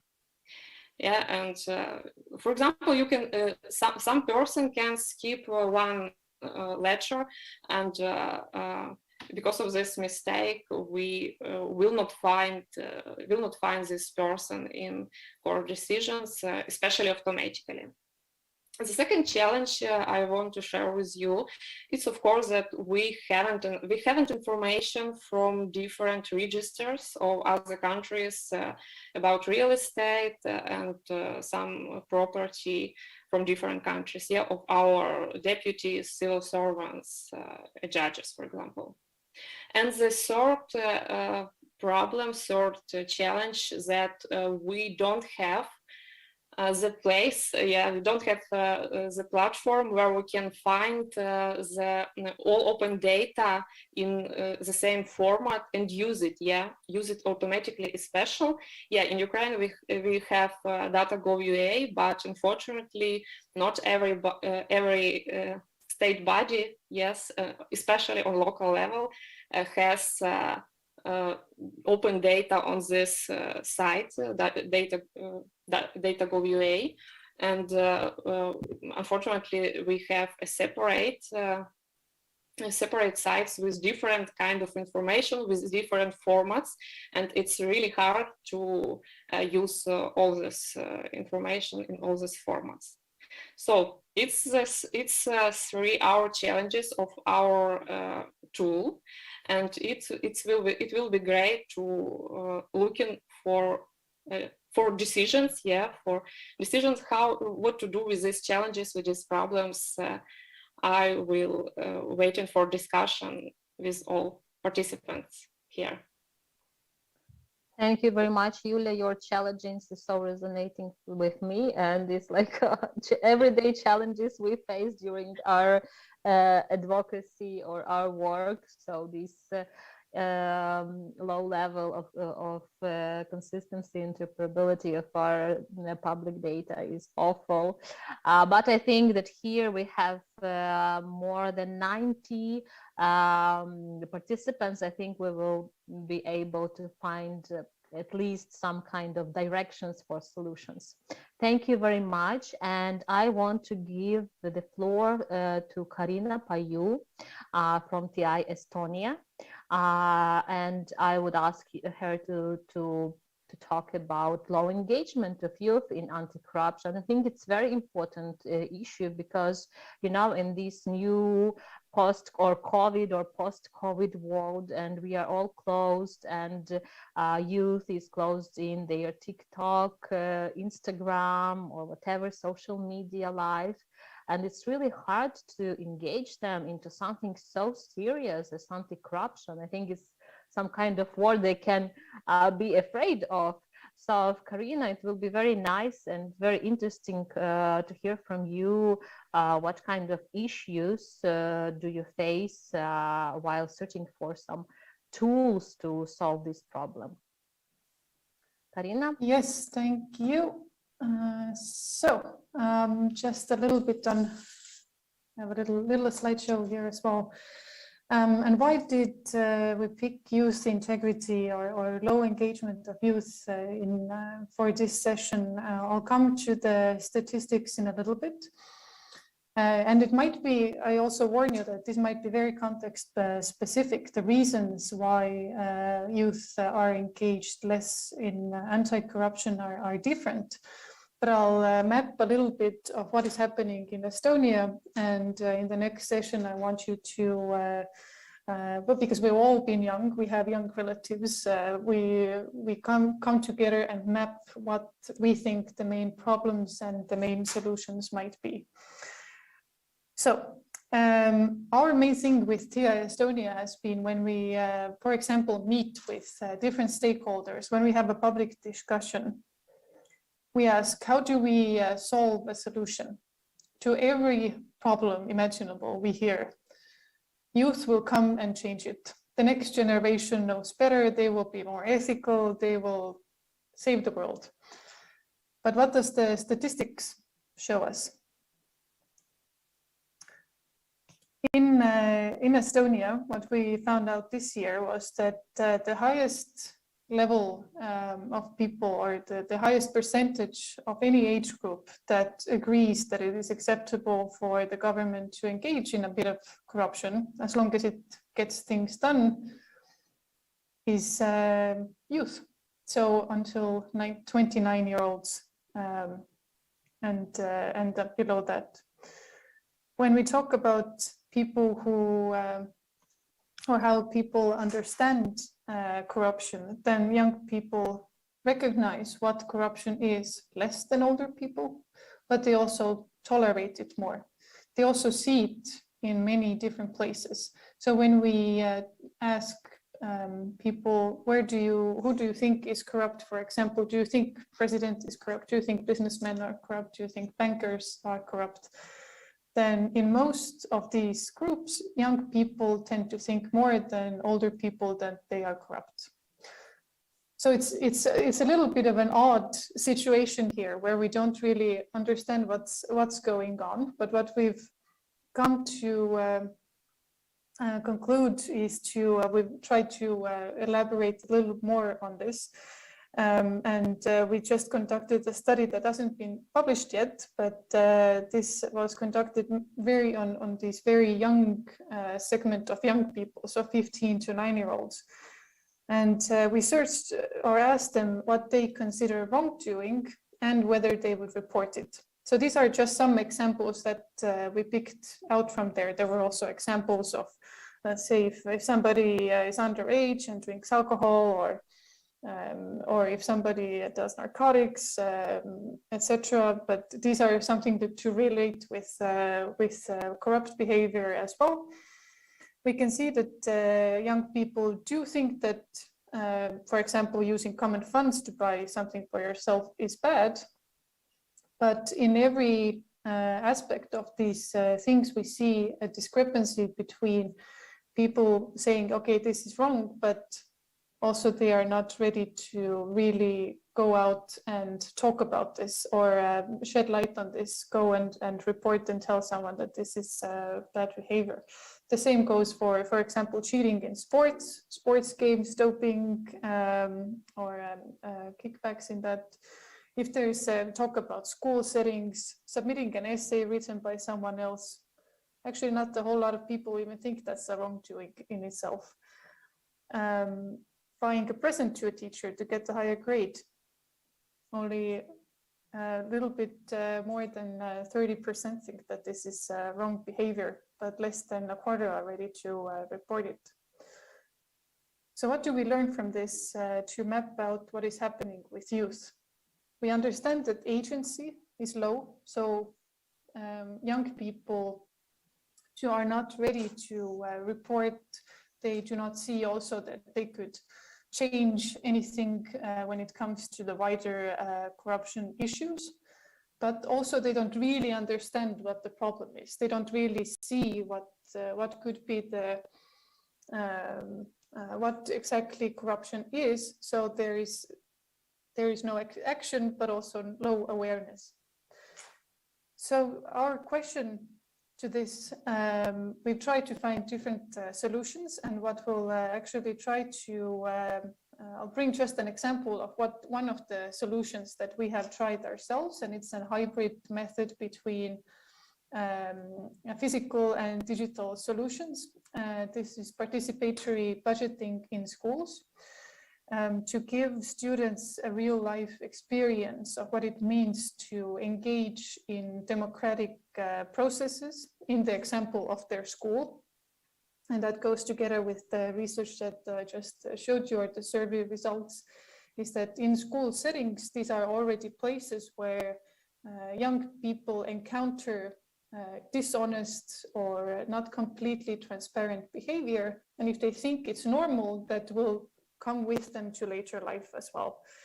And this is something to change this. The idea is that we hold workshops and then let the students develop ideas that will be financed by the school itself. So the school budget will be, some part of it will be decided on by the students themselves.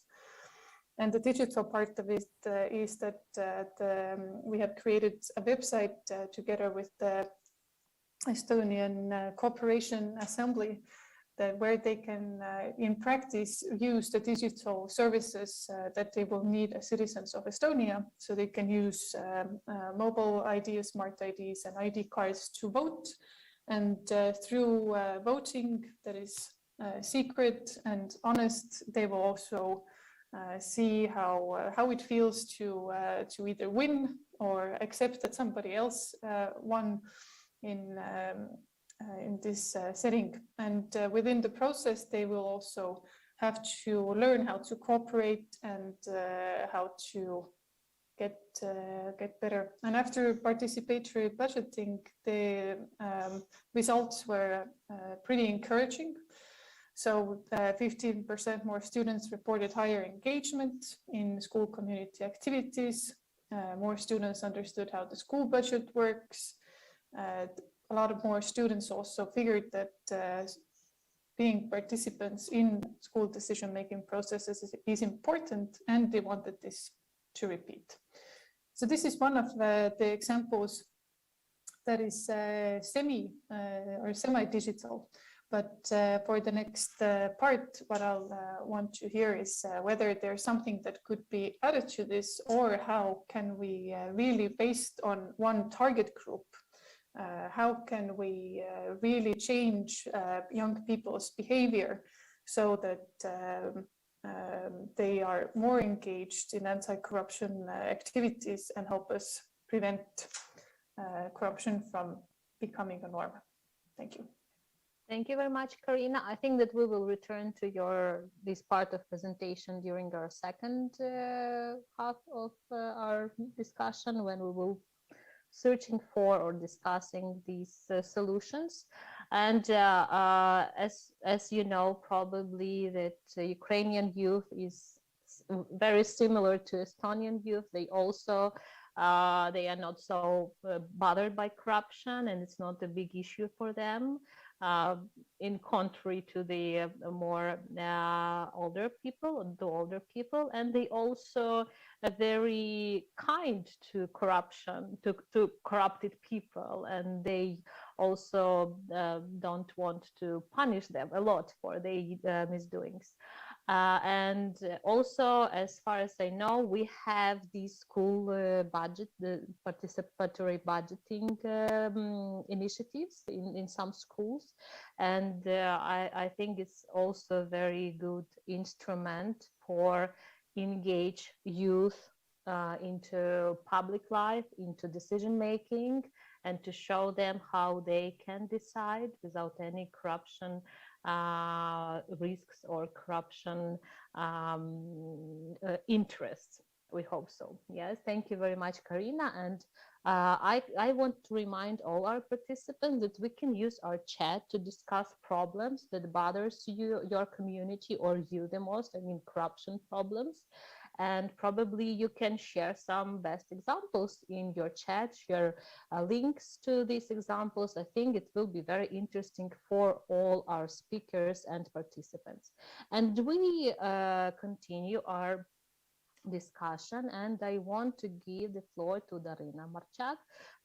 She is Chief Operating Officer of the State Enterprise Prozoro Sale, and she will tell us more about publicity or non-publicity during the sale of assets. Darina, please, floor is yours. Hello, thank you very much for inviting for the conference. I will show my presentation. Is it okay now? It's okay. Just make it on the full screen. Demonstrate. I don't know how frankly speaking how to do that. In any case, we see it, so. Okay, like that. Great. So actually, as a state-owned enterprise, we are working mostly with public assets, lease and sell. So I would like to highlight the problem of transparency, untransparency, and corruption regarding one of the markets we are trying to work with, and this market is a timber market in Ukraine, or wood market. So actually today it's one of the largest renewable resources in Ukraine. Was 20 billion hryvnias, or it's just up to $1 billion US. This market provides raw materials for the development of many Ukrainian businesses, but still it has the high potential for further growth and scaling up. And the major problem for this market today is the way how resources are dispersed. Actually, Ukrainian timber today is produced mostly by the state-owned companies, unlike in many European countries, as Ukrainian forests are of public ownership. So the question is how to ensure the proper management of these assets, and what are the problems, and how transparency could help the both the forestry to develop in ecological way and sustainable way, and on the other hand the timber producers to be able to develop in a smooth and sustainable way as well. So actually, how should the market work? The timber market, usually in all the countries, comprises of several sectors. First, it's the logging part. This is the activity when the trees are cut and prepared and the timber prepared.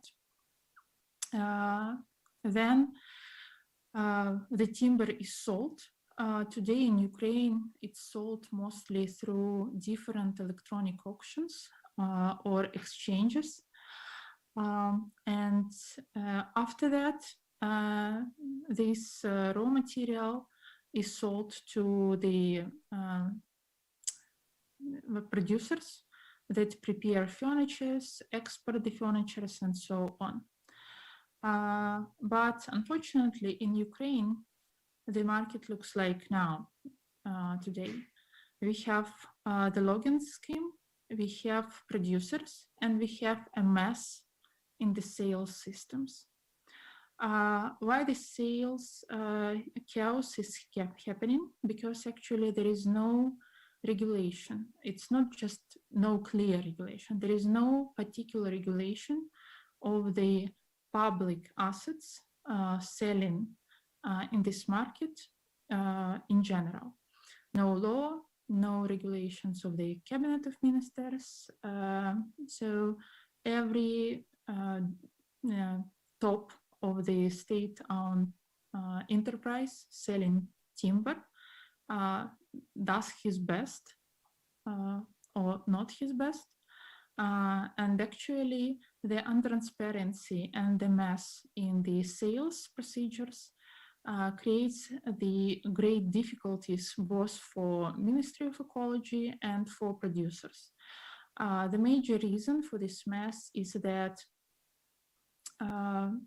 not reason, but the main problem is corruption, total corruption in the field, because usually COEs in the forest market, they tend to sell timber not on the transparent auctions in a smooth and proper way, but to those producers that they know privately and which have the particular access to their mines and some corruption schemes thanks to this administrative resource. We have a lot of problems. I will tell about them a bit later. But actually what is going on right now in this triangle, business, civil society, and the government, business is constantly adjusting to the new rules. The new rules are chaotic. Business, due to untransparency and improper regulation or absence of regulation, is limited in raw materials. It cannot focus its business activities, and as a result, warehouses of the business are almost empty. The government has a huge problem with the management of the forests. As there is high corruption risks, the timber process, forest processing and timber preparation is usually under very low control, and this leads to illegal exports of Ukrainian timber. So corruption still exists, and there is no actual tools for the government to analyze activities of the COEs selling timber, which also hampers effective regulation development and effective policy analysis and policy formulation. And on its part, civil society just cannot understand how market works, has lack of information. There is no transparent data available to analyze the efficiency of the COEs. And the price dynamics, the deficit and profit, the situation with timber procession, and the general problem is the lack of understanding from all sides on what is going on in forest development, ecological sustainability, business activities in this field, so on. So a lot of complaints are in Ukrainian media from business parts regarding this problem. There are some examples of recent publications. For example, one of the project researchers was asking whether Ukrainian market of timber sale will become transparent, analyzing what are the actual problems in this market. Or another publication from one of the biggest Ukrainian timber producers. It's called "On the Verge of Disaster: Why Ukrainian Companies Cannot Buy Wood." Or another one, what caused the largest crisis in the timber market and how it will affect thousands of job places in Ukraine. And here, of course, I mostly focus right now on the business part of the problem, but the ecological part of the problem is another side of the coin, and is very deeply connected. And the major issue is the way this timber is sold. So the question how to systematically solve the problem, how to bring together different stakeholders to solve this market problem, what tools society need to understand the COE's performance, what rules do market participants need. And these are major problems that all these three fields of the market, COEs, Ministry of Ecology on the one part, wood producers, processing companies on the other part, and furniture companies on the third part, and also civil society and politicians, MPs as well, are now very actively discussing.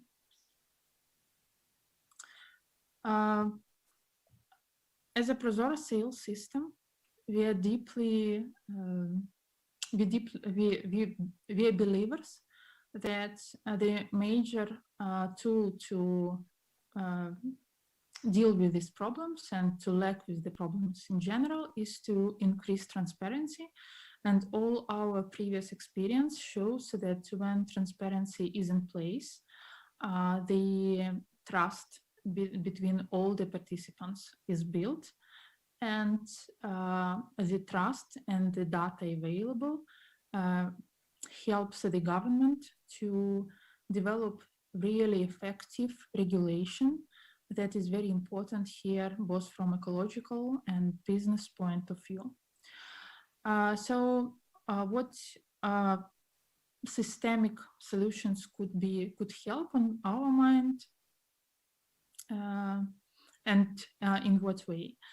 We consider that markets must be developed in partnership between government and business.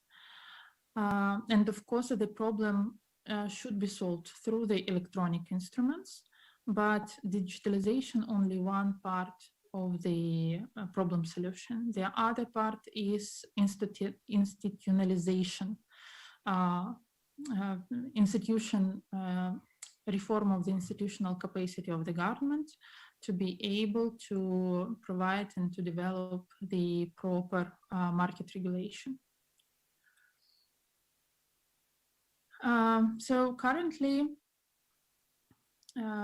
when speaking about this problem, business is strongly united, and as of now, it has formed a request for change.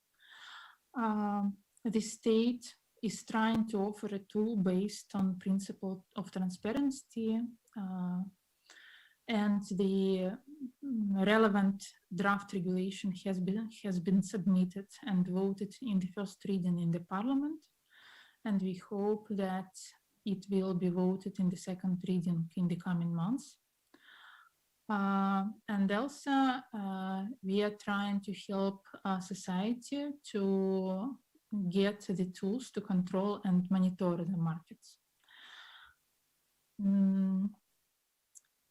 Speaking about the system, the possible system of houses of Prozora sales in solving the problem, we have the experience and we have IT tools Sorry, Darina, maybe we can leave it for the next part of our discussion when you will present it in your room, and then you can discuss it with the participants, if it's okay. Yes, then I'm done. So this is our logo, building markets and trust. We consider this is the major part of any reform. So thank you for your attention. Thank you very much, Darina. And I want to all of our participants to keep fingers crossed for the OGP Impact Award, where Prozoro Sale is one of nominees for this award.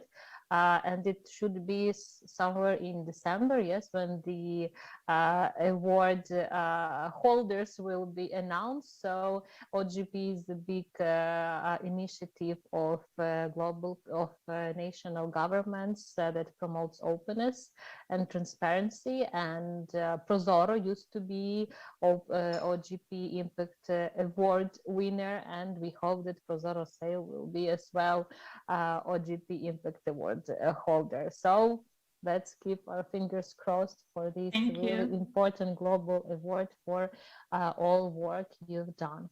And also, as probably you know, a couple of days ago, TI Ukraine announced the formation of Prozoro Sale community, Dozoro Sale so-called, when they are going to cooperate with local CSOs to monitor, to analyze how this asset management is going on the local level when local government is using Prozoro Sale platform. So I think maybe it will be also one day widened to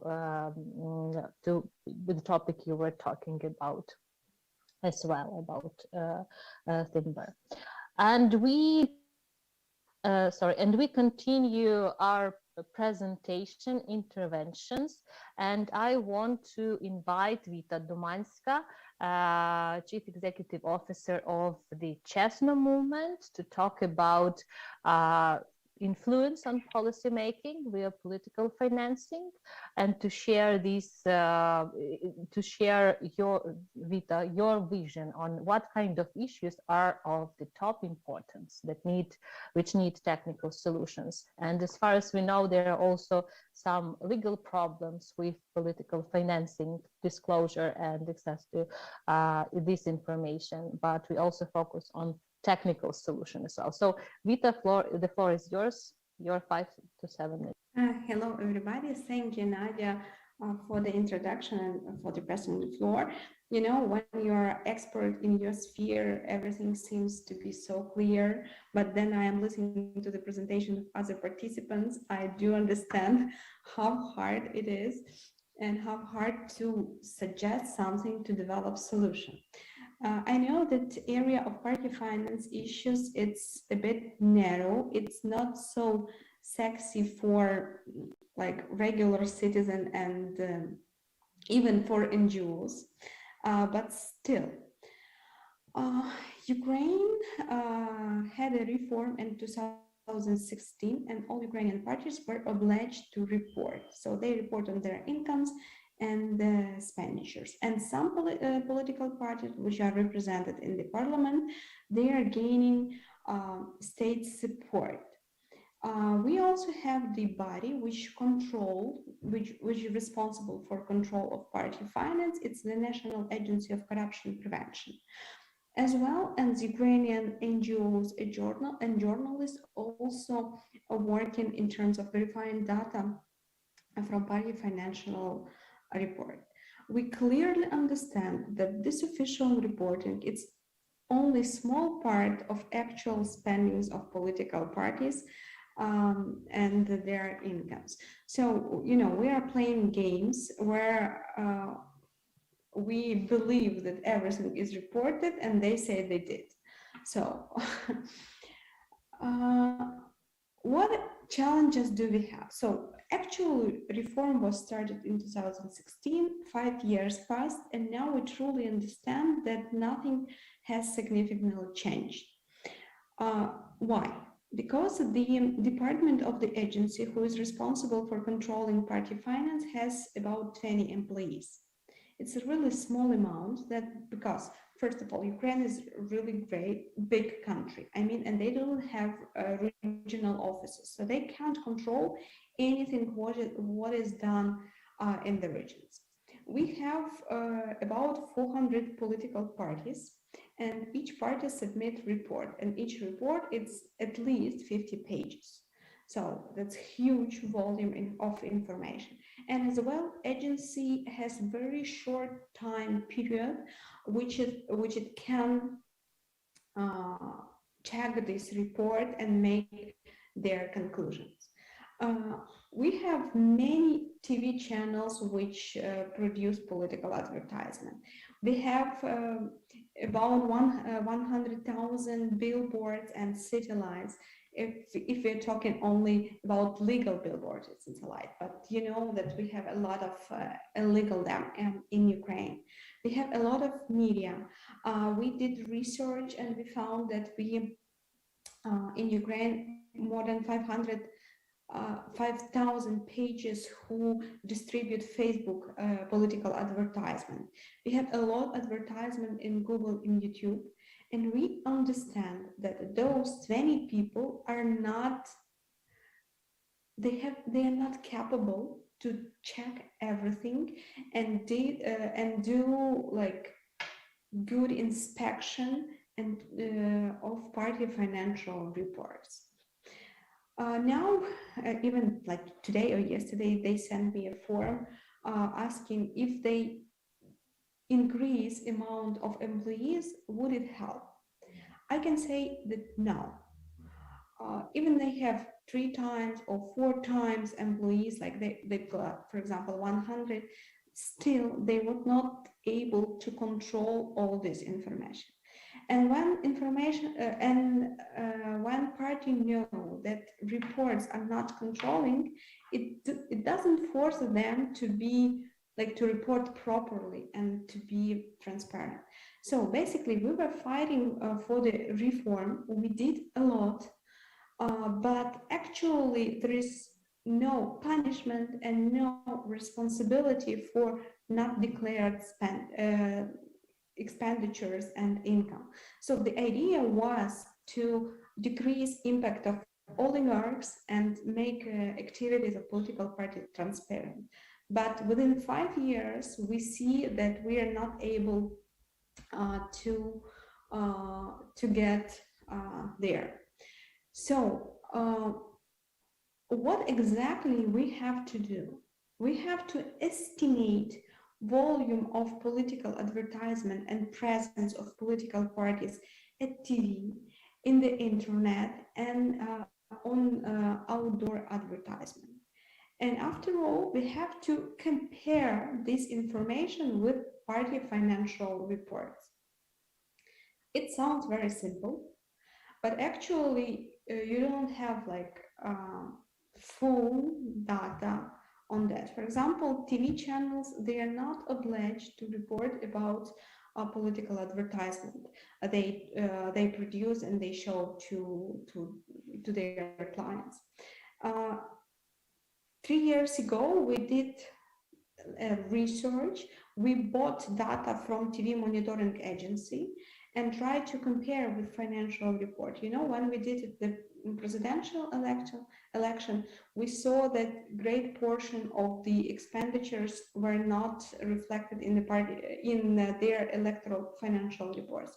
But afterward, the party knew that NGOs are monitoring that expenditures.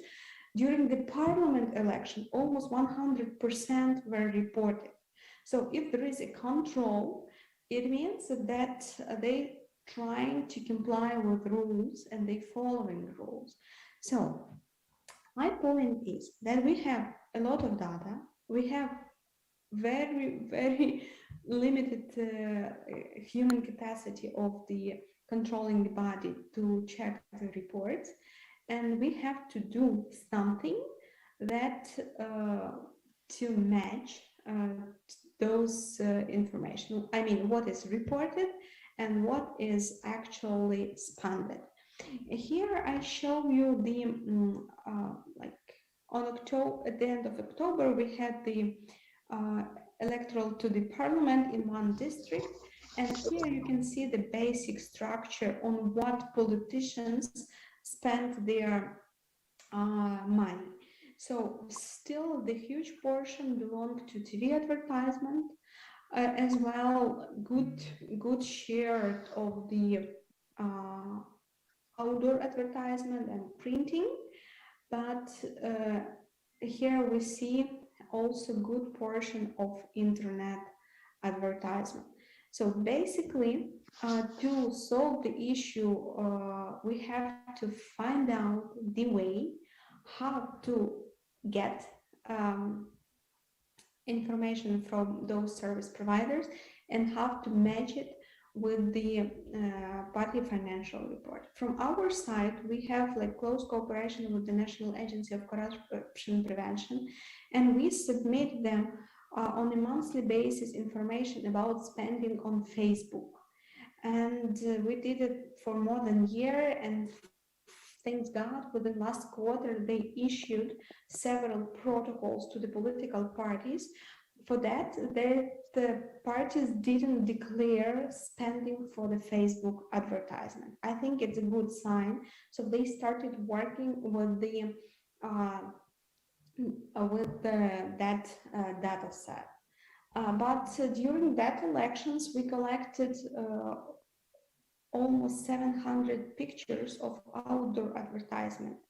But if we are sending, like sharing with them folder of Google Doc, even the photos has geolocation, but still they do not have enough time to verify this information. So we see even the civil society organization help to collect this data.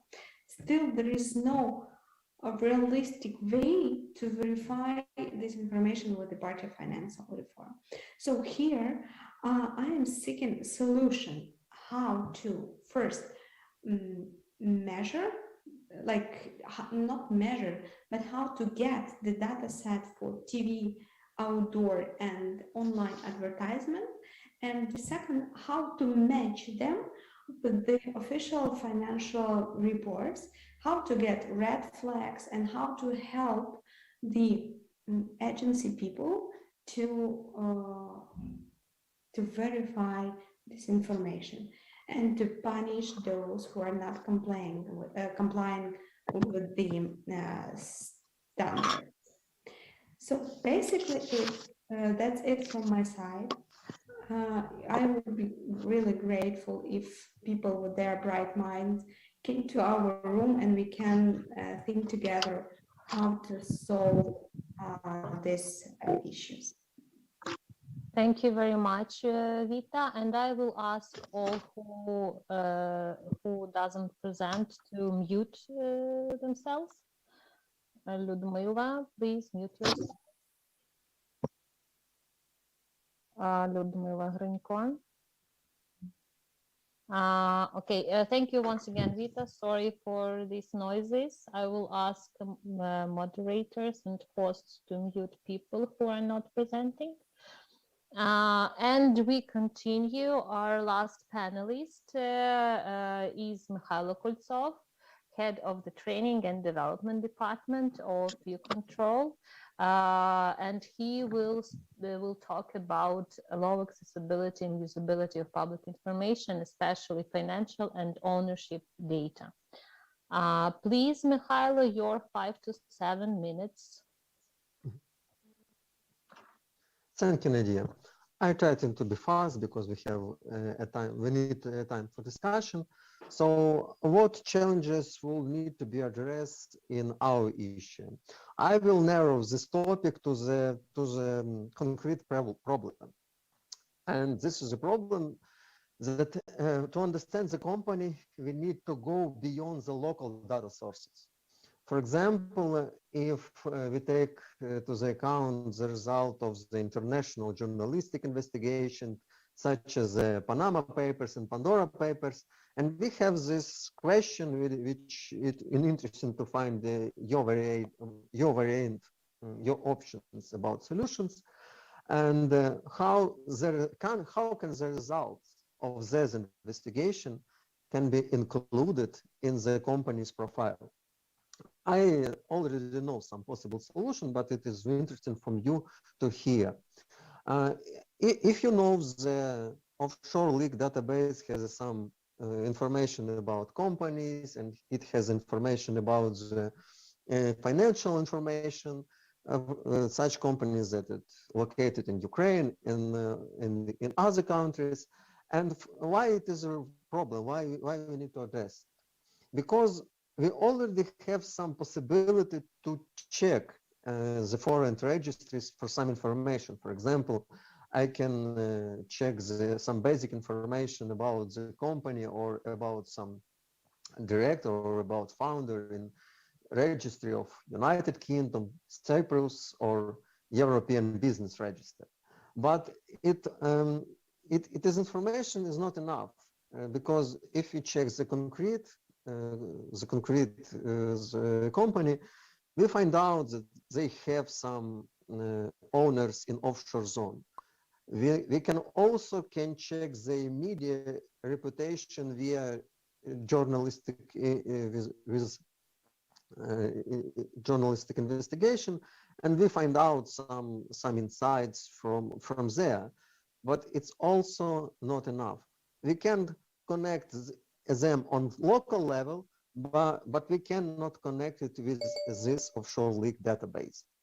Also, even if we find it in an international registry, for example, in Cyprus registry, some offshore companies, we only have some basic information, and searches still continue because we still don't have enough information.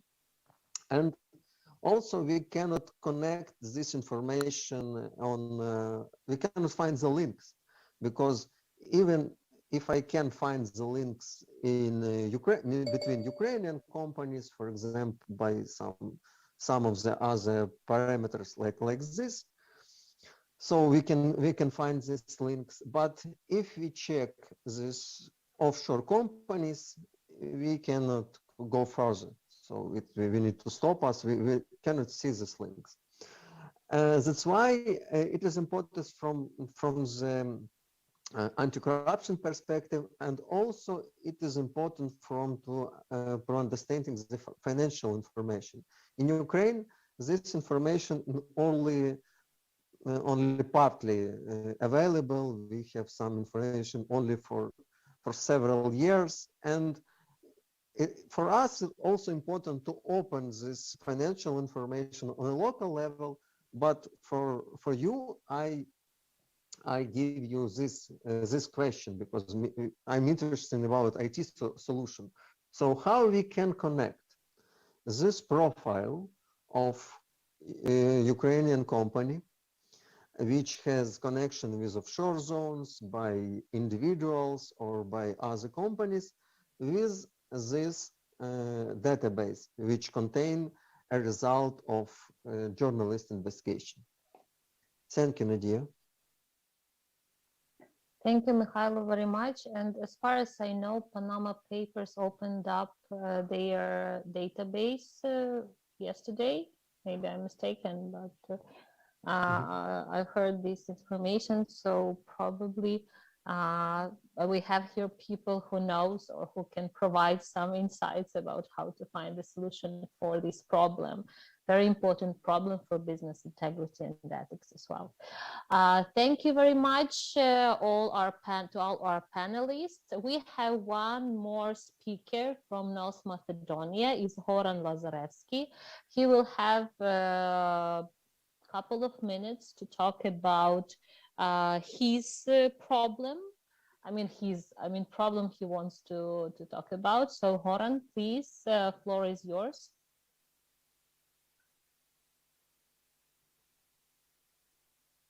Goran, are you with us? And as Goran is connecting, please raise your hands if you want to provide your ideas or your problems to discuss, like you think it's worth to be discussed, and if no, or if you don't want to raise your hand and speak, please write it down in a chat. So if Horan once again, voice check. Okay, Horan is not. Maybe not. Yes, maybe he has Yeah. Okay. So please, we have many participants from different countries. If you have problems or issues that are top importance and should be solved by some technical instrument or by some integration with some databases, or some legislation should be also amended for the solution. So please raise your hands. If no, now we will split into rooms. Yes, Diana? Yes, I can tell a few things about these rooms. So yeah, we have Sergey. Sorry, Diana, for your interruption. Yes, Sergey wants to Sergey wants to speak about some problem, please. Да, дякую. Yes, thank you. My question, well, you showed U-Control and how you collected data from other countries' registers. Are there any tools in EU or international institutions who have shared registers? Of course, each country has their own register, their own data, but is there some kind of unification going on so that we as activists, as journalists, could use it, and even state agencies could be cooperating more smoothly on that? Thank you. This was a question to specific panelist, or is it general? Да. Напевне, більш загального, ну, хто знає Maybe general, those who knows, who wants to. We work with internal Ukrainian registers, less we work with other countries' registers, that's why. Okay, so it's about some register integration between countries. Maybe Mikhailo, you can say a couple of words. I have also something to say. Yeah. If you talk about this integration, like we have in U-Control with this kind of register, it is a good question from Sergey, because most of this register we need to connect, and we have some, and we need to have some negotiation. Please give us some APIs that we can connect with you kind of data. And it will be interesting if it will be not only our concern, like a platform which can solve a concrete business problem. How I can find the non-residents, how I can find this company in, say, Cyprus or some other country. It will be good to have some international platform, for example, Transparency International, which can advocate this cooperation between registers of different countries. Because even if you work with European business register, it's still not enough information. It will be good to advocate to have more information about some companies and about some individuals which are hiding, not only in offshore, but also in legitimate European countries. Yeah, thank you, Mikhailo. And if you're talking about government-to-government data sharing, there is such kind of thing between, for example, there should be such kind of thing between tax services, and they have also the data standards for sharing this data regarding some people who are who are searched because of some economical crimes or whatever, or money laundering or financing terrorism, but it's not for public. It's for the intergovernment and governments from different countries data exchange. But I think it's also a very important topic that can be discussed in Mikhailo Koltsov room as well. I want just to share you a link on offshore leaks database that was published yesterday. I'm mistaken, it's not Panama Papers, but Pandora Papers. I think it's something that can be useful for all people who are searching for data about offshores. There are also data, there's also data about Ukrainian politicians as well. So I think it can be something interesting that can add value for your services and for your investigations or activities. And we are ready. Sorry, Diana, for this short discussion. I think that we are ready for our breakout rooms to discuss solutions. I see that Vita and Darina are waiting for solutions from our participants, for ideas. Yeah, so our idea behind this event also was that we try to use digital tools, since we are talking about digital tools, for innovation, like to co-create something new, the solution that we could be working further and developing these ideas. But here we exactly have the resource of so many people being interested in the topic and joining.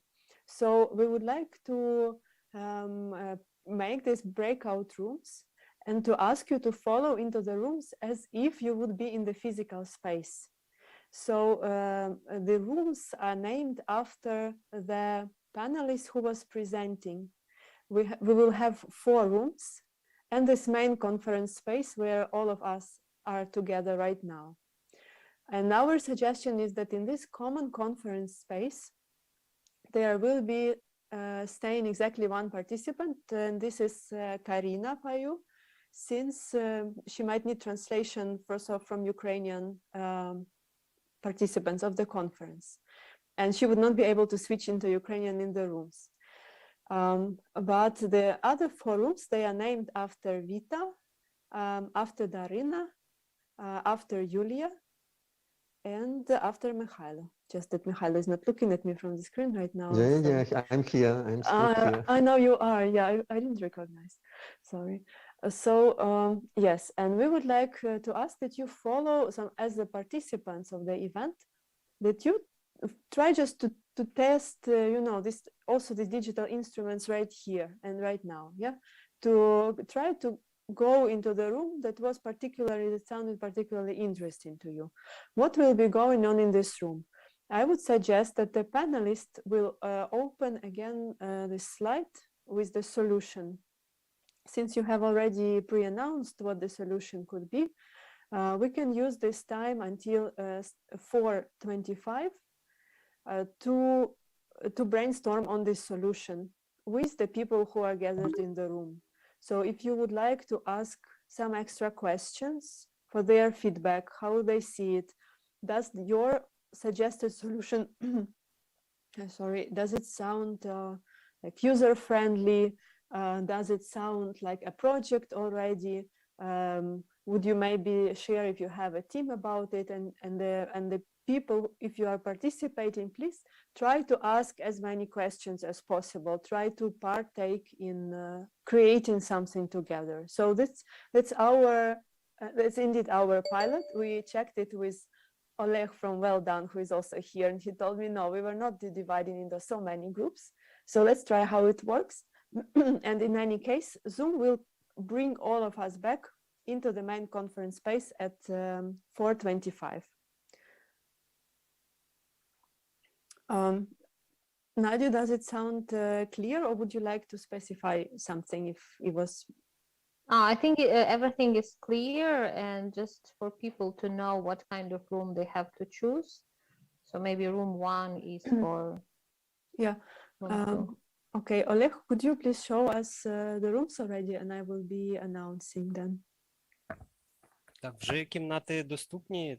Кімнати вже доступні. Breakout rooms. The rooms are available. Okay, how can we then find them? These 3 dots, right? Yes, okay, we have 3 dots on the screen. It's a lower right corner of the Zoom app. And then the rooms are also described like what they are exactly. Room number 1 is for Yulia Grechka and the topic of conflict of interest. Room number 2 is for Darina Marchak, and for the sales of timberwood in particular. Then political finance is with Vita Dumanska in room number 3. And in room number 4, we talk about beneficial ownership, financial data, and all these registers that Mikhailo Koltsov was voicing before.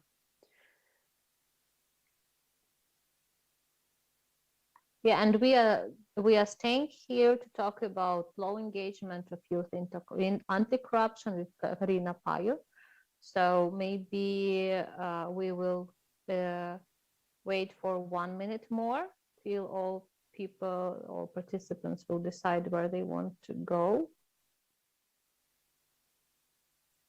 And until people decide, I will already start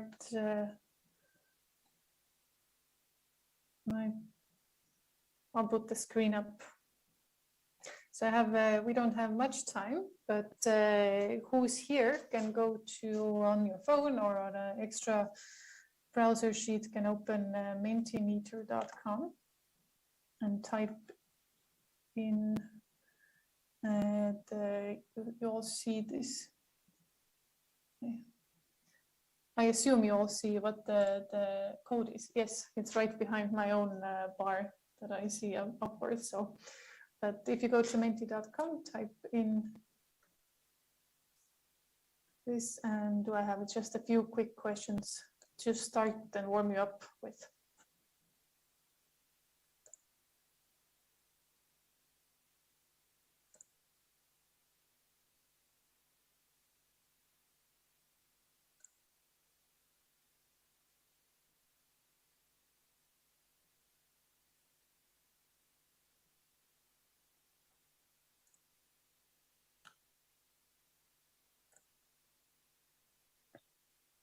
And as you are joining Menticom, I will remind you that you can click on 3 dots on the 3 dots more is written on your right corner of the Zoom screen, and you can choose a breakout room. So please join Yulia Grechka, room number 1. It's about conflict of interest and data sharing. Room number 2 is about Prozoro sales and how to sell goods, public assets. Room number 3 is about political finances and how to help monitor and check data about expenditure of political parties. And room number 4 is about accessibility of financial information and ownership information. Sorry for interrupt. No. All right, so who decided to remain in this main room, please do join via Menti as well. I see that there's 3 of you over there, but keep on joining.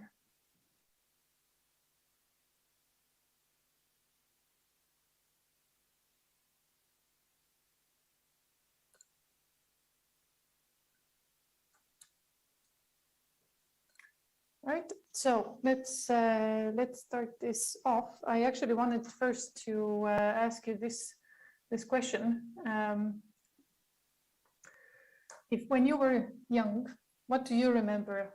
Where or through whom did you personally first encounter or hear about someone in doing something corrupt? So there's different choices, whether it was through school. For example, I remember about the classmate whose father allegedly gave a large donation to the school, and this is how she got to the high school part. Whether it was a sports game, so for example, someone decided to rig the game and say that they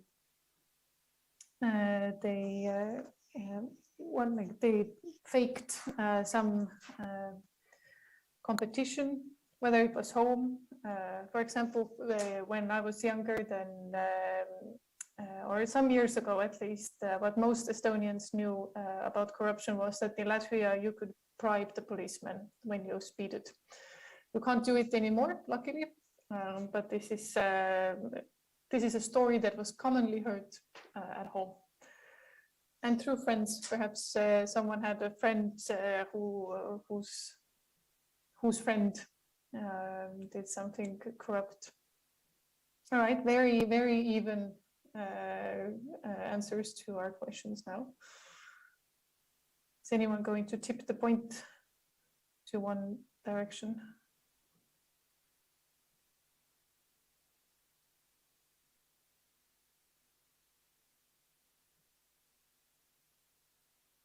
No? All right. So my question to you really map out what the problem here is, and this is to ask you how we can design a solution around this. Is please in Menti as well. These are just 4 examples of some of these problems that is stopping the youth from engaging in anti-corruption. So, for example, it could be that democratic values are less and less important. We see this across the world, actually, based on surveys that people care less about democratic values, but democracy is directly linked to corruption. So, the less democratic values are in favor, the more corruption we will see. There's 2 points already going to that anti-corruption stakeholders do not know how to speak with youth. So maybe we speak a different language, so to say, or we use wrong methods, which goes together with the next part as well, that there might be too few engaging tools to really spread awareness on the issue. And the last one is quite taking away the agency from youth, but it's a normal thing in society to act in a corrupt way. So this is why young people do not see the need for anything to change anything. So we're tied now with too few engaging tools and anti-corruption stakeholders, different language. Which I guess in a way is a good thing, because these things are something that we can actually control. If it was just about the society being corrupt, then that would be very different and difficult to change. No? Well, someone changed my mind a little bit. But so to come back now to the solution part, and this is where I'm very keen to hear your opinions about this as well. I'll just remind you what I presented beforehand.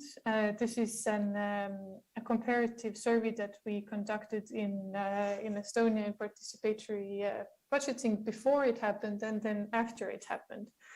And what we really saw that it's across the board, students really reported that they knew how to engage in school community activities. They thought that it's important that all students are heard, that they are included in these processes, and they also understood how the school budget works. I can tell you also teachers understood a lot better how school budget works after this exercise. But of course, the most who won, the people who won the most of this were the ones who developed and led ideas themselves. So people who engaged directly. So this is the question that we are here to look at answers for, is to find out whether there are any additional tools that you can think of that you have encountered, or something that just pops into your head, a way to engage with youth in a way kind of like participatory budgeting does. Or maybe there is something that you think should be added to participatory budgeting in schools that is digital and takes away the quite a large number of work hours that the person needs to put into this to work in schools with students directly. And also the teachers would have to work with directly here. So the floor is now open to you. we will, who's in Menti can also spread or answer this on the platform here.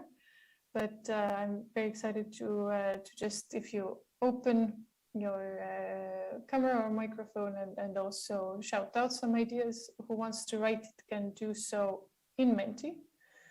There are no wrong or correct answers. And what you can now do is just pop up some ideas and what you think needs to be done. Also, what I'd appreciate is if you had any ideas of what the solution has to look like. We know it has to be interactive. We know it has to be very similar to social media, that it's with a wide variety in this, but is there anything in particular how this could look like? The floor is open. Listen to your ideas now. So you can just unmute yourself, open your camera and speak. You can speak either in Ukrainian or in English. Karina has translation. So please be free.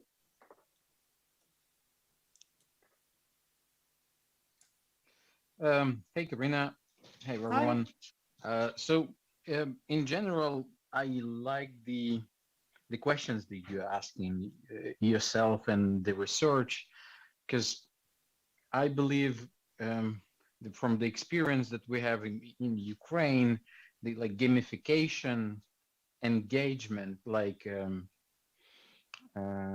from all of the involved parties, especially the youth, is important to kind of keep up that transparency and actions that coming through the system. So what I like with some of the examples we have in Ukraine is where you submit something, you see something, you submit, and you immediately get or eventually you get the feedback. Hey, we acted on your request. This is what happened. We like my previous experience here is that I saw that one of the shops in our building doing something unsanctioned and just bribed the local officials.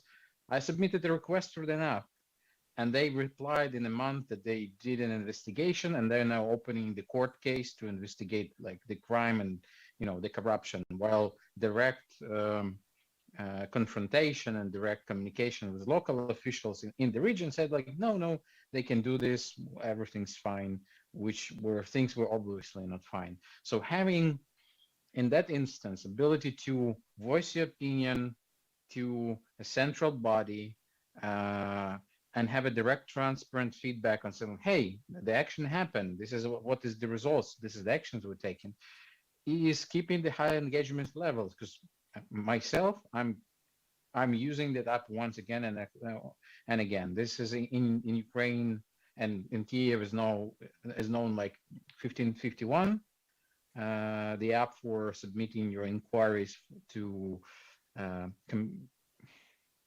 would say the local officials, government, and how they support you and other things. So how this research goes on your side? You said this needs to be engaging. I would say that also needs to kind of share the idea, showing your not even ranks, but giving you that direct loop. What are your thoughts on that in Europe? How you see that playing out with youth in Europe?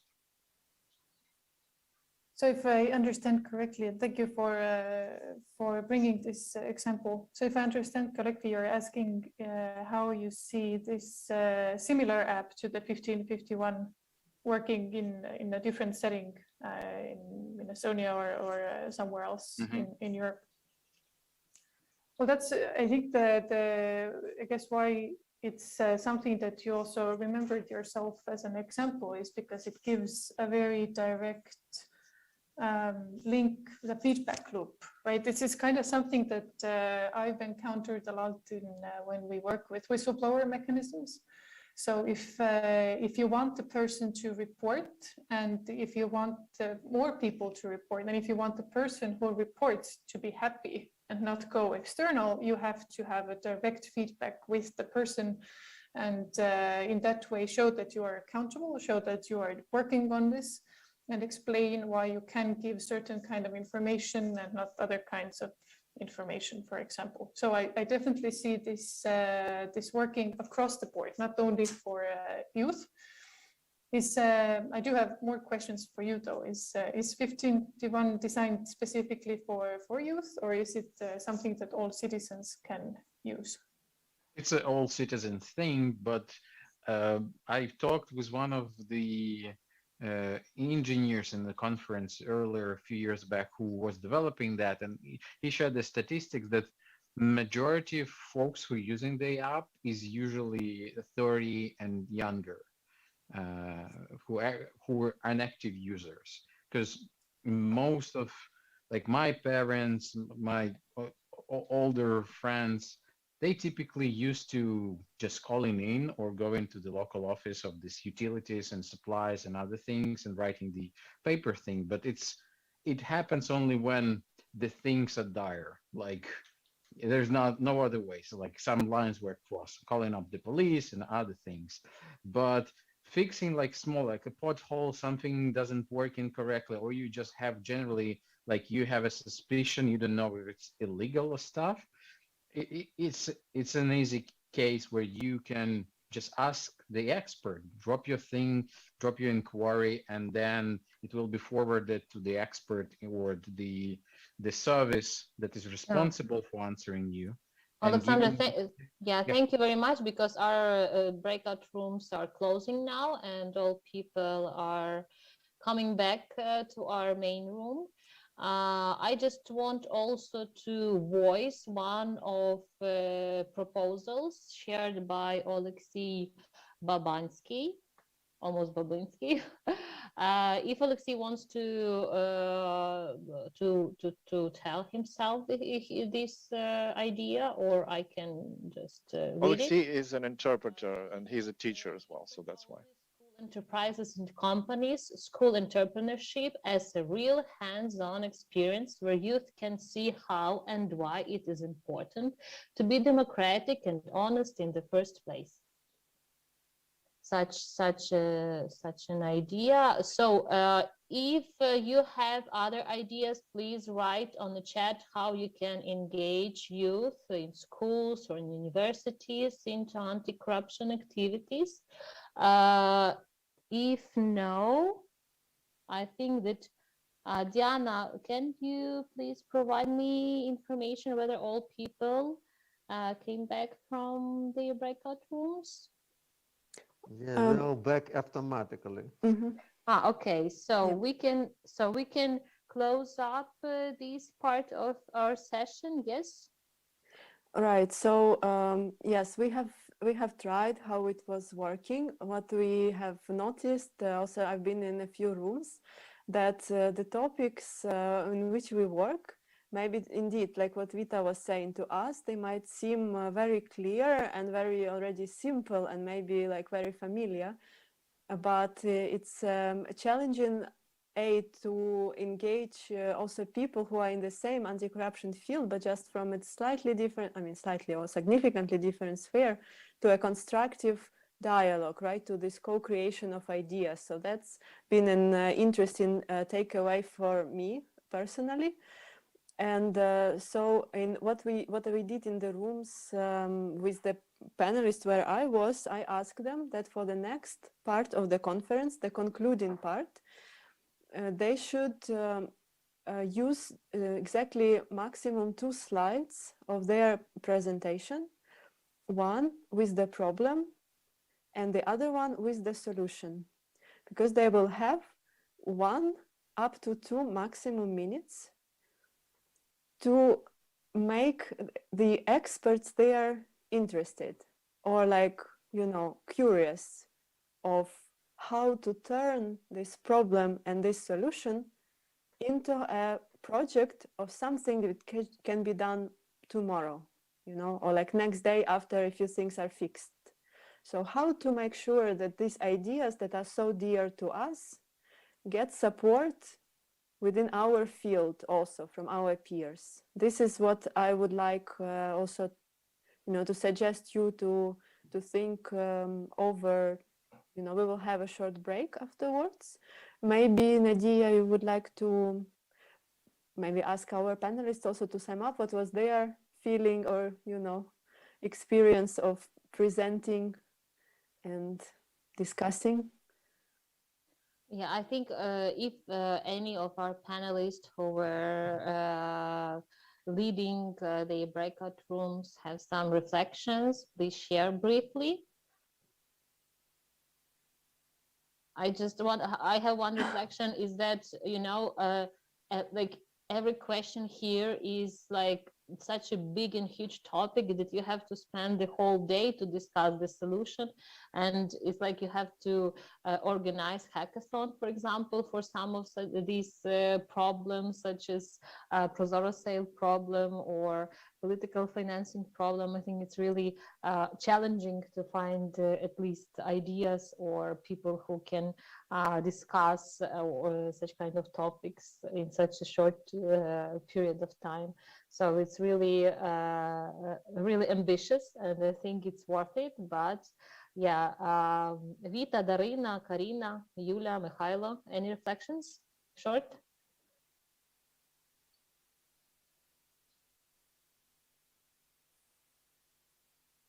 I feel exactly the same. That it's, this should first be a face-to-face meeting with some good in-depth mapping and discussion of ideas. So next hackathon will be very much welcome.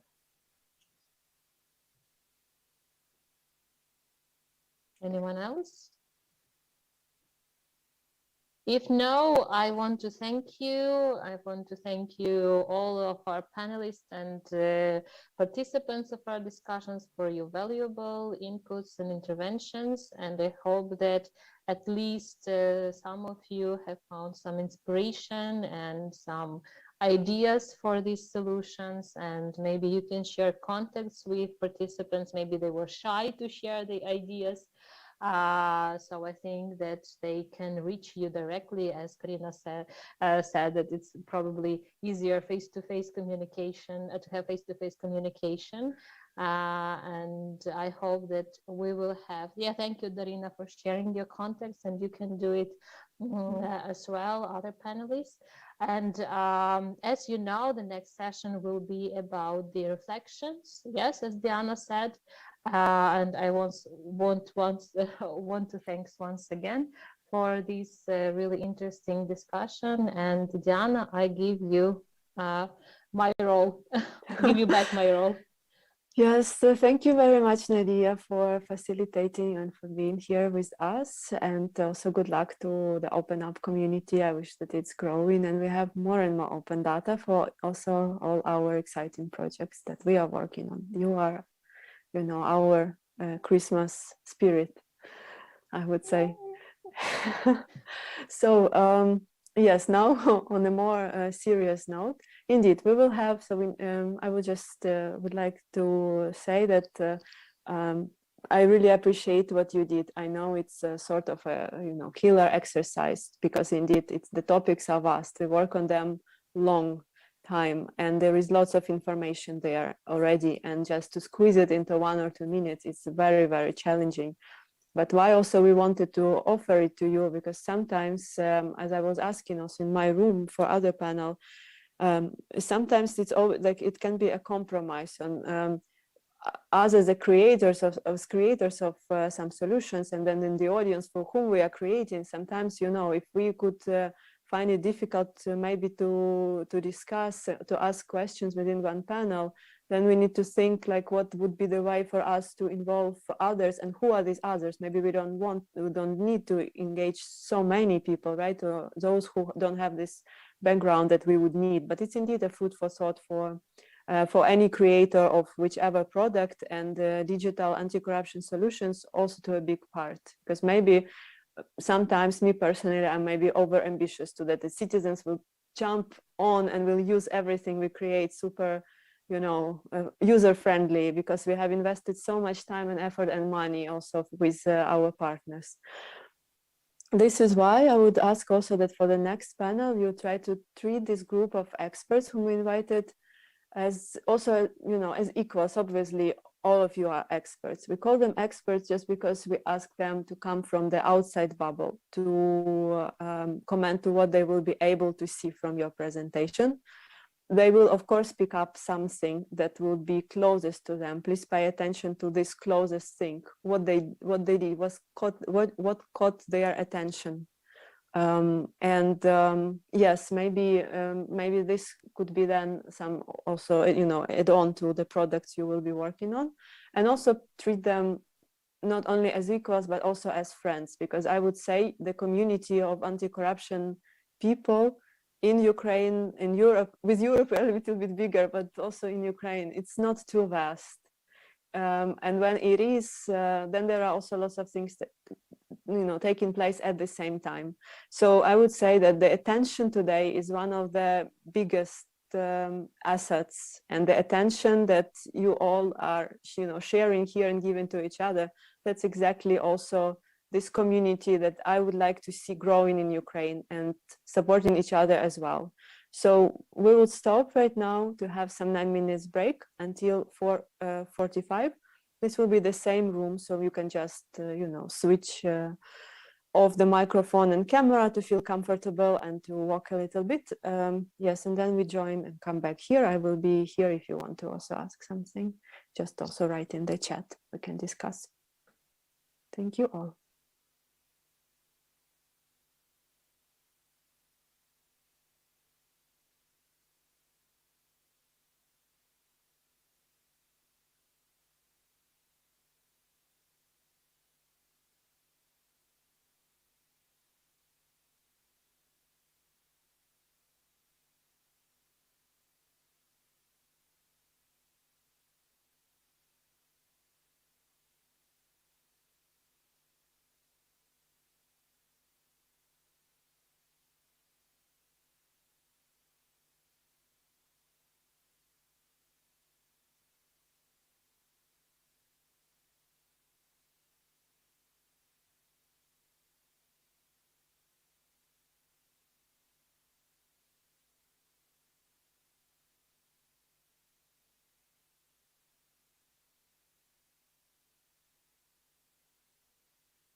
Hello again.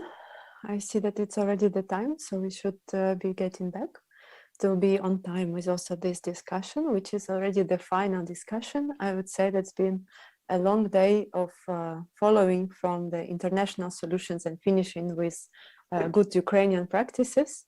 And now we are exactly coming to the part that would be about Ukrainian solutions to existing problems that are related to anti-corruption, or let's say corruption prevention.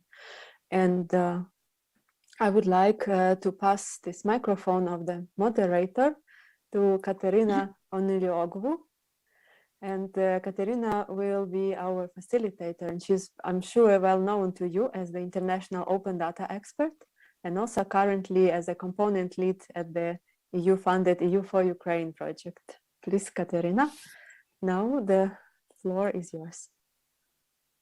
Hi everyone, really nice to join this event. Actually, I've been here for approximately half a day. I think it was fantastic discussion, and I really like the idea of this panel. And as Diana mentioned before, this panel, it's about safe space to share your ideas. It's not a challenge, a competition or something else. It's like, it's our opportunity to be in the same space, to have this, it's almost like a playground of anti-corruption, different actors and activists and so on, to discuss the ideas in which we are thinking before this conference, the ones that you discussed during the sessions that we had, and expert panel that is here are going to provide the feedback. And the value, and I think fantastic value of such a panel discussion is that the experts come from really different backgrounds. So we have from business to civic tech to international organizations. And today we have 5 fantastic, in my opinion, experts. So let me just name those people. So first one is Alexander Mikhalchuk. He is Director of Cloud and DevOps Services at SoftServe. Second one is Anton Poretko from RBS Group Ukraine. He is the Managing Partner and Director. Then the next one is Jane Klepa. She is Executive Director at 1991 Incubator Ukraine. Next one is Monica Prisakario. She is from Black Sea Trust for Regional Cooperation, Program Officer. And Dina Narezhneva. She is a Democratic Practice Program Manager at the International Renaissance Foundation. And as Diana mentioned, the people who already pitched the problems, they're gonna have 1 to 2 minutes to present the things, the solutions, the things they're discussing, and after everyone pitches, we'll have this feedback session, and I'm gonna pick our experts to make sure that they provide feedback and maybe ask more questions, suggest something of themselves, and so on. So let's start. I'm not gonna be super strict with timing. I'm just gonna put 2 minutes on my phone, just so a little bit sticking to the time, but I'm not gonna be too strict. So let's start. Let's start from Yulia Grechka, who already presented the challenges of tracing conflict of interest. Yulia? Yes, I'm here. Hello, Katerina. Nice to see you. Okay, so I have to present decisions. Yeah, we was working about different decisions, answers to challenges connected with the conflict of interest. I will share my screen. One moment, please.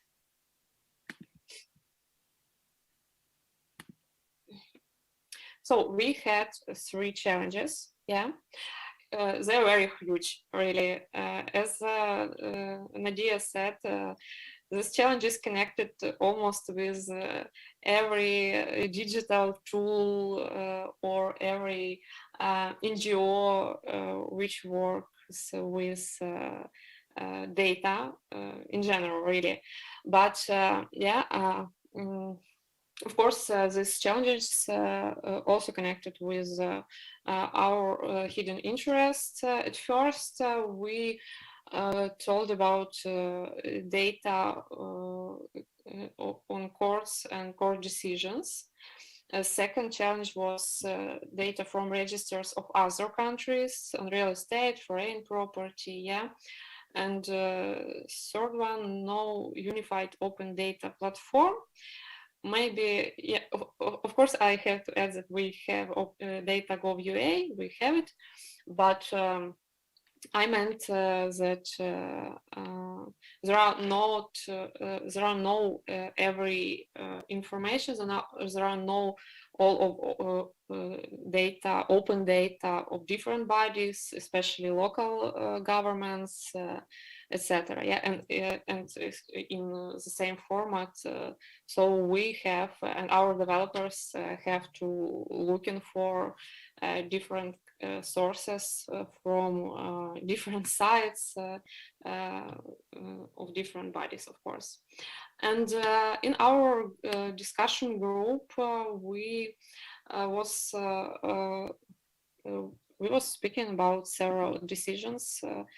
At first, to meet, to organize other meeting with other NGO and stakeholders working with data, because this conference, this digital conference for anti-corruption headquarters was the first step on this way, and we want to and we also met a lot of very professional and very expertise NGOs and stakeholders and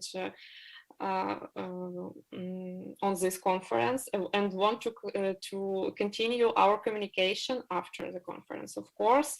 And now we are planning, we have the chat of organization, so we are discussing when we want to invite for a meeting everyone and to speak more about open data and how to work with open data, with data in general. The second one, looking for partners, what we meant partners from other countries, because we met a lot of different interesting cases on this conference, but it's not enough. And for example, if we tell about hidden interests, if we tell about conflict of interests, there are not so many. Not the same, because the tool is unique, but similar platforms or similar sources of data, which helps automatically analyze a lot of open data sources and produce corruption risks. The third one, looking for opportunities for cooperation with the United States. It was a very interesting proposition from one of our participants in our group, because as Yuri said us, United States anti-corruption strategy of United States was presented, and international cooperation connected with open data is one of the priorities. So we will looking for contacts in United States. And fourth, organize a hackathon with business, because I'm really happy to see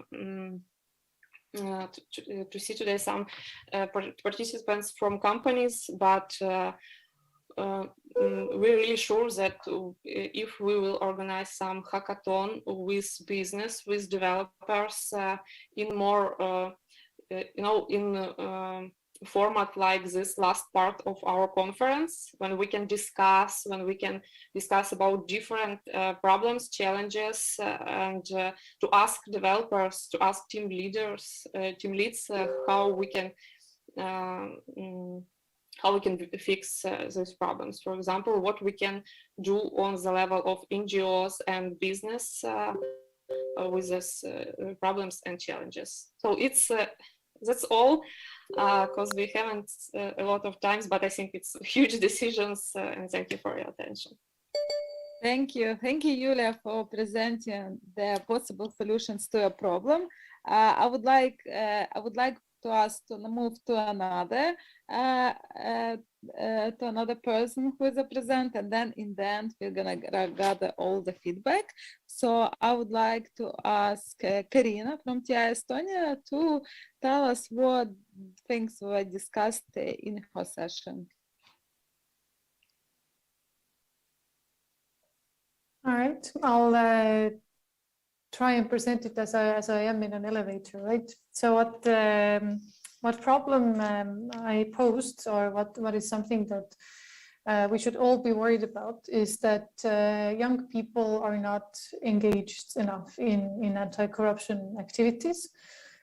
Surveys and statistics show that their agency to act is low, but at the same time their awareness of what corruption is also low. So this has led us to a situation where, knowing that a strong democracy is very strongly tied and correlated to low levels of corruption and vice versa, this is a problem, because if young people continue with the same trends, if next generations continue with the same trends, then corruption will prevail. And as a very quick something that we very briefly discussed, then although it's definitely not the representative survey, then more of the people or participants in the survey found that it is about how we act and not always about the surroundings. So not so we don't have to start with an elephant. We can actually start from ourselves about what is the language we use when speaking with youth, or what are the tools that we are designing to engage with youth. Are they actually engaging and interesting? Are they easy to use? Do they have the same logic that youth would actually want to come back to and understand this very complex issue of corruption? So some of the ideas, our own idea that we presented, and it's already has been implemented worldwide, is participatory budgeting in schools. We do have a digital side to it ourselves to teach and give a direct experience of democratic skills to students. But the solutions that we are looking for are something that bring behavioral change through direct experience. So, for example, idea came to have entrepreneur experience with for students.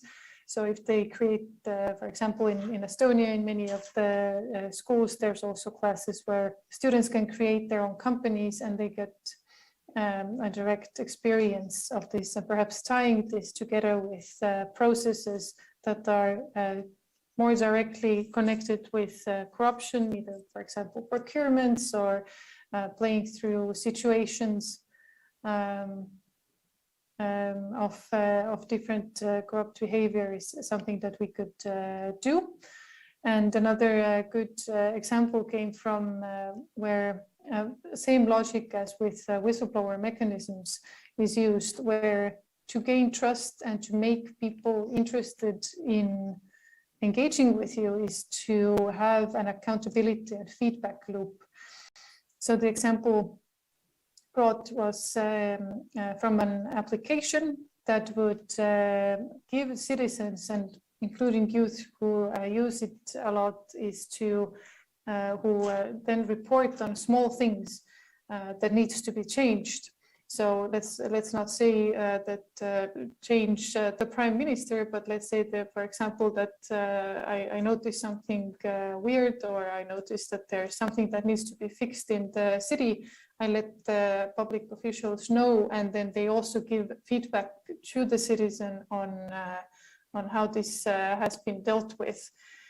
And this also would then produce higher levels of engagement, because the person would feel, and hopefully that the young person would feel, that what they do matters, and they should engage more because it actually brings results. Thank you. I'll stop here. Thank you. Thank you so much for sharing your thoughts. Let's move on to Darina from Prozora Sales. Please tell us what you were discussing for the problem of lack of publicity in public sales.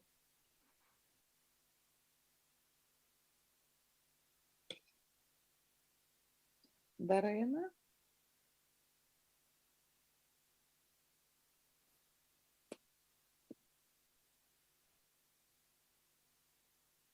Oh, is it? Maybe we can shift to the next presenter meanwhile. Yeah, maybe when Darina is back. So can I ask Vita Dumanska from Chestnut Movement to provide us some feedback on solutions and ideas on solutions on the problem of lack of transparency in political party funding. Thank you, Katerina. We'll be happy to share all the thoughts we gained. Let me share my screen. So basic challenges which we were talking about, that actually we did reform of party finance, but the National Agency of Corruption Prevention has no human's capacity to monitor and to verify information provided in the party financial reports. We see they have like about 20 employees working on this issue. We have 400 parties, and we have tons of information in like ton of sources on what party can spend their money. And manually, it's not possible to verify. Even they multiply number of employees, even they increase their presence in the region, that on my opinion doesn't work. And civil society also cannot help much to solve this issue, because all the information provided by NGOs, it took a long time for the agency to operate, to analyze, and they are limited in time. So they have just 40 days to check all the party financial reports. So let me go to the solutions. Here we have like two areas where a solution can be found, but they have to go parallel. First, we have to do advocacy and make some legal changes to oblige the operators of outdoor advertisement, TV channels, provide information on political advertisement purchased from political parties. This practice very efficiently works in Latvia, and that's helped them to verify party financial reports. So Chestnut is ready to be included in that advocacy process and work on changes to the legislation. It's not so big changes, like tiny improvements which can help the agency to get high quality data. But from other side, we need digital tools and digital solution for that. It also sounds very simply, but not so simply to implement, but actually we need like validity checkers for party financial expenditure. So if we have good data verified by providers, we have to match this data with the data provided by political party, and here we can have some kind of red flags. So party register should work very similar to the register of declaration, because manually we're not able to check, and the agency also.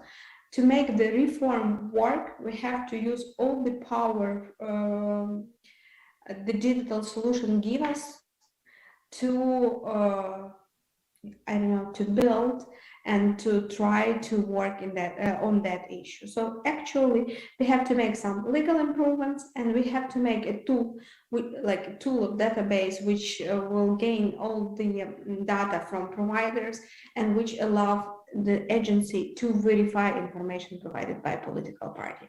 So we have to find these digital solutions, and we will work on them in consultation with the agency, as well as other partners and NGO and those who are working on open data mechanism. Thank you for your attention. I'm done. Thank you, Vita. I would like to ask another next speaker. It's Mikhailo from New Control. Thank you, Katerina.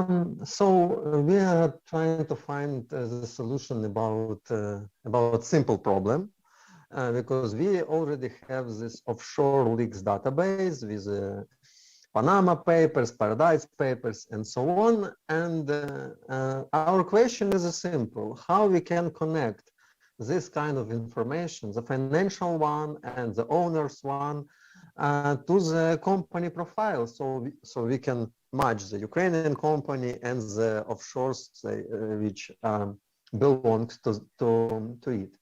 There's three possible solutions, and most of them are like IT solutions. So it's digital tools. The first part of the solution is to develop APIs for such projects like offshore leaks database. So we can easily, from our parts, to integrate it to our system or any other open data system, and to give an appropriate response when we ask something about company and or about some individual. The second one is to develop a transliteration system for names and for individual names and for company names, because we need to search it in the local language. For example, when we develop our mechanism to check the offshore for example, in Cyprus, and we understand that most of us trying to search it in a local language. So we use Ukrainian one, but we need English. So we need to connect this one. And especially we have this problem when we're working with the sanctions list, where Yanukovych has 325 variable of his names. Yeah. So it is important to have transliteration system, because we don't know how in specific documents the same person can be called. And the third one part is return not only information about particular person or particular company, but also have a possibility to see all the network. So we can not only find this particular company, but we also understand that it is another company after this company. So the network is important, because for example, if it is just a private project about solar energy station in Ukraine, and each dot is a station or company or individual, and we understand that it is very network. It's network behind the sun. So it is important to back not only individual information, not information about company, but from the foreign registers, from the offshore database. It is important to back the information about the whole network. Okay, thank you. I want to check if Darina from Prozorosel is back.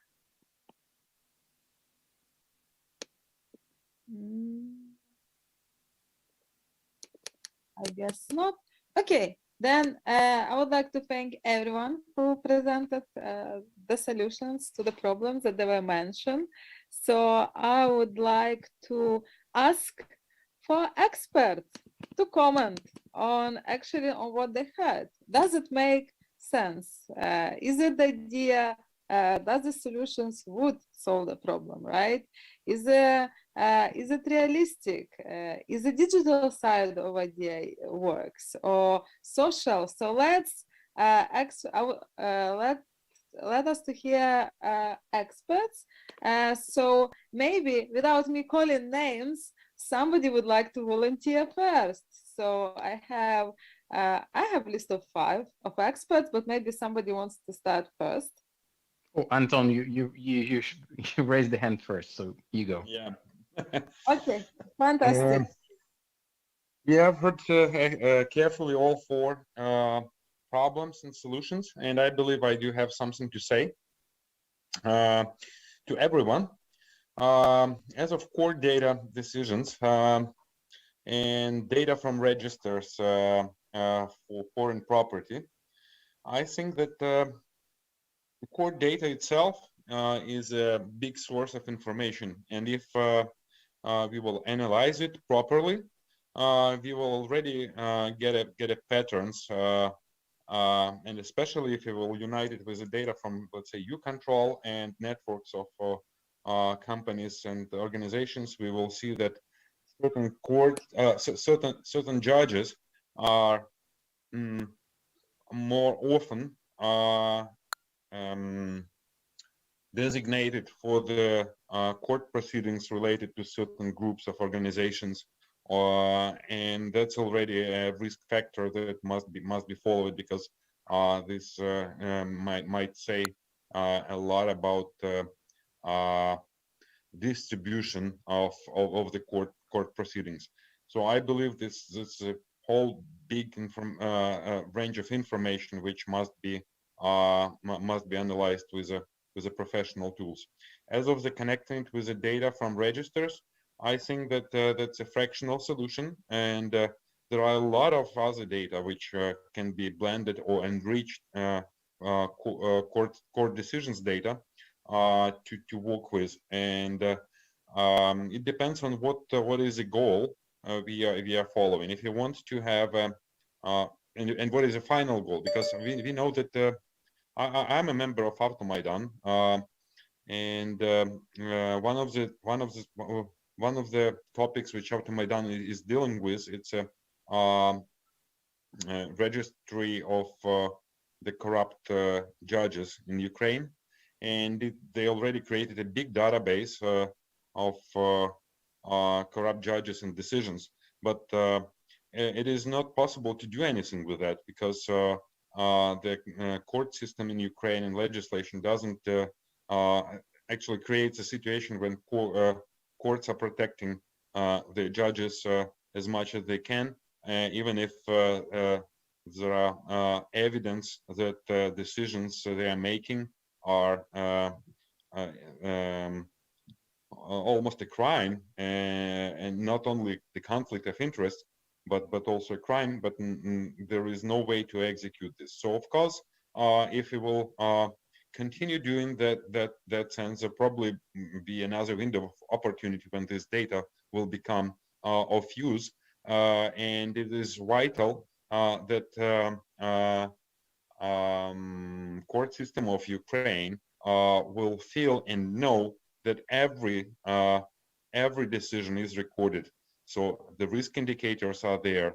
So all of the cases are carefully analyzed, and their dobrochestность, I don't know how to say it in English, but their dobrochestность is monitored and recorded. So this must happen, and what I recommend is to liaise with Roman Maselko. Probably everyone knows him well enough because he's very active in the public field, and have a session together, meeting together with him, or a series of meetings to understand how you can help them with what they're doing, how they have already done can enrich or be the core of the future model for the data set or risk indicator systems. And I would also be glad to participate in it together with anyone who wants, because I believe that analyzing the court data decisions would be self-sufficient to produce tons of insight. And if it brainstorm how to blend it with other data or enrich this data with data from registries, we can produce a great product. As of Karina Payu, the engagement of the yours, I was thinking a lot about this a couple of years ago, and I was even started to produce my own dictionary for corruption behavior, because different people have a different. If you make a research what the corruption is among the people of Ukraine or any other country, you will have a completely different definitions of what corruption is. So many people don't understand why you can take the relative to work for the public organization you are working for. They don't think this is a conflict of interest. Some people don't think that giving a box of sweets to the doctor is also a kind of a low-level corruption. They just don't. Their grandparents did it for many years, and they just don't have an idea that this is some kind of a bad behavior. The definition of what Ukrainian corruptioners are using, and this is already spoiled to media. If you're taking bribes for the right court decision, they call it internally in the families, they earn money. So that's a way they earning money. So the kids of the whole clusters of society use the improper definition for a crime, calling it earning money. And this is I can read a Ukrainian Pravda news lines, and I will meet this 5 times in a daily news feed that they were earning money. More of that, the law enforcement system using these definitions in their reports or whatsoever. So that's need to be changed. So creating a dictionary and creating a school lessons with an exams or just the quizzes to define how you're corruption free, or making a mobile application to test yourself for the corruption, whether you are a young person, student, or the old person. You can test yourself like a GMAT test, like a TOEFL, like whatever. What is corruption behavior, what is not. So this would help everyone to understand better what is a good behavior and what is bad behavior. So, and I think that the NGOs which are engaged in corruption fighting can help to create these quizzes with quite an ease. As for Vida Dumanska, sure,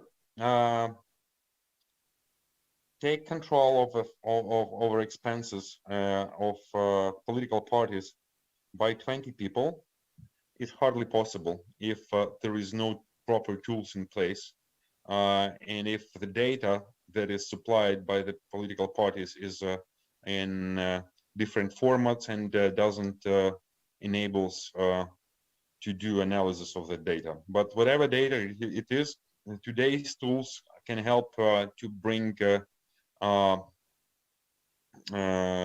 insight from almost any data. It will cost different efforts, but anyways, I believe that the reports that political parties are providing are machine readable, and therefore they can be brought to the to the form which enables analyzing it, and also creating a risk indicators or red flags which will be easily to process by a small group of people. Not an ADC is having. As of the reports from the media and TV companies about political advertisement, that's a absolutely good idea. I believe that this will work, but you will also need a proper tools to get together the data from these disparate sources. Even if it is supplied in a proper format, you need to check whether you got all the reports from all the medias, or someone is constantly ignoring the requirement to supply this data. So you need to have a couple of tools to monitor that. And I believe any of BI tools available on the market can help to deal with that. Let's say we can sort this problem quite easily if you will get the data. But with the data from political parties today, we can help to significantly with bringing this data forward, because a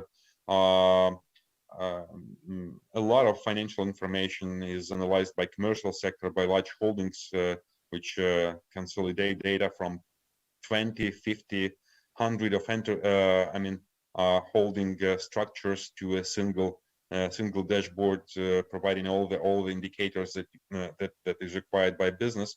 This is the same story with political parties and the functions that NADC is conducting. And Mikhailo Koltsov, yes, it's a standard load, transliterate and merge the data.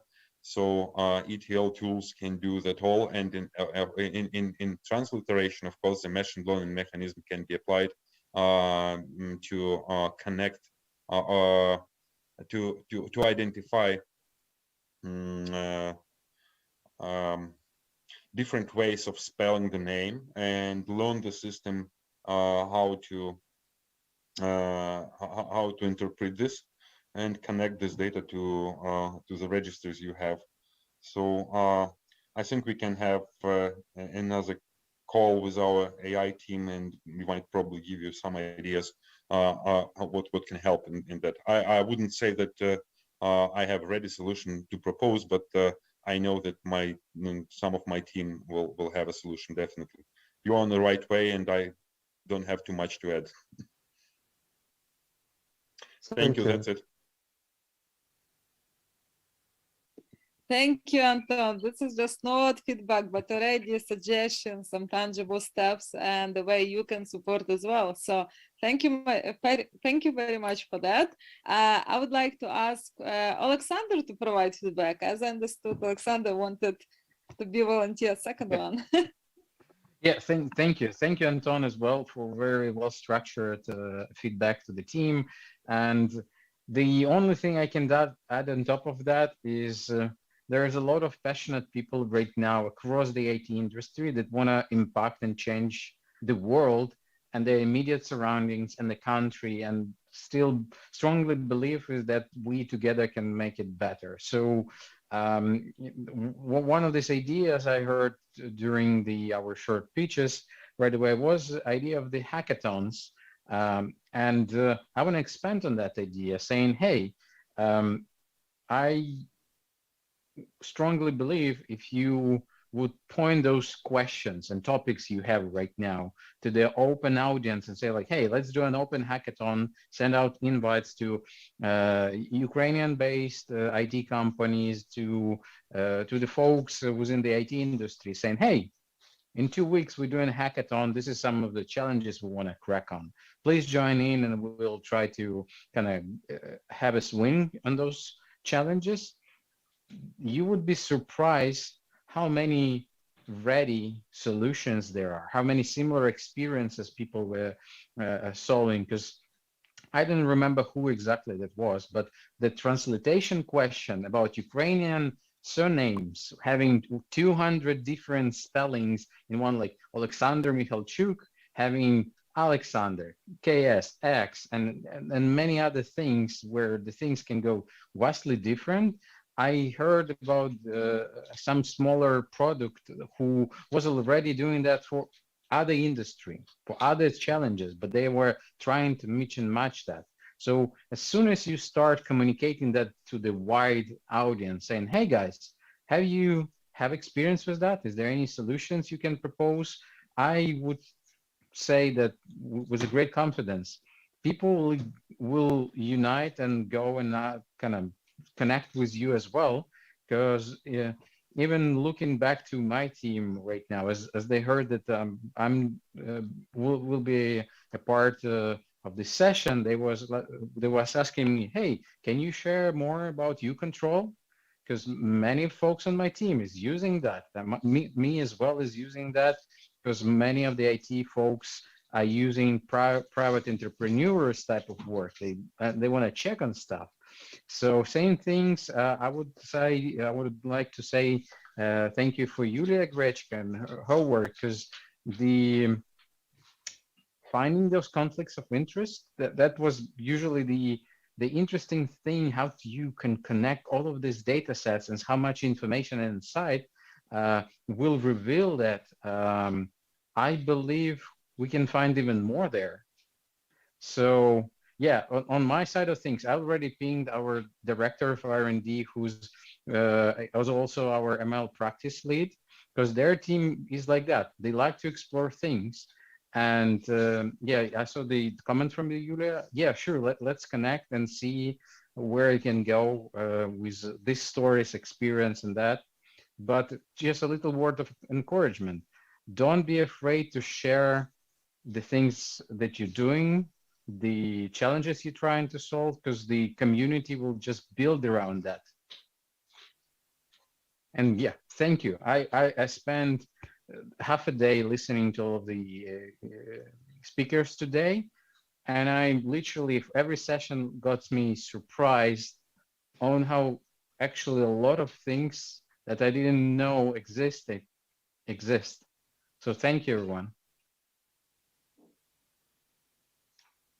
Thank you for your feedback, and I hope that your words of encouragement will support the teams to actually be open and reach out to other stakeholders in business, because sometimes if you work in NGO or you try to solve the problem, you get so stuck in your problem. It really, how do I say correctly? It's really hard to come out of your shell and speak to others about it. So thank you so much for sharing those thoughts and encouraging the teams. So then I would like to ask for feedback from another experts. Maybe I know that a couple of them had some technical issues, so I'm gonna just check if you are here. Is Jane Klepa here? No, I cannot see her. I think she's still having this issue with electricity. So yeah, I mean, I know that space. We had this problem as well in her space. Yes. They always have constant electricity issues. Can I ask then for Dina? Dina Nareshna? Yes, I'm here. Can you hear me? Oh, fantastic. Yes, we can hear you. Please share your thoughts.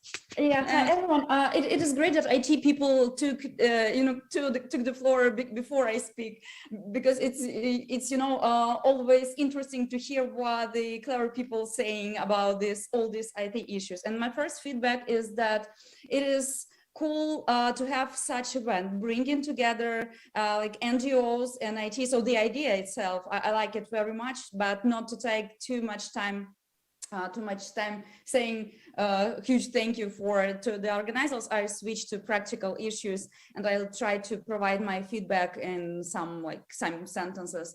The first one is related to the project that was presented by Yulia, related to conflict of interest. So first of all, is that what I like in the projects is that in the project she presented is that there is alignment and full support and full green light from the National Agency on Anti-Corruption Prevention. So it is very much on sustainability of the project. So basically, if you have them on their side and they have committed to do this thing further, it brings you like being confident that this project has a future.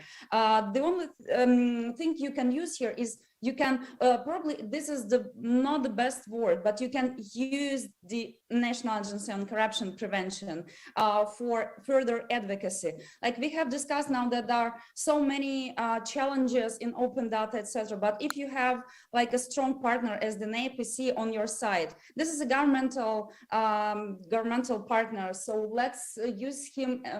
Let's use them and like invite them to push the challenging issues through the government. Like if you have only NGOs voice or like IT voice, that's one thing. But if you have some heavyweight on your side, that would be a good idea to have them together. The second feedback on this, already mentioned by previous speakers, that you can arrange more discussions with other civil society organizations, with IT sector and other stakeholders, and go beyond your bubble, because all of us know each other in the anti-corruption like sphere. But as already mentioned, there are so many already other efforts made by other sectors, by other NGOs, by other colleagues, and if we are together in one room, despite or not depending on the sector or the topic they represent, but focusing on the digital solution, that probably might be useful for everyone. And also this is an interesting thing in terms of international involvement. Today, at earlier discussions that I heard, I noticed that there are so many similar challenges, but already some ways and some thoughts how to overcome these challenges. So why not to invite to our Ukrainian dialogue also the organizations that participated earlier today to share their very practical issues. We understand that we have a different legislative base, different regulations, but you know, the new thoughts and ideas related to IT solutions might be always useful. So in respect to what Karina has said, recently the National Agency on Corruption Prevention has invited us to make a pre-presentation of their new communication strategy. This communication strategy of the agency will be presented in 2 days on the Anti-Corruption Day on December 9th. So a big part of this new communication strategy will be devoted to working with young people, working with youth, to anti-corruption education, with special focus on working with teachers, with teachers, schools, with new generation, with youth.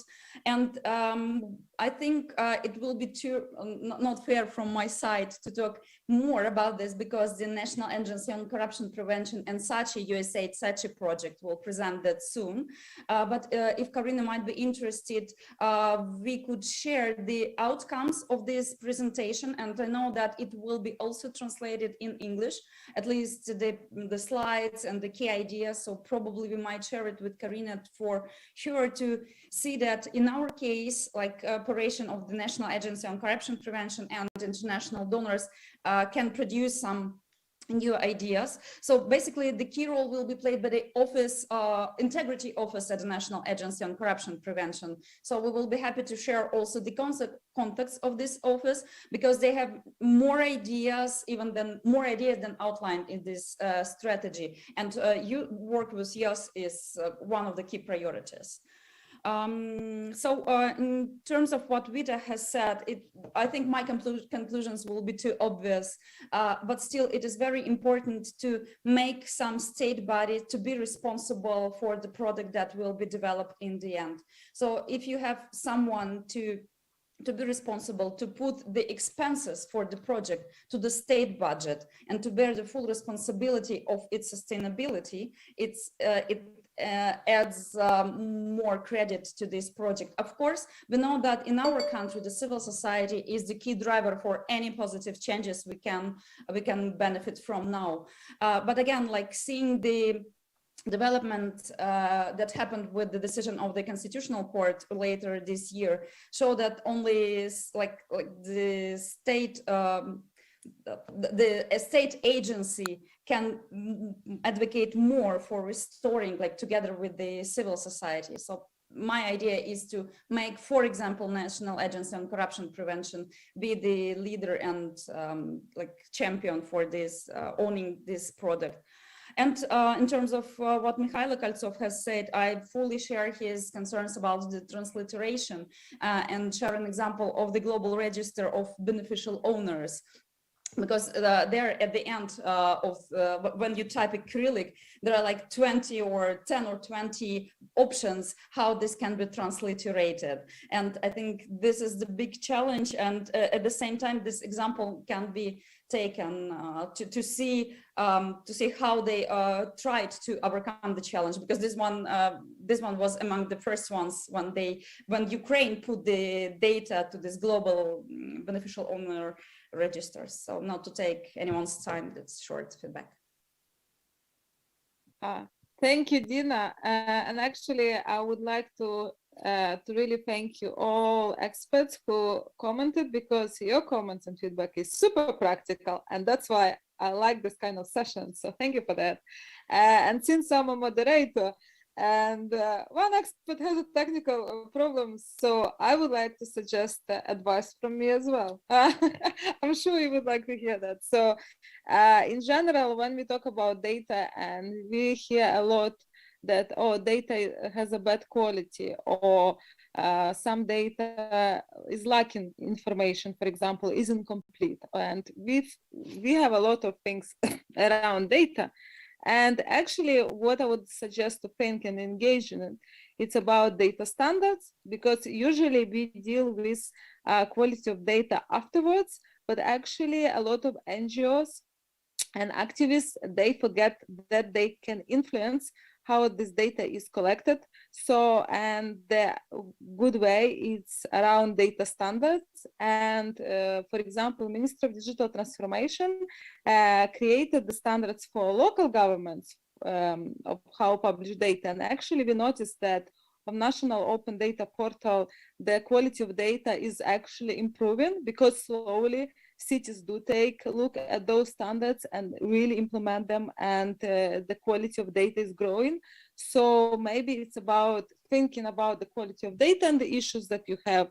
I would suggest to engage with the Ministry of Digital Transformation, the Open Data team, who is actually working with the other agencies on creating the standards and actually making those standards valuable as a part of Resolution 835 that regulates open data. So that's like something from me as well. Anyway, thank you very much, everyone. I would like to pass on now to Diana, who I think is gonna say the final words. We all had a long day, and I'm sure you're happy it's end, because it was fun and cool.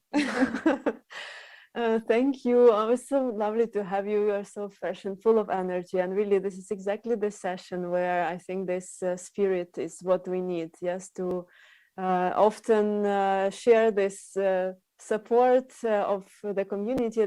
I'm really glad. I see how it all turned out now with your great input that has become possible. I remember like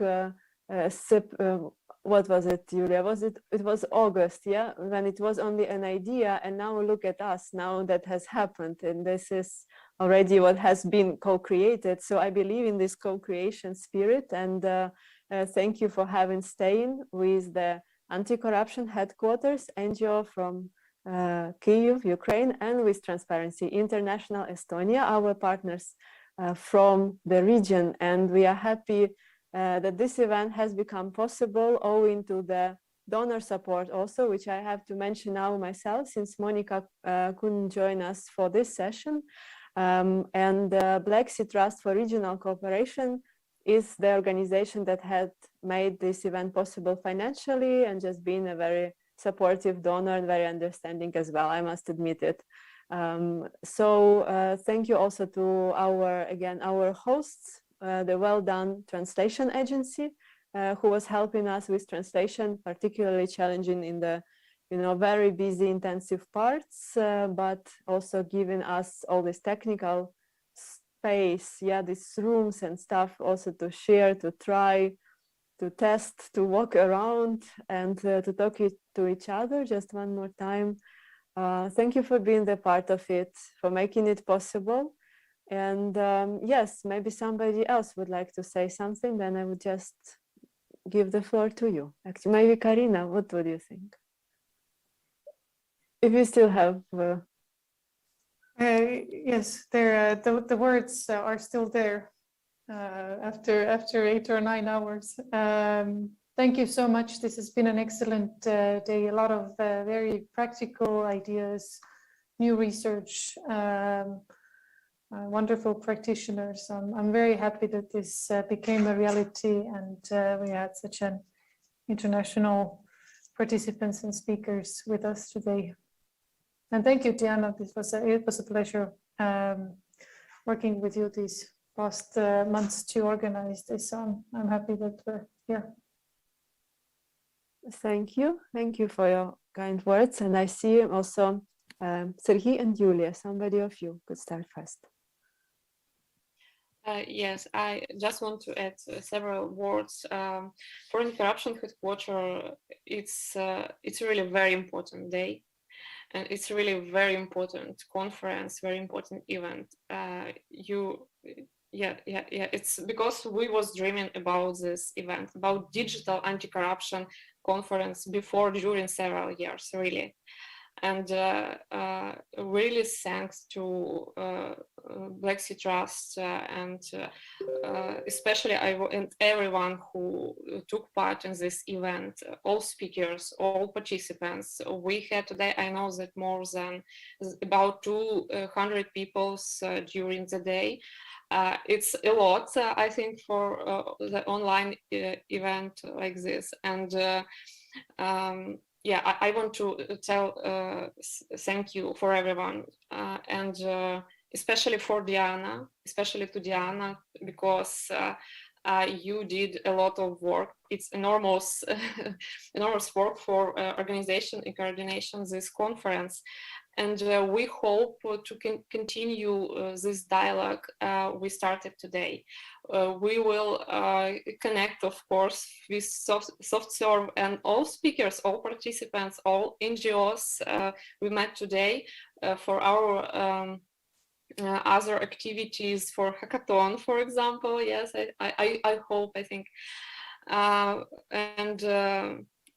So we will continue to organize this conference next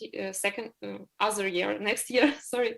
Yeah, next year, we hope we will organize this conference again, and it will be with more participants and more cases and more productive ideas. So again, thank you very much for your participation. Thank you, Yulia. Serhiy? All right, I've got it. Thank you, of course. And since we don't have all the speakers at this panel, yeah, so I would just like to name that you guys at Anti-Corruption Headquarters, at Transparency International, at Chesno, you know, in U-Control. Darina has left us, unfortunately, already earlier, but I mean, all the civil society organizations, this is the spirit and this is the movement.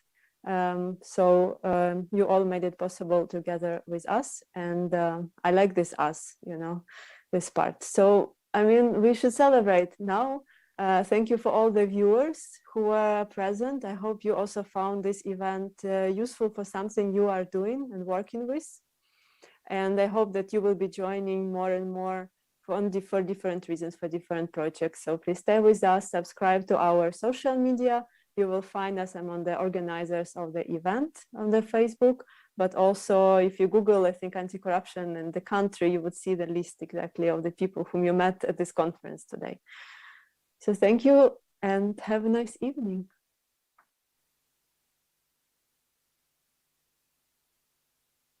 I will stay until you will be leaving, and then Oleg will shut us down.